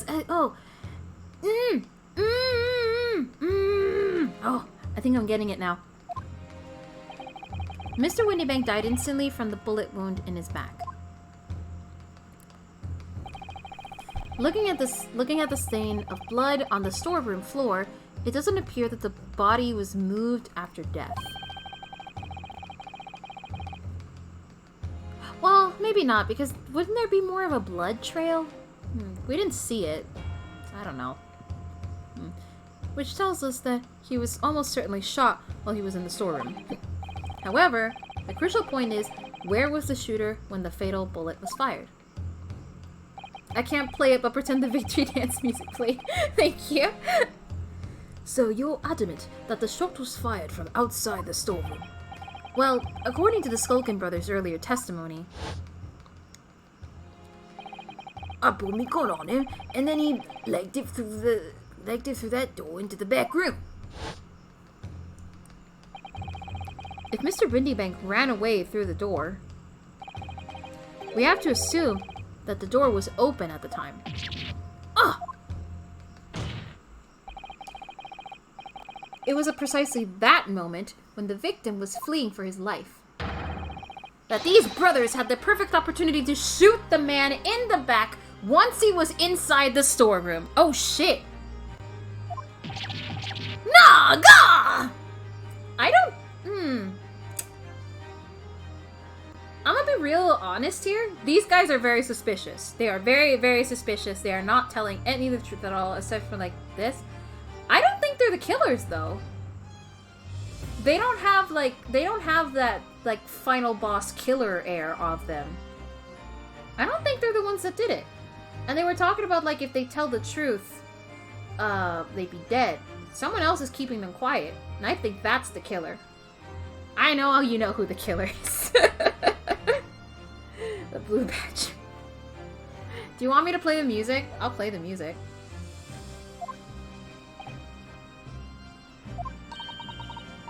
Very much a Wario and Waluigi at sporting events type vibes from these two. Yeah. They seem like goons, like henchmen to the real killer. Come to think of it, do you remember what the prosecutor said at the start of the trial? Moving on to the findings of Scotland Yard's coroner, his report states that the bullet entered the body on a rising diagonal trajectory. Yeah, from below. It meant the victim was likely shot from someone significantly shorter in height than himself. Poor man. Shot while he was running as fast as he could to safety. It was Mario. Ah, of course! He would have been leaning forward as he was running away. So even if the bullet was fired horizontally, it would still have entered his body from an upward trajectory. Huh. So the culprit isn't necessarily someone shorter than Mr. Windybank. Objection! I'm sure my learned friend can't have forgotten that the storeroom door was found closed and locked from the inside. You claim that the victim was shot as he fled into the room. Do you also claim that his corpse was dexterous enough to turn the come on, man. The door was open. obviously, after the body fell into the storeroom, they just fucking went in and fucking, like, they shifted the lock and then closed the door. Easy. But, what if someone else locked the door? Yeah, there you go. Yes, there's someone else who could have locked the storeroom door. Is that so? Very well then, counsel. Present your hypothesis to the court. In the scenario you just described, the defense's assertions is that the victim was shot from outside the storeroom. Keep in mind. Uh-huh.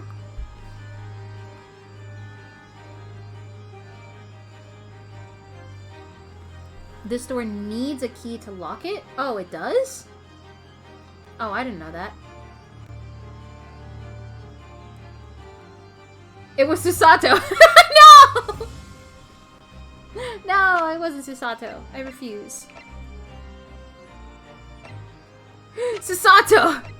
That's why she had to leave the country! She was escaping her crimes! It was the perfect crime. Do you remember who had the key at the time? No, I don't. Actually, I don't remember. I completely forgot there was a key to begin with.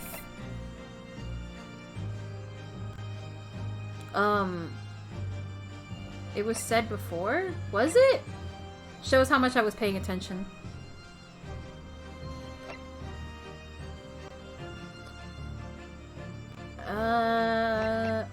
I genuinely don't remember. I don't remember. I mean, think about it. Who was trying to get into the storeroom? Oh, Gina? I guess? But wouldn't that incriminate her more? And like, how would, like, what would cause her to be knocked out? And why would she have the gun in her hand? I'm confused. I'm confused. It's a little like too obvious / direct to say that it was Gina because she was there, but I guess her locking the door from the inside doesn't incriminate her based on how you're arguing about this. But then we'd have to explain all the other stuff. Take that! I guess. Obviously, the person who locked the door was the only other person inside the storeroom at the time. The defendant, Miss Gina Lestrade. Objection! That's absurd! You're suggesting that the accused deliberately engineered the sealed room? For what possible reason? Such actions would only serve to tighten the noose around her neck. Yeah, like, it doesn't make sense. I'm inclined to agree, I must say. Well, counsel? Yes, that's a tricky one, that, isn't it? Yeah, I don't know. Half-baked notions have no place in my courtroom, counsel. Remember that, please.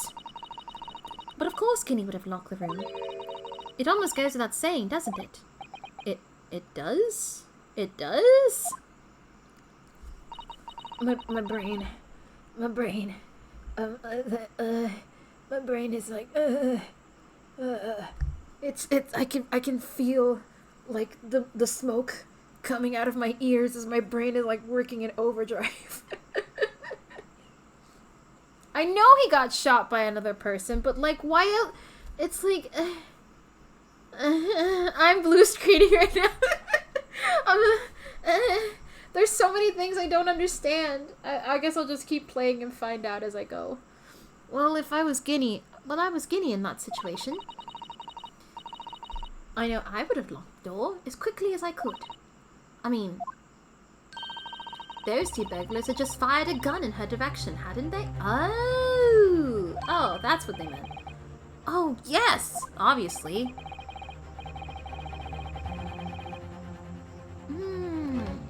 Okay. Alright, that makes sense.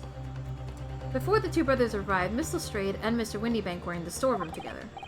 Now, I don't know what went on between them at the time, but at some point, Mr. Windybank must have heard the intruders breaking into this shop and left the storeroom. Intruders, eh? That's us, bruv. fucking pogging. If your theory is correct, that would leave the accused alone in the storeroom. Yes, it would.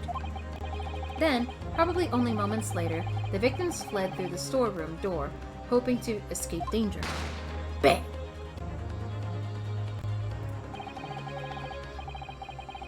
In that moment, by the bullet, Mr. Windybank fell to the floor where he was, and just inside the storeroom. And what we have to ask ourselves now is, what would the defendant have done in that moment? What would the defendant have done in that moment? What would the defendant have done in that moment? Shit, it resized it. Damn it, I wanted a surprise! It's not worth it now! Fuck!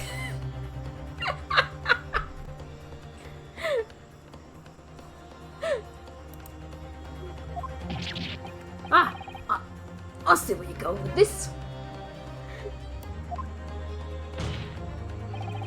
Outside the storeroom was a terrifying killer who had just murdered Mr. Windybank. As soon as that thought struck Mrs. Strayed, she slammed the door shut and locked it in order to save her own life. Hold it! But I mean, we ain't the ones who done it. We ain't, Gov, we ain't. You gotta believe us. I mean, come on. We never shoot anyone. Objection! That's blatantly untrue. I know for a fact that you would. Because before my own eyes, you shot Mr. Herlock Sholmes. There's only one logical conclusion here. Mr. and Mr. Skullcan, you brothers had every opportunity to have been the true perpetrators of Mr. Windybank's murder. Where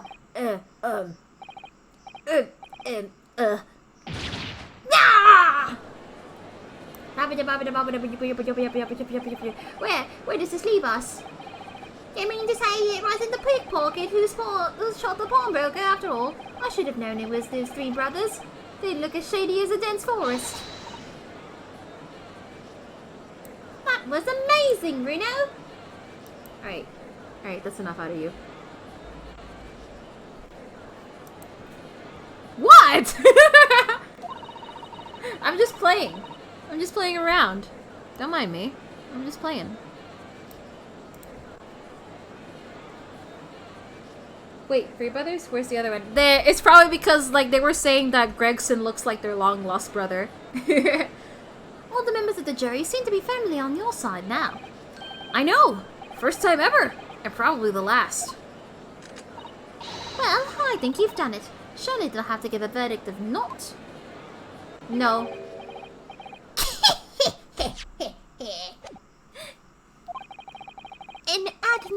An admirable effort, my learned friend. What's this now? He's laughing? You find the situation amusing, Lord Van Zeeks. Iris, please put the gun down. It's okay, it's not a real gun. It's like a toy gun. Oh, please. Yes. Throw more glass. You know, with all the broken glass that should be around his, like, his bench, I hope that, I don't know, I was gonna say that he steps on glass, but he's probably wearing, like, iron-toed boots. I dare say. Such... Chicanery? British English with their British words that I've never heard of in my life. It's so hard to read, and I look like a fool when I read them incorrectly. It makes me angry, because the British, they created the English language, but they also created a bunch of words they don't even use anymore. So it makes me want to pull my hair out. Such blah blah blah is the bread and butter of the street performers in your provincial eastern nation. I'm going to bite your legs off. But such blatantly malicious conjuring tricks amount to nothing more than inexcusable pettifoggery here. What? The hypothesis you put forward so ostensibly, credibly cannot and will not stand. Because you see, it contains a fatal flaw. I think I know what he's gonna say. I think I know what he's going to say. Well, no.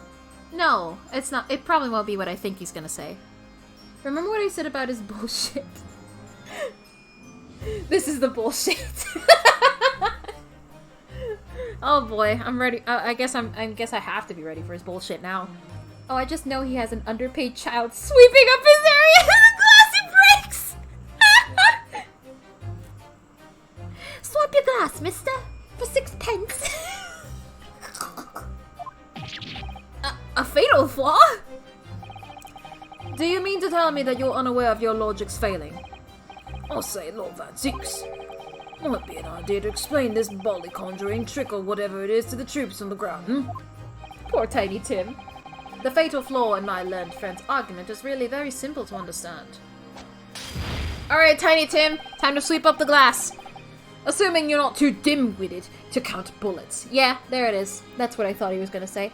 Yeah, that was an issue. Only one bullet was shot from here.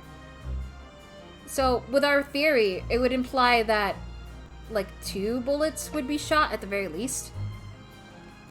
But, like, I mean, there's nothing stopping him from just taking Windybank's gun. That's another thing.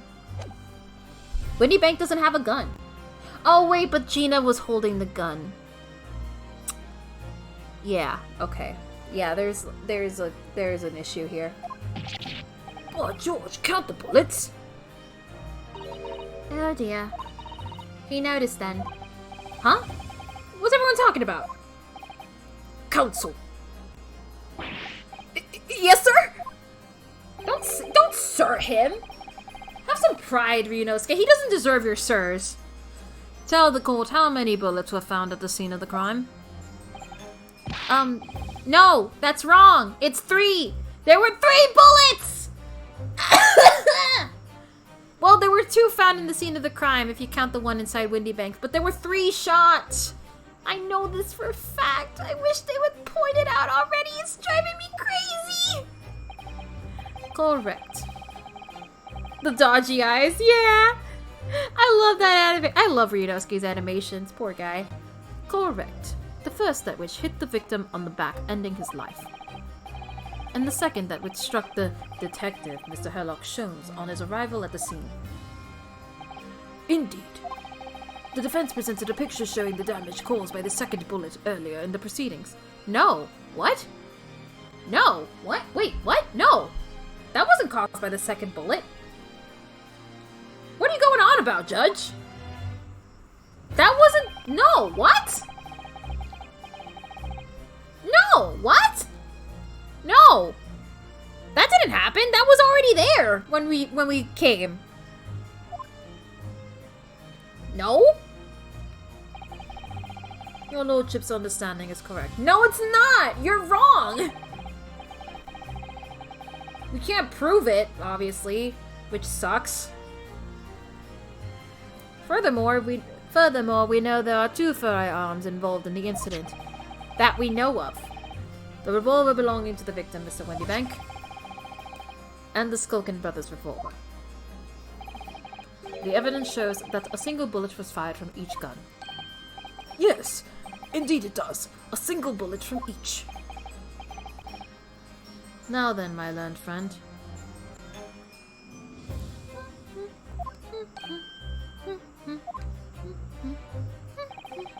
You yourself told the court only moments ago that these 2 brothers shot Mr. Herlock Sholmes right before your eyes. Yes, I did. Oh my goodness, I think you'll find... That if a single bullet was fired from the brother's gun hit Mr. Sholmes, it means... Windybank was not shot by the same gun. Stop. Only 1 bullet. Stop. Exactly. Yes, this Nipponi street performer presented an ostensibly credible argument. However, it was never anything more than a visionary trick with no hope of standing up to scrutiny. I hate him. Ugh. Ah!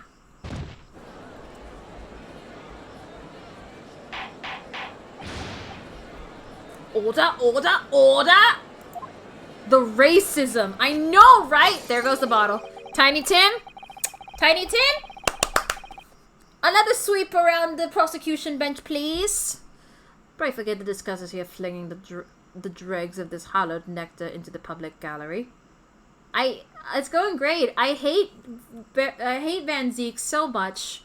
I want to bash him up the head with a bottle. I would be accused of murder, but you know what? It's worth it. Lord Van Zeeks!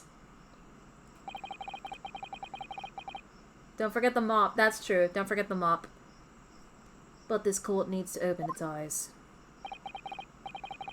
That shit stains. That's true. The accused, Miss Juno Lestrade, is no ordinary little girl. Despite her young years, she can, regrettably, no longer be described as a juvenile. No, the person in the dock is far from a law-abiding citizen. She has a past riddled with criminal conduct. She's 17! The truth is, the accused broke into the pawnbrokery on the night in question with loathsome intent. No! She just wanted to make sure something was there! As we can see beyond a doubt in this print, which depicts her threatening the victim with the murder weapon. Wait.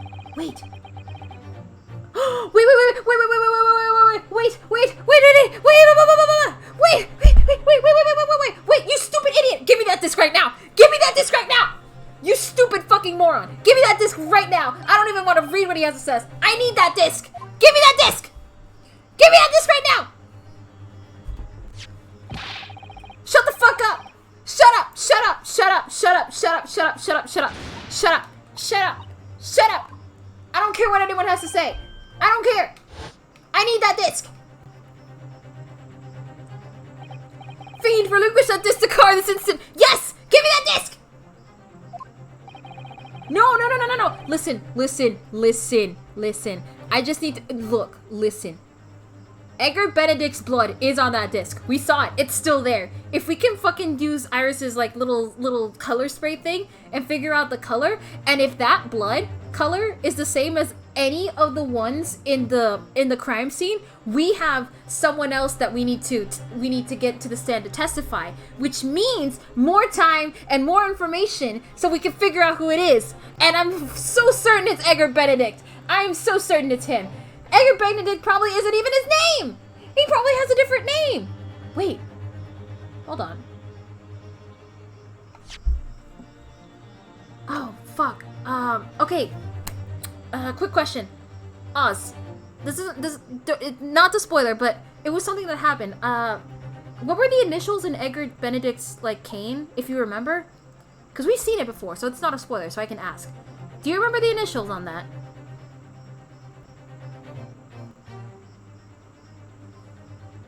This is a fucking stretch, but AG? Damn it! Okay, never mind then. Fuck! Oh my god. It's from Goldilocks. Oh man. I was gonna... AG's correct. Okay, never mind then. Shit. I was gonna really fucking go wild about something. Ah, oh, damn it. Okay, never mind. It's probably not what I was thinking then. Either that or you fucking stole that cane. I could still be right. I don't know. It's a very Ace Attorney thing to do. The very day before the hateful murder of Mr. Wendybank, the accused attempted to make off with this article, which clearly doesn't belong to her. And with none of the subtlety of a pickpocket, I might add, but by brute force and brazen impudence. Good gracious. Make no mistake, any sympathy for the accused on account of her years is misguided and dangerous. Any sympathy for you and trust in your words is misguided and dangerous, you fucking racist. There are no depths to which this girl would not stoop if pushed, no crime she would not commit. The court forgets that fact at its peril. I see. I think it would be prudent to take this music box to sensitive evidence. As a grim testament to the... Oh, whoa! Lord Van Zeeks, Inspector Gregson? What? Yes, Inspector? We had a meeting yesterday at the yard with the prosecution service, and, I think it was agreed that the disc wouldn't be used as evidence. Oh? I believe Eggert was a fake name. I believe Eggert was a fake name because he said that the cane, he's had that cane for years, but Eggert Benedict does not have the initials AG. So either he was lying about owning that cane for years or lying about his name. And I'm very likely to believe, I'm more inclined to believe that the name is fake rather than the cane is stolen. Because why would you steal a cane that so obviously did not belong to you? What do you mean? It totally does. What's this all about? Why is the inspector acting strangely? That's the first time he's said anything about to Van Zeeks at all. I am unaware of any such meeting. But those were the instructions right from the top. The government bigwigs who insisted.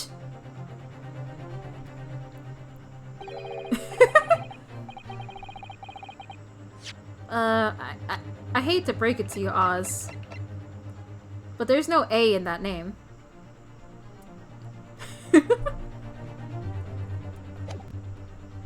Inspector, I am the prosecutor and I am determined how to present my case. That's not how it works, bud.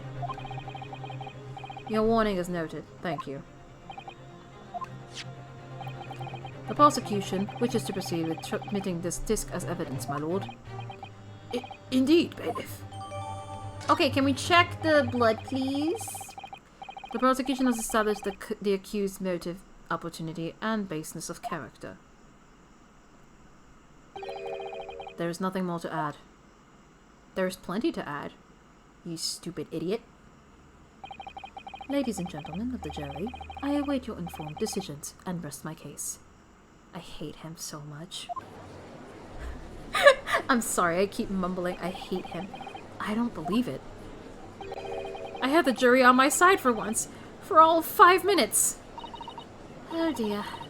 It wasn't even for 5 minutes for now. My lord! Eh? Wonder if I might say something at this point. Oh no. Oh god. Okay, proceed, Mr. Foreman. Been stumbling about in the bit of a fog up to now, if truth be told, but all of a sudden... The answer's boldly obvious to me, and my man, there's only one thing for it. Ah, boy. Oh no. Here we go again. Oh well, the court will hear from the jury. Ladies and gentlemen, you will present your leanings at the defendant's culpability. Guilty. Yeah, there we go. Guilty. Yep. Guilty. Mm-hmm. Guilty. Mm-hmm. Guilty. Yep. Guilty. Yep. There we go again. Yep. Oh boy. Are we gonna have to do another summation examination? We have a consensus among the jury, it seems. When you have eliminated the impossible, whatever remains must be the truth. Oh, fuck off! Don't you dare say that! That's my line. I wrote that for Hurley. Oh, how dare he use it against us! You need to sleep? Okay. Yeah, I am at it is kind of late, I'm realizing. Hopefully I can get it to be continued. Because that's what I'm going for. If you need to go to sleep, Oz, I'm not stopping you. You can go to sleep. Don't worry, Iris. I don't think we're finished yet. There's still more to this case than we realize. There must be, because there's one thing that I'm absolutely certain of. Gina didn't shoot Mr. Windybank. That's beyond any doubt. Thank you. I'm trying my best. Very well. We will proceed with the second summation examination of the day. Mr. Foreman, are you and the other jurors ready? Garridad Squadron is primed and ready for action, sir. Very good. So, ladies and gentlemen of the jury, you will each explain on what grounds you have now determined the defendant to be guilty. Let's see.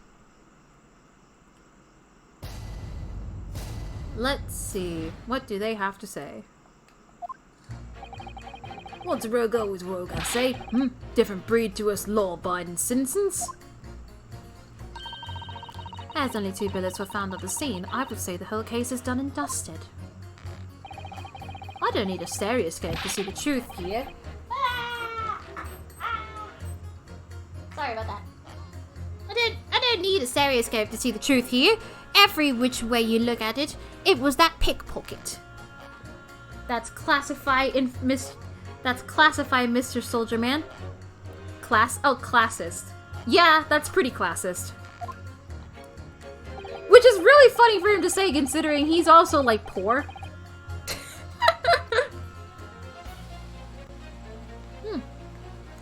I never imagined that simple operation would cause me such grief.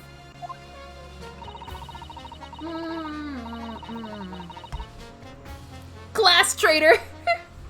Guillotine! Yeah, because he's poor. And he's making his wife pretend to be a maid because they were like... What shows if you're like... He's a landlord though? Yes, but he's also poor because he doesn't have a maid.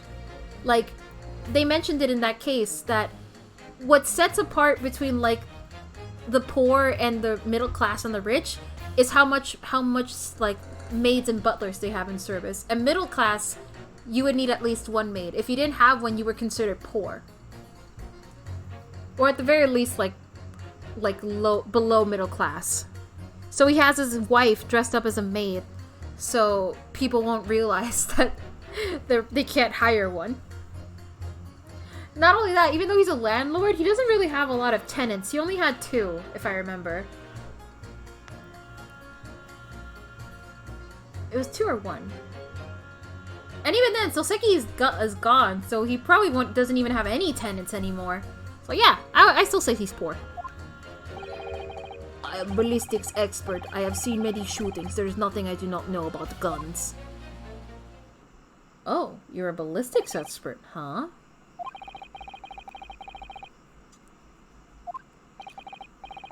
I have to admit I was rather bowed over the argument put forward by the chap in black.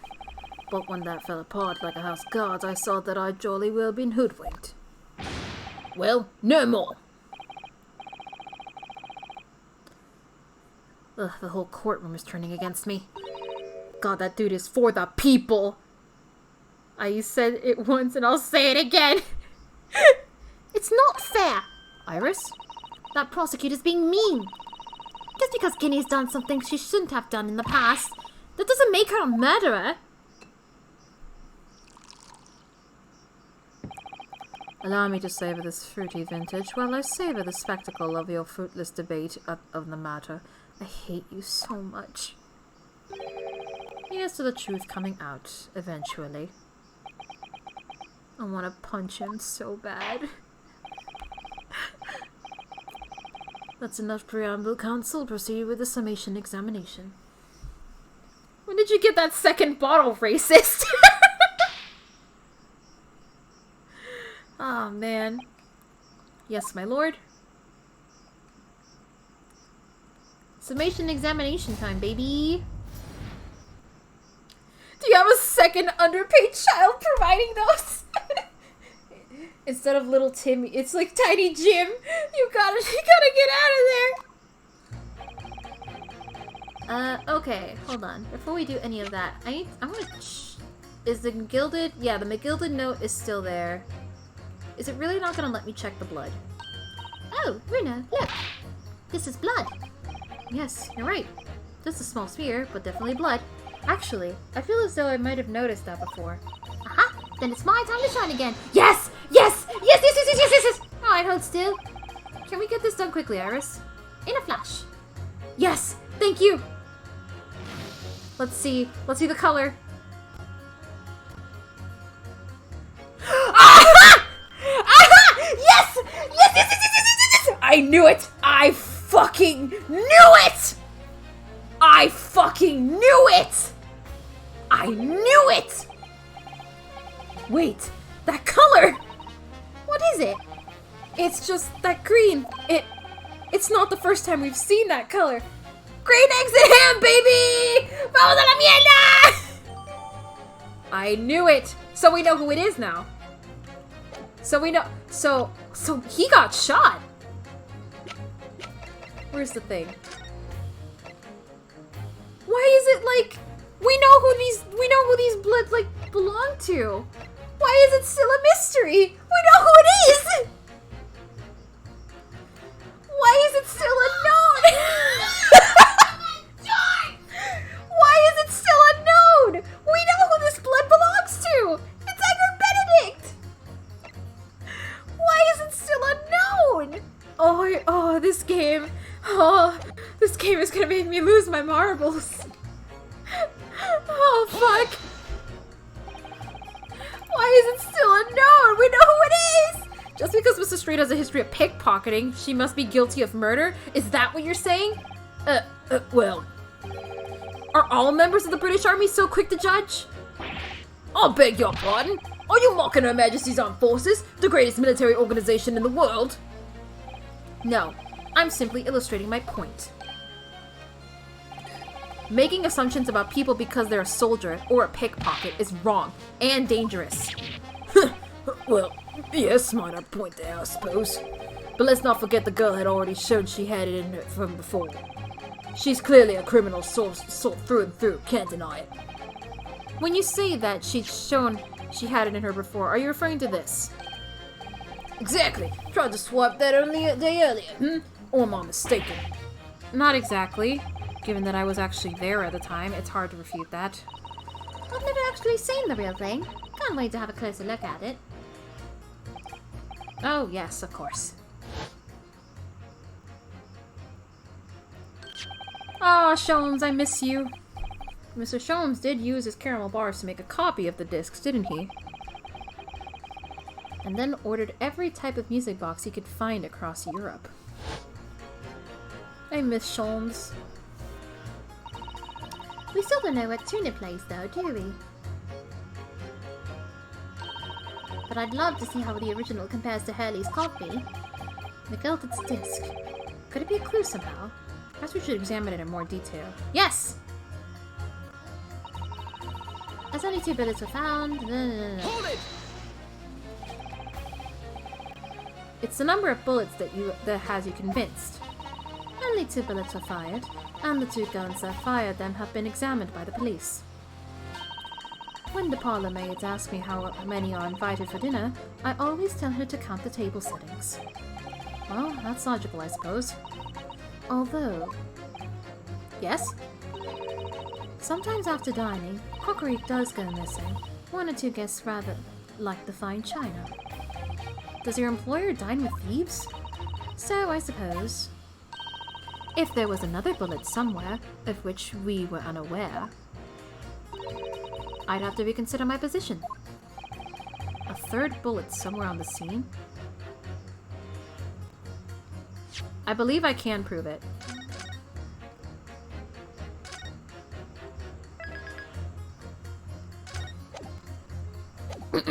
I believe that is possible to prove because fucking... this. It's literally right there.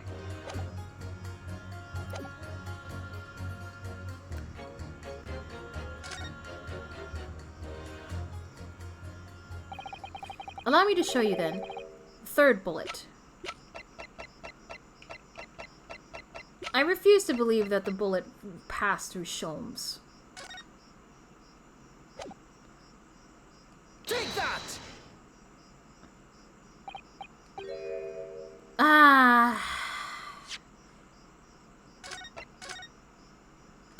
Okay, game. I'll play the waiting game.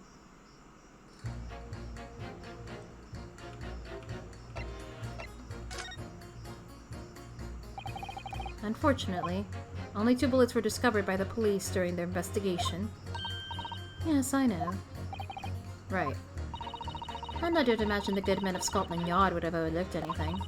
If I missed a bullet while I was You're a few steps ahead. I see. Oh, hi! Oz, weren't you going to sleep? You should go to bed, bud. If you're sleepy, you should sleep. You're a few steps ahead. So I'm on the right track. I should receive a scolding, I don't doubt. And he should receive a visit from the police, perhaps. It sounds like a crime scene to me. I am in bed. Okay, fair enough. A 3rd bullet. It would completely turn things around if there was one, wouldn't it? Do you think we might find one lying around somewhere?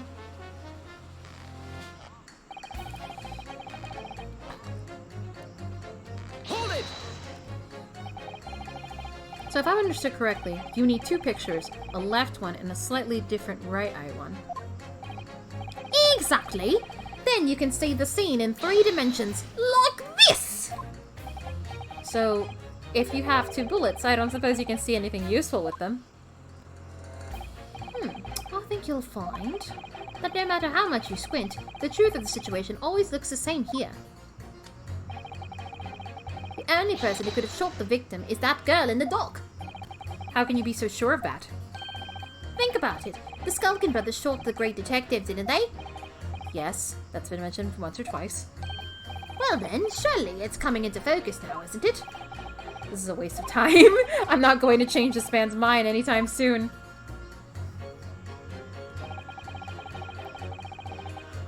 Hold it! Would you please stop muttering about things that have nothing to do with this trial, sir? The defendant's life is on the line here. Well, the thing is, I couldn't really say that it has nothing to do with this trial, to be honest. Huh? I mean, there's no question that the man was shot, but the bullet had simply vanished from his stomach. It's quite inexplicable, don't you think? Eh? I almost don't want to ask, but this surgery you've been muttering about all this time, you were operating on... What was the fellow's name now? Herlich? No, Herlock? No, Hairlock? Herlock Sholmes, by any chance? Yes, good lord! It was that Hairlock fellow. What?! You're the surgeon that operated on Mr. Sholmes?! That's right, using the very latest anesthesia techniques, I might add. It was a fairly major op, I can tell you. This is crazy! Let me see. The fellow was brought in not long after midnight, if I remember correctly. He said that he'd been shot by some criminal or other, so I opened him up like a shot. But the funny thing is, I went over to his insides with a fine-tooth comb and can't find the bullet anywhere. So I'm afraid I had to throw up my hands and just stitch the fella back. That's not good! You can't just do that! I hate to state the obvious, but... Yes? Surely that's because the bullet is still at the scene of the shooting? The counsel of the defense is correct. As is clearly shown in the photographic print, the bullet that the Skullcan Brothers fired at Sholmes hit him in the stomach region and exited his body and lodged it. No, but that's so high up. What the fuck? Where the calendar was hanging on the floor. I think you'll find it's really quite simple if you just consider the problem 3-dimensionally. Huh, who do you think I am, son? Well, juror number 4 is about the best I can do. As soon as I saw the wound from the man's stomach, I flipped him over. Like a pancake? Are you saying that you checked his back? Of course I did, and there wasn't a trace of injury. No sign that the bullet had left the body at all. Oh. What? That's the point! The only logical conclusion was that the bullet was still somewhere in that man's innards. Which is exactly why I set about slicing him up. And I'm still none the wiser, even now. How many times do I have to say it? Can somebody please explain how it happened? Can somebody please solve the mystery? It's almost as much of a mystery as how this jury was put together. The mystery of where that bullet ended up is infuriating. Where's an expert when you need one? Hold it! Mr. Sholmes' surgeon is on the jury. I've experienced some coincidences recently, but this is ridiculous. I'm as surprised as anyone. But there's no question that Mr. Sholmes was shot. Well, that's what the police told me when they brought him in. How bad were his injuries, Doctor? He was in a bad way. He lost a huge amount of blood, you know. And I suspect he was shot at quite close range, too. Because his skin was badly burnt around the point of entry. Ugh. Burnt? As I said, I flipped the fellow over and examined his back, but there were no signs of an exit wound. which is why I thought I'd better locate the lug and pop it out. And yet, you say you found no bullet inside the patient. Well, I wouldn't have done, would I? Because it's in the wall of the pawnbrokers. But how did it get there? I need someone to solve this mystery before it drives me into insanity. If only there was some expert in If only there was some expert in ballistics who could help, even if he looked extremely untrustworthy. I wonder who could help us in this situation. So we have a disappearing bullet on our hands. The accused attempted a theft on the previous day. Does he say it? Okay, no. Okay, damn it. That was just so fucking convenient.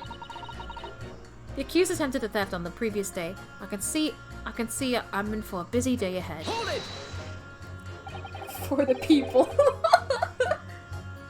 What do you mean you're in for a busy day? Forgot to say. Stop. Do excuse me. Stop. I am a communications officer. Stop. A communications officer?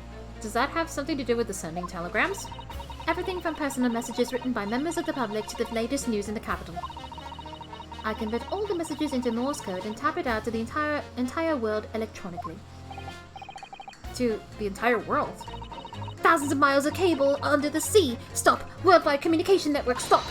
Information transmitted to and from all corners of the globe. Stop. Yes. She was getting equally worked up about radio waves or the like before, wasn't she?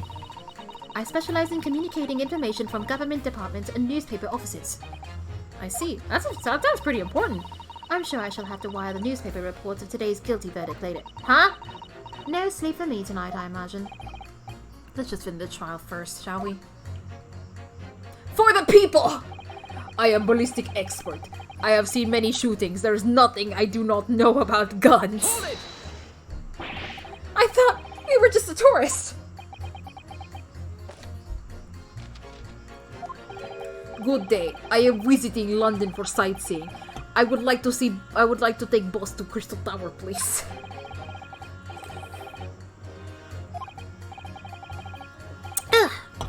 So you're a ballistic expert.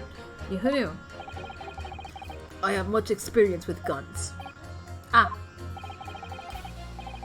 I have lived through many, how do you say, extreme, violent bath of blood. Extreme violent bloodbaths, perhaps? Those extreme violent bloodbaths. English is very difficult tongue. considering the sort of people you associate with, I'm surprised you still have a tongue.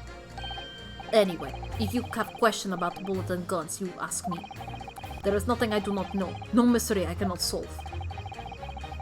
He's very confident in his knowledge of guns, that's for sure. But if possible, please, only in Russian language. He's not very confident in his knowledge of English, though, is he? No, still, we should bear it in mind. He's our man if there's a mystery about guns.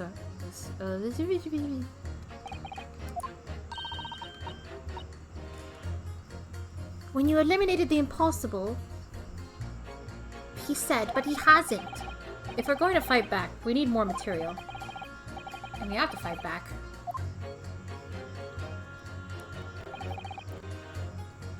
Okay, so I feel like I want to pit the doctor and the Russian together because, you know, if only there was someone who was an expert in ballistics, no matter how untrustworthy they could be. Objection! There we go. Yay! Those two statements clearly contradict the idea that all I do is pit jurors against each other. Oh, a ballistics expert? Pitting. P-I-T-T. On the night in question, Mr. Sholmes was shot by one of the Skullcan brothers. But since there was no sign of an exit wound on his back, we must assume the bullet didn't pass through him. However, no bullet was found lodged in Mr. Sholmes' body either. Furthermore, a bullet was found lodged into the wall of the shop where Mr. Sholmes was shot. Juror number 6. Hello, my name is Villain.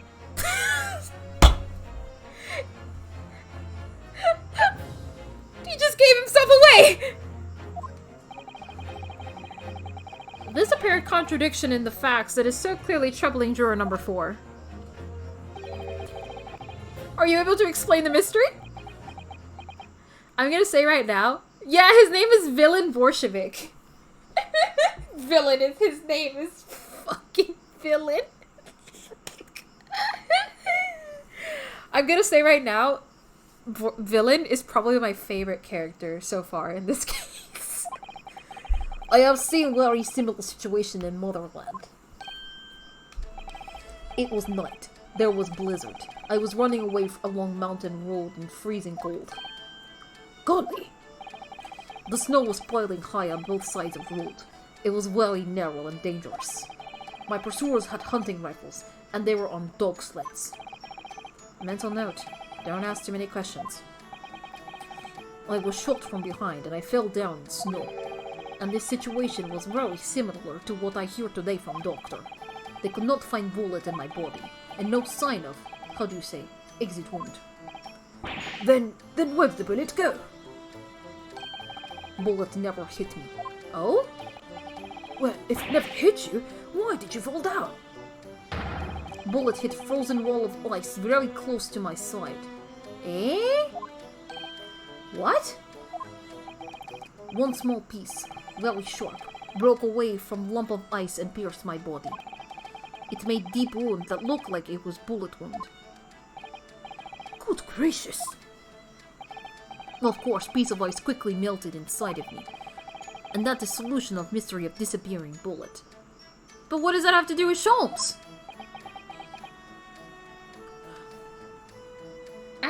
Wait. Wait! Hold on.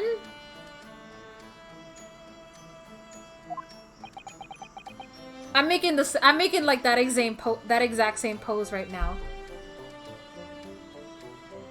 I have a crazy theory. I'm probably wrong, but Gina carries around smoke grenade launchers. Well, they would have gone off. Never mind. They would have gone off and exploded into smoke. Like, my theory was maybe someone was using, like, Gina's smoke grenade launcher, because she carries a smoke grenade launcher wherever she goes. And I imagine, they wouldn't pierce through you, but they would still leave, like, a mark. Maybe. It seems like they would hurt. But then I realized they would probably burst into smoke. So, maybe not. It was a theory, but thinking on it, it's probably not the case. But that doesn't answer the question at all. The shooting happened in a pawnbroker's shop. Not some snowy mountain road in another country. Just an idea, but we might not be looking at exactly the same scenario here. Bruno, where exactly was Henley shot again? Well, according to the report, in his stomach. Sort of around this area, I think. Well, that's precisely where he always wears a little pouch on his belt. Oh my god. You know, I was wondering why in the animated cutscene I didn't see any blood on him. I thought it was because they were like, it was like, oh, he was shot, but we can't show the blood. Oh, no. Even though they've shown blood literally everywhere else. Are you telling me this man wasn't shot at all? I mean, he did have a wound. Like a burn mark. Oh my god, Sholmes, you overdramatic baby man. Pouch? Actually, I might have noticed something like that. Yes, a pouch. It's where he keeps 3 glass vials of very dangerous chemicals that he uses in his investigations.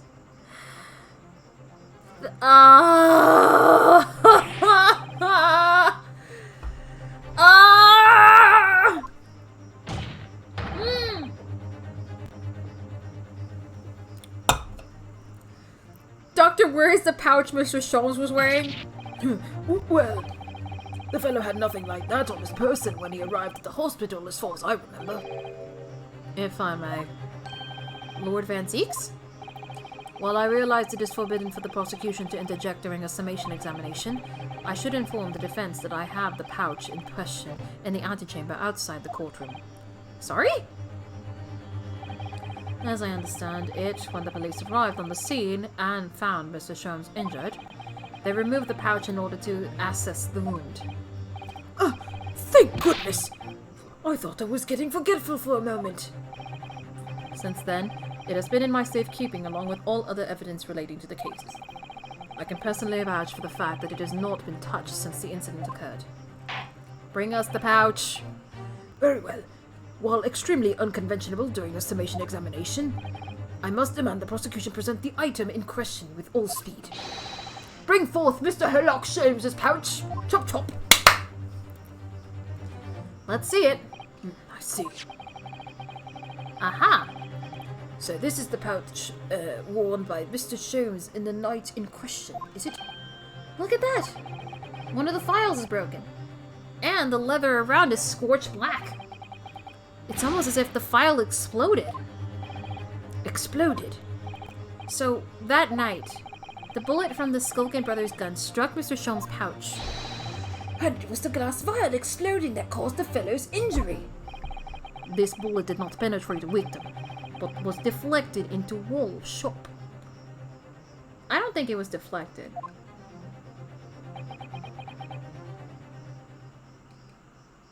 I don't think it was deflected. A delightfully complex aroma. Well, it would appear one mystery has been solved at least. I don't think it was deflected. Though it has no bearing on the truth of the case.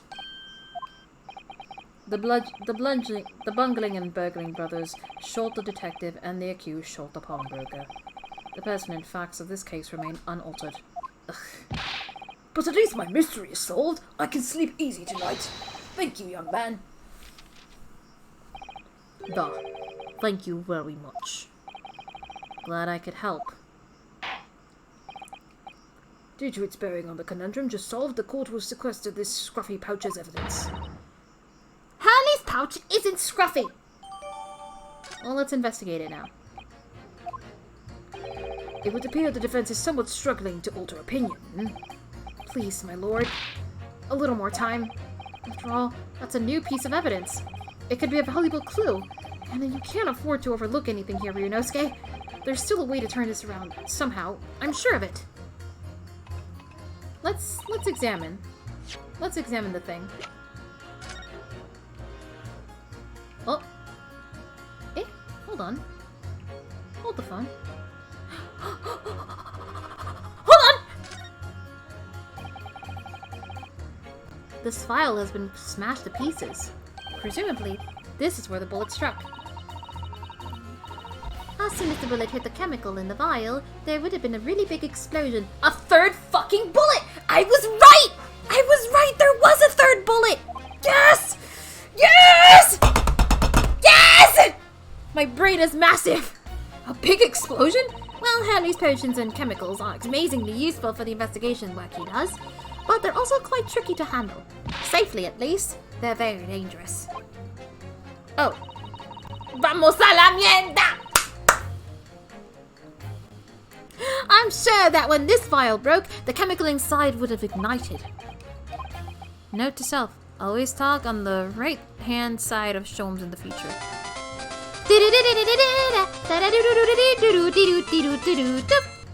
Can we not look at the fucking, the bullet? Yes, there we go. It's really scorched badly just here. Oh, the strap is broken. Look. This must be where the bullet hit. Let me see. Thank you, Iris. Now we can see the bullet that's inside the thing. What the? Iris, look! Behind where the broken file was, do you see it? Ah, that's the Skullcan Brothers bullet. What a stroke of luck that it hit his pouch. This is an amazing discovery. What this means is there were 3 bullets fired at Windy Banks that night.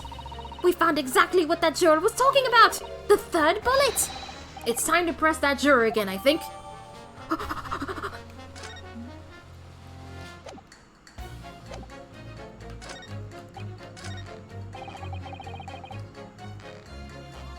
Hold it! I'm so glad. Shut up, shut up, shut up. We have the third bullet right here. Oh wait, can we not present it? Who was it that we had to present it to? Oh, it was her. Oops. Hold it! And the number of bullets he's convinced.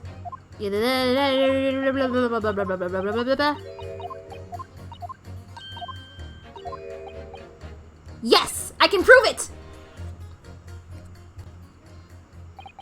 Allow me to show you then the third bullet.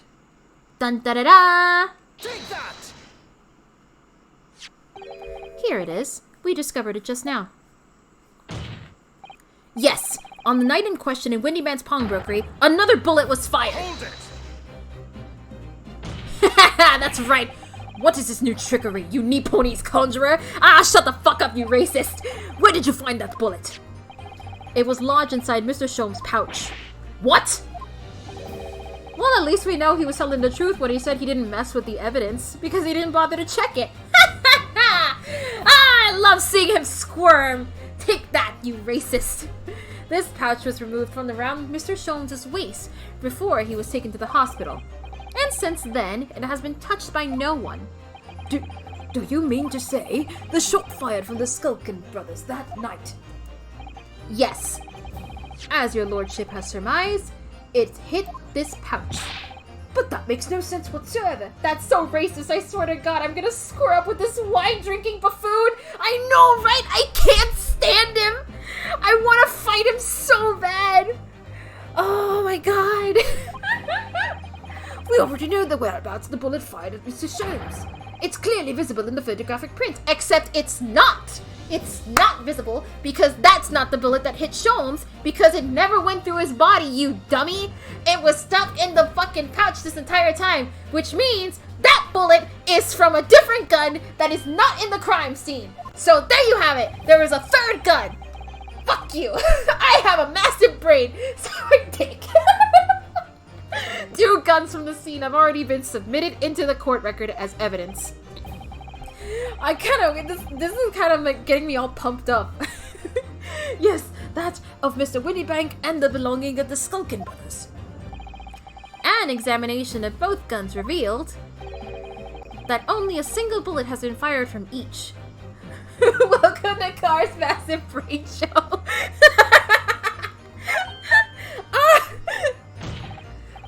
But that must mean... That's right.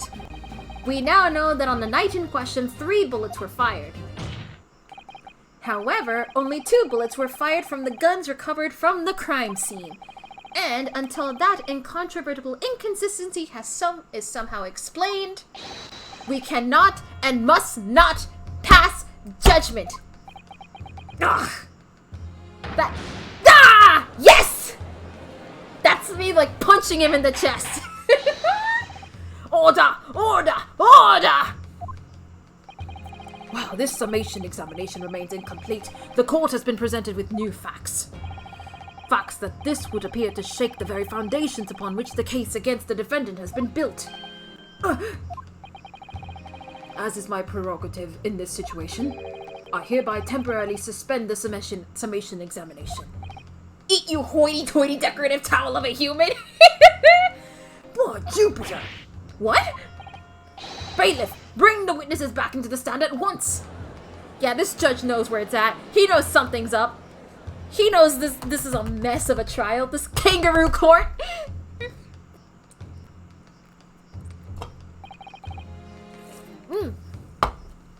Witnesses.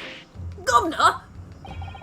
Were you listening to the proceedings while the defense carried out the summation examination? We was, Governor, we was. Perhaps we can.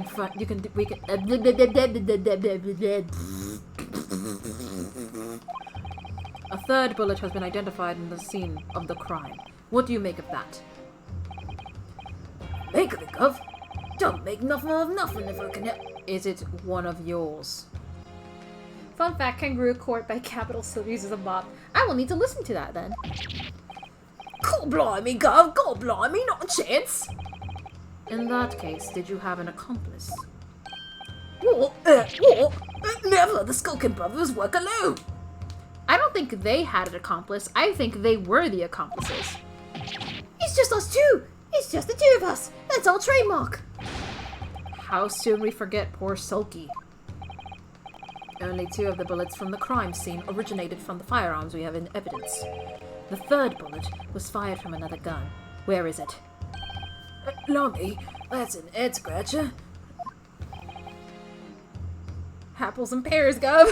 Apples and pears. Oh, nani, what is that? What is that, Kuni? I will need to click it. Give me a moment. Give me a moment to check out that link. Go blimey. Let's see.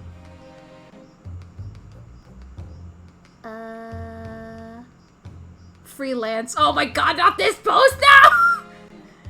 I saw that earlier today and it gave me, I saw that from my phone, so I didn't know there were more pictures in it. I only saw the first one. And then when I saw it again on my computer, it's like, oh god, there's more! Yes? I should like to hear your thoughts regarding these new developments. They're so terrifying. The 3rd bullet, and the mysterious missing firearm from whence it came. Thinking back over all the testimony we've heard, and all the evidence we've seen, I think I'm starting to form a picture of what really happened that night. My lord, I think it's clear what this 3rd bullet tells us about the Skullcan brothers. There's more? Oh god, I'll look at it later.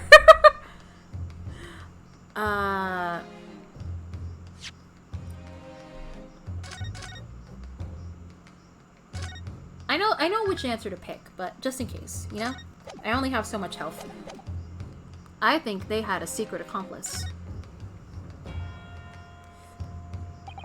On that night at Whitney Bank's pawnbrokery, the brothers must have been working with a 3rd man.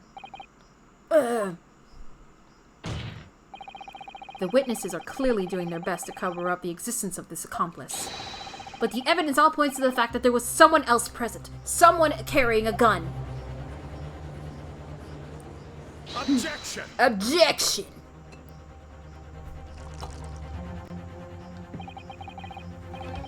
An accomplice, you say? Pig swill. Uh-huh. Just like your face. These protracted proceedings have already forced us to endure 2 summation examinations. Yet in all that time, there has been not a murmur of a 3rd man. Are you fucking deaf? Are you daft? Bro! We've literally heard the 2 brothers, several times say, hey, we can't say that or else he'll fucking kill us. They obviously talk about another accomplice. Are you fucking deaf? And all the wine going into your ears when you drink it, you stupid, stupid racist man? I ought to slap you silly and see if that wine comes out of your ears. My god, you're dumb. How dare you bring such idiocy? He's drunk and gone.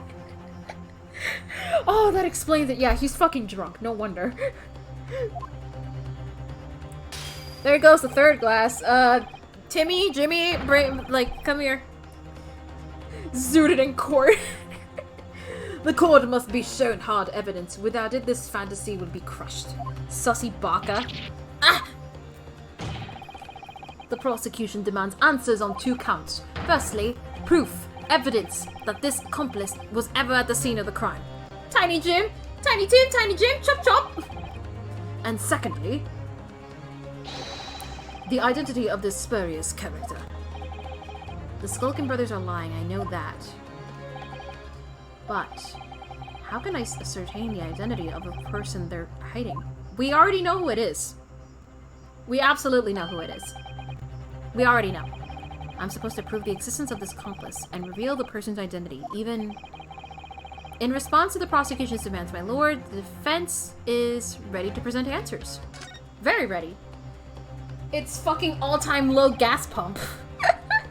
The defense is ready. I believe I can provide all the answers the prosecution demands. So, my Nipponiese friend, despite the swimming eyes, you seem to think that you have something to say. This promises to be interesting. I have to push forward now. There's no other option.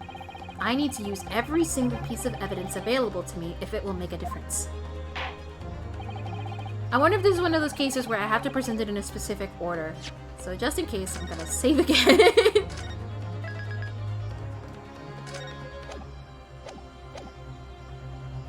I would like to present evidence without delay. On the night in question, in the moments leading to the death of the victim, what proof have you that there was a third intruder on the scene? The blood, right? It was the blood. Take that! The evidence is right here, in this portfolio. By Jove, the portfolio again, is it? Do you expect the court to rifle through your papers itself? Be more specific! Oh, boo-hoo, wah. I can't go through like 3 pieces of paper. Wah, boo-hoo. It's literally the first fucking one, you fucking baby. Take that! What am I looking at here? There appears to be some green paint or such like around the billet hole in the middle of the calendar. That's a bloodstain, my lord. A bloodstain? Green blood, curious, even for you. Is the court to understand that the intruder was some unhuman creature? It's something developed by Mr. Herlock Sholmes. By the great detective! New invention! Stop! Not yet appeared in story! Stop! It's this, you see. It doesn't have a name yet, though. This fogger sprays a chemical that reacts with different elements in people's blood to change its color. Different elements of people's blood? Yes, everyone's blood is slightly different, you see, because it's made of different elements. So by seeing what color it changes to, you can tell in a flash whose blood it is. Oh, that brings a whole extra dimension to looking at blood. Talk of blood in courtroom, stop! Very exciting, stop! As an example, this one shows the blood of the victim, Mr. Windybank. A striking blue. Yes, so you see, the green color of this bloodstain and on the calendar shows that somebody else was shot in the main part of the shop. Now hold fire there, young man. Could be from some unrelated incident, couldn't it? No, it's not unrelated. The date showing the date on the calendar is the date on which Mr. Windybank was killed. By golly! Therefore, we can assume that whoever was shot shot on the same day. Then whose blood is it? Well, the Skullcan brothers in the stand don't appear to be suffering from any gunshot injuries. Which means it must be the blood of somebody else, the third intruder, in fact. Objection! Whose identity the court is still waiting to hear. You can't delay this any longer, my learned friend. Who is the alleged third intruder? The man, the myth, the legend, the one himself, Mr. Eggert Benedict. Let's give a round of applause.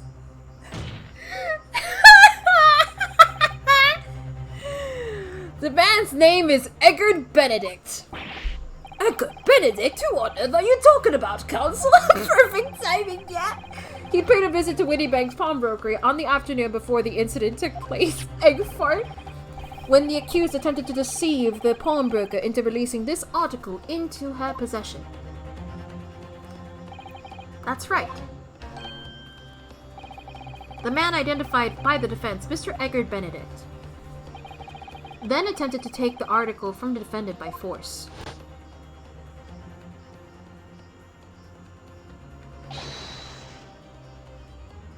Broker.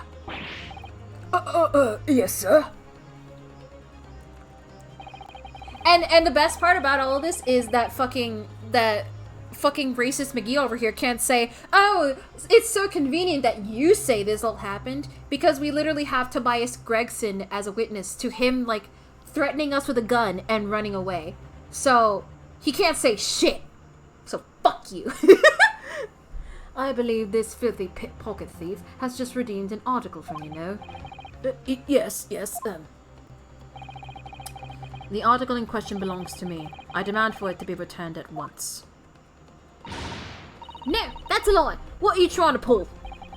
Give me back my overcoat, you rascal, and needless to say... You know what I just fucking realized too? The Skullcan Brothers are doing his poses. He's doing the same poses as the brothers are. Oh my god, did they learn it from him? Did they all learn all the fucking poses they do from this guy? Oh my fucking god, that would be so funny. They do the same poses. Egg fart. He's the lost brother. Oh my god, he's the lost brother. Oh my god, astral projection gunship. Oh my god, if he's the actual like last brother, that would be so fucking funny because he looks nothing like them at all. In the end, it was the inspector himself who took the disc. Can you corroborate this account, Inspector? Yes, my lord. That's more or less what happened. And in the interest of being thorough, I asked Windybank for a print showing the fella. Yeah, there he is. Take it from one of his red-handed recorder gubbances. Yes, that's him talking to Mr. Windybank that morning. And you claim this man is the brother's accomplice? Well, Mr. and Mr. Skullcan? I've never seen the geezer before my life. Not in my life, Gov, all my life, never seen him. Well, somewhat unsurprisingly, it appears our witnesses disagree with the assertion. I'm sure your lordship recalls my learned Nipponese friend's actual assertion, which was that he could prove the identity of the alleged accomplice. I can. Yes, and I can. Then show us the evidence. I agree. We must see proof that the clean-cut gentleman in the photograph is the filthy criminal you say he is. Yes. This is the last piece of evidence. I've had a feeling that something has been missing in this trial from the very start. But now, I'm going to drag it kicking and screaming into the courtroom. Are you ready to present your answer to the court then, counsel? Yes, my lord. The defense will present the evidence now. Proof that the man pictured in this photographic print was in fact the person struck by the third bullet. Take that! As I mentioned before, on the afternoon and the day in question, the defendant attempted, deceitfully, admittedly, to reclaim this disc from Windybanks. Which is when the aforementioned Eggert Benedict appeared on the scene, I believe. This man had then attempted to purloin the article from the defendant's possession, no? That's correct, my lord. I myself was present at the time. It was following this that a minor incident occurred.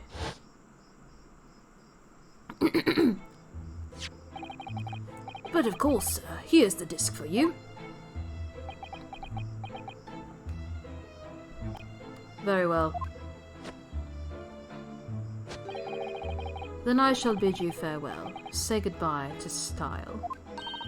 Wait a minute. That disc is mine! Ah! What do you think you're doing, you little tramp? You've drawn blood, you filthy animal! It's his blood, and we've tested it. Being a music box disc, it has countless small but sharp metal protrusions on its surface. Those protrusions caused Mr. Benedict's finger to bleed. And the resulting smear of blood is still visible on the disc now.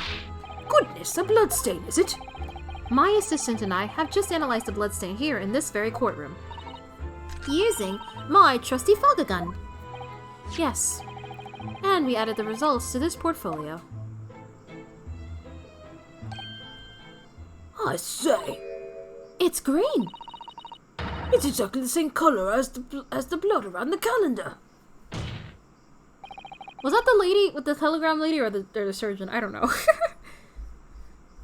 The evidence is conclusive.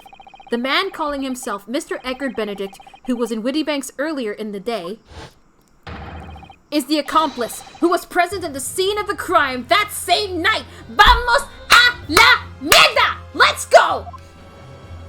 Yes! So there was someone else there. Look at those two brothers now. They're sweating buckets. Oi! Who are you talking about? It's boiling here! Oh, that was the brothers. My lord, it is the opinion of the defense that Mr. Edgar Benedict should be summoned to the courtroom to testify. It would certainly seem that we can ill afford to ignore this gentleman's apparent presence. Objection! What are you gonna say now?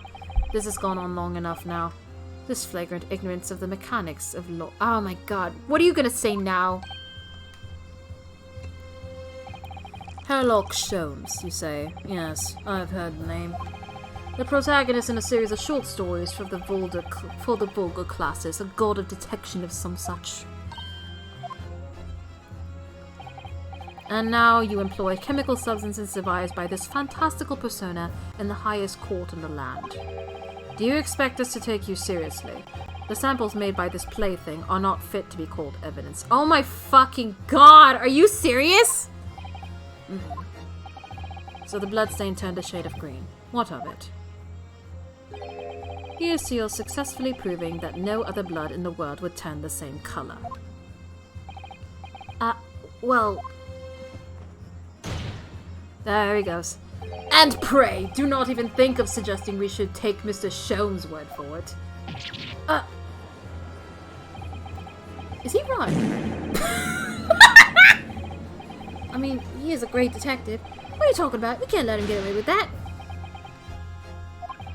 I knew it would come to this. Of course Mr. Sholmes' invention isn't going to be recognized by any official body. But what other choice did I have? I'm just remembering what Father Christmas over there said before. About how he was temporarily suspending the summation examination. In other words, the examination isn't over yet, is it? Good grief! What did you just say, young girl? And in a summation examination, the decision as to whether or not the trial continues is in the hands of the 6 jurors, isn't it? Ha ha ha! Ha ha ha! So the way I see it, it doesn't matter what certain other people think of Hurley's invention. At least, not for now. Yes! She's right! Young lady, you have quite a devious mind. It really just comes down to one thing. Whether these ladies and gentlemen of the jury are convinced by what you say, Bruno. Is that about right, would you say? Or did I misunderstand something? Unbelievable! Mr. Sholmes' partner is a force to be reckoned with. Iris Wilson, sharpshooter. After that shrewd persists of the situation from an utterly unexpected source, it must be acknowledged that the previous summation examination has yet to reach its conclusion. This is absurd! Go cry about it into your wine glass, you big baby. Ladies and gentlemen of the jury, the court now looks to you for your final leanings in this matter. As proud citizens of Her Majesty's Britain, I'm sure you will come to fair and just conclusions. Your mom said you so That's me screaming at Foxy. So then, state your final decisions in turn, please. Not guilty. Yeah! Not guilty. Yeah! Not guilty. Mm-hmm. Guilty. Oh! guilty. Oh! Not guilty. Ooh!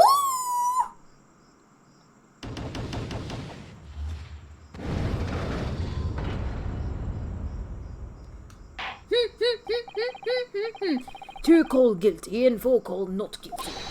Such is the outcome of the summation examination. Objection. My lord, with all due respect, this is an outrage. Where, you big baby? The prosecution refuses to accept this decision. Go cry about it. On what grounds? If these jurors are persuaded by some half-baked concoction devised by a pretender to real police work, then they are too ignorant to be trusted with judgment of anyone's guilt. Lol? I'm sorry, Lord Van Zieks, but the outcome of the summation examination cannot be ignored. This trial will continue. No! Heh! Gah! Yes! I love seeing him in pain! Yes! Yes! I gotta watch Dr. Egg slam his head again. I'm gonna lose it. He's upset because his parents were killed by a Herlock Sholmes. Why do you dislike Herlock Sholmes so much? Because Herlock Sholmes killed my grandma, okay? Cope! Cope!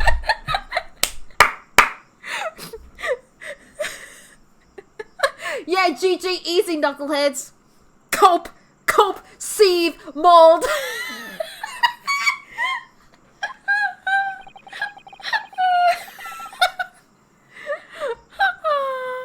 The defense is a very reasonably requested subpoena of new witnesses. But sadly, I fear that would be impossible. What? The name of the gentleman gave for himself, Egad Benedict, is quite clearly false. I don't believe it. I don't even know what mauled means, but that video is so funny. Subpoena? Okay, thank you. I don't know what mauled means either, but just hearing it is like really funny. Just when I'd managed to prove the man was there that night. Could I say something? Eh? Who was that? Please, who spoke? Oh, you? It was me, my lord. You're so mad. It means mad bald. You're so mad you're balding. Molding. Mold. Cope. Seethe. Mold. Juror number 5? I thought he meant man balding. I feel like it could mean both. What have you to say, madam? If possible, Inspector. Me, ma'am? I wonder if you might show the photographic print to me again. The one in which the gentleman is shown. Oh? High levels of copium detected. Yeah, that's fucking Van Zieks right now. Right, yes. This one, you mean? Of Mr. Benedict. Do you know him? Yes. There's no doubt in my mind. Do you know him? Do you know him? Juror number 5, you don't mean to say you know this man? Yes, I know him. Oh, shit! What? No. Good gracious! Holy shit! Yo? Order! Juror number 5, how on earth? I am a communications officer. Stop. As we can clearly see, the gentleman in the photograph is... Stop. Oh my god, her eyes are sparkling too. I see it. He's also a communications officer? He works in her office? She looks a little like him. I did kind of notice that too.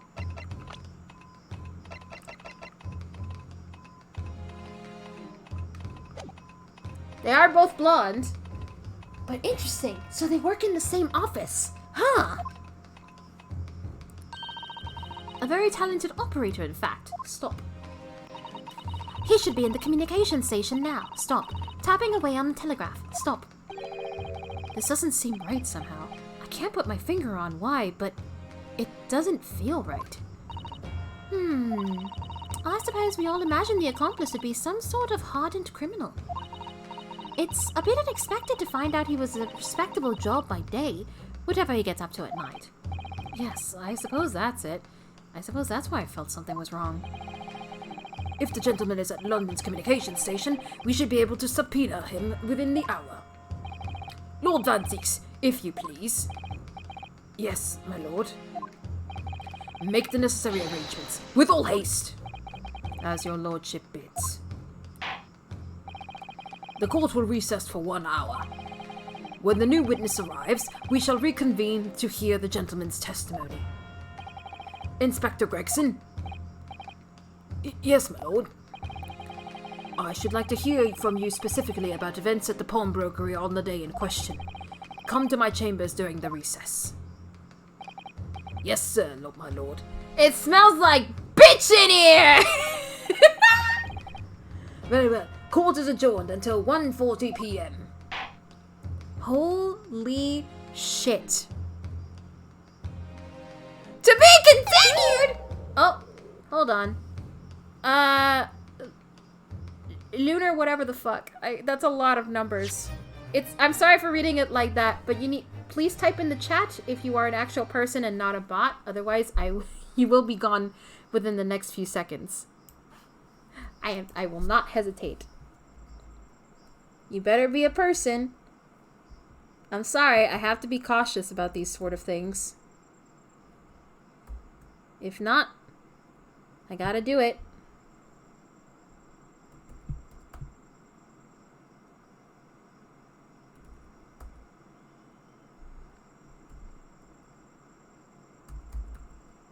No?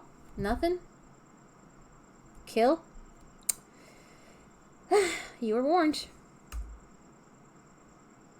There we go. There we go. And done. Alright. So, I really would love to continue it because I feel like we're so close to the end. But I have been streaming for 6 hours. I need to stop. But I'm like at the edge of my seat. I want to continue this like quickly, like soon. We've been going for so long. Yeah, I feel like we're so close to the end, but it's nearly like 6 hours and 30 minutes. So here's what I'm gonna do because I'm like super impatient, and I'm very curious. It is possible if I might continue the stream on Wednesday instead of doing an art stream. And if we finish it quickly, then I will continue art stream. I don't know if I'll do that in the end, but I really want to continue because holy shit, this is getting really good. It's possible I might stream this instead of art on Wednesday. If I end up doing art regardless, oh, it started raining outside. This might be the Friday stream as well. Depending. Because I feel like really close to the end. Oh, I didn't mean to push a button. Well, we know how Gina, we know it's Gina. But yeah. Yeah, those are my thoughts. I might continue this on Wednesday, and if we finish it quickly, I will continue with art stream. Because I'm like, we're so close. We need to see Edgar Benedict. I want to know how this ends. I want to know what that disc is about. Holy shit. And yeah. But yeah, that's the plan. So Wednesday, we might continue this game. And if we don't, we will continue it on Friday. If we don't, if we finish it on Wednesday, then Friday, I believe I want to try streaming Chrono Trigger or continue Pokemon. It depends on what people want to see. But I was thinking of maybe interchanging for Friday streams because I have been playing Pokemon in my own time. But I feel like streaming it would be fun and people would like to see it. But I also want to play Chrono Trigger, so I've been thinking of interchanging between the two for Fridays. Spanish Pokemon stream. Maybe. I did name one of my Pokemon Azúcar. What else?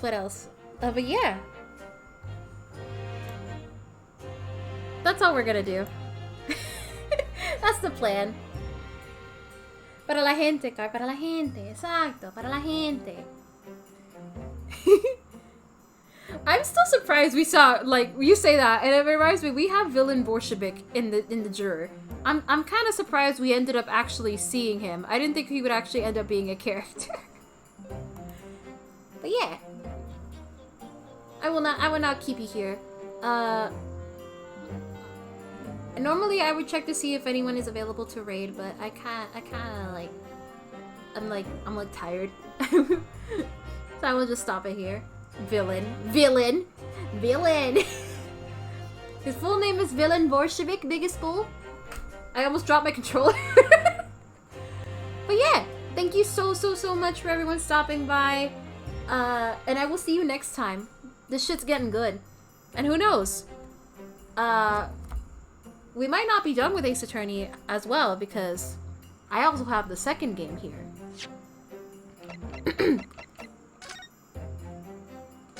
It's possible that once we finish this case, we can just move directly to the second game, which we also have, because I have the Steam version. Got both of them here.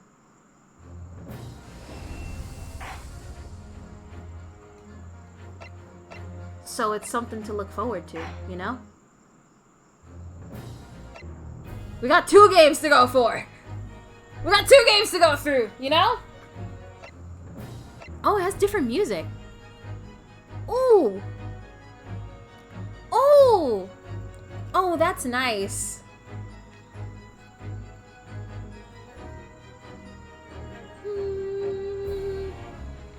Oh, that's really nice. Okay, I'm getting distracted. Thank you so much for everyone stopping by, and I'll see you next time. Goodbye, everybody. Goodbye. Farewell, my friends. I hope you have a wonderful night. Farewell. Goodbye.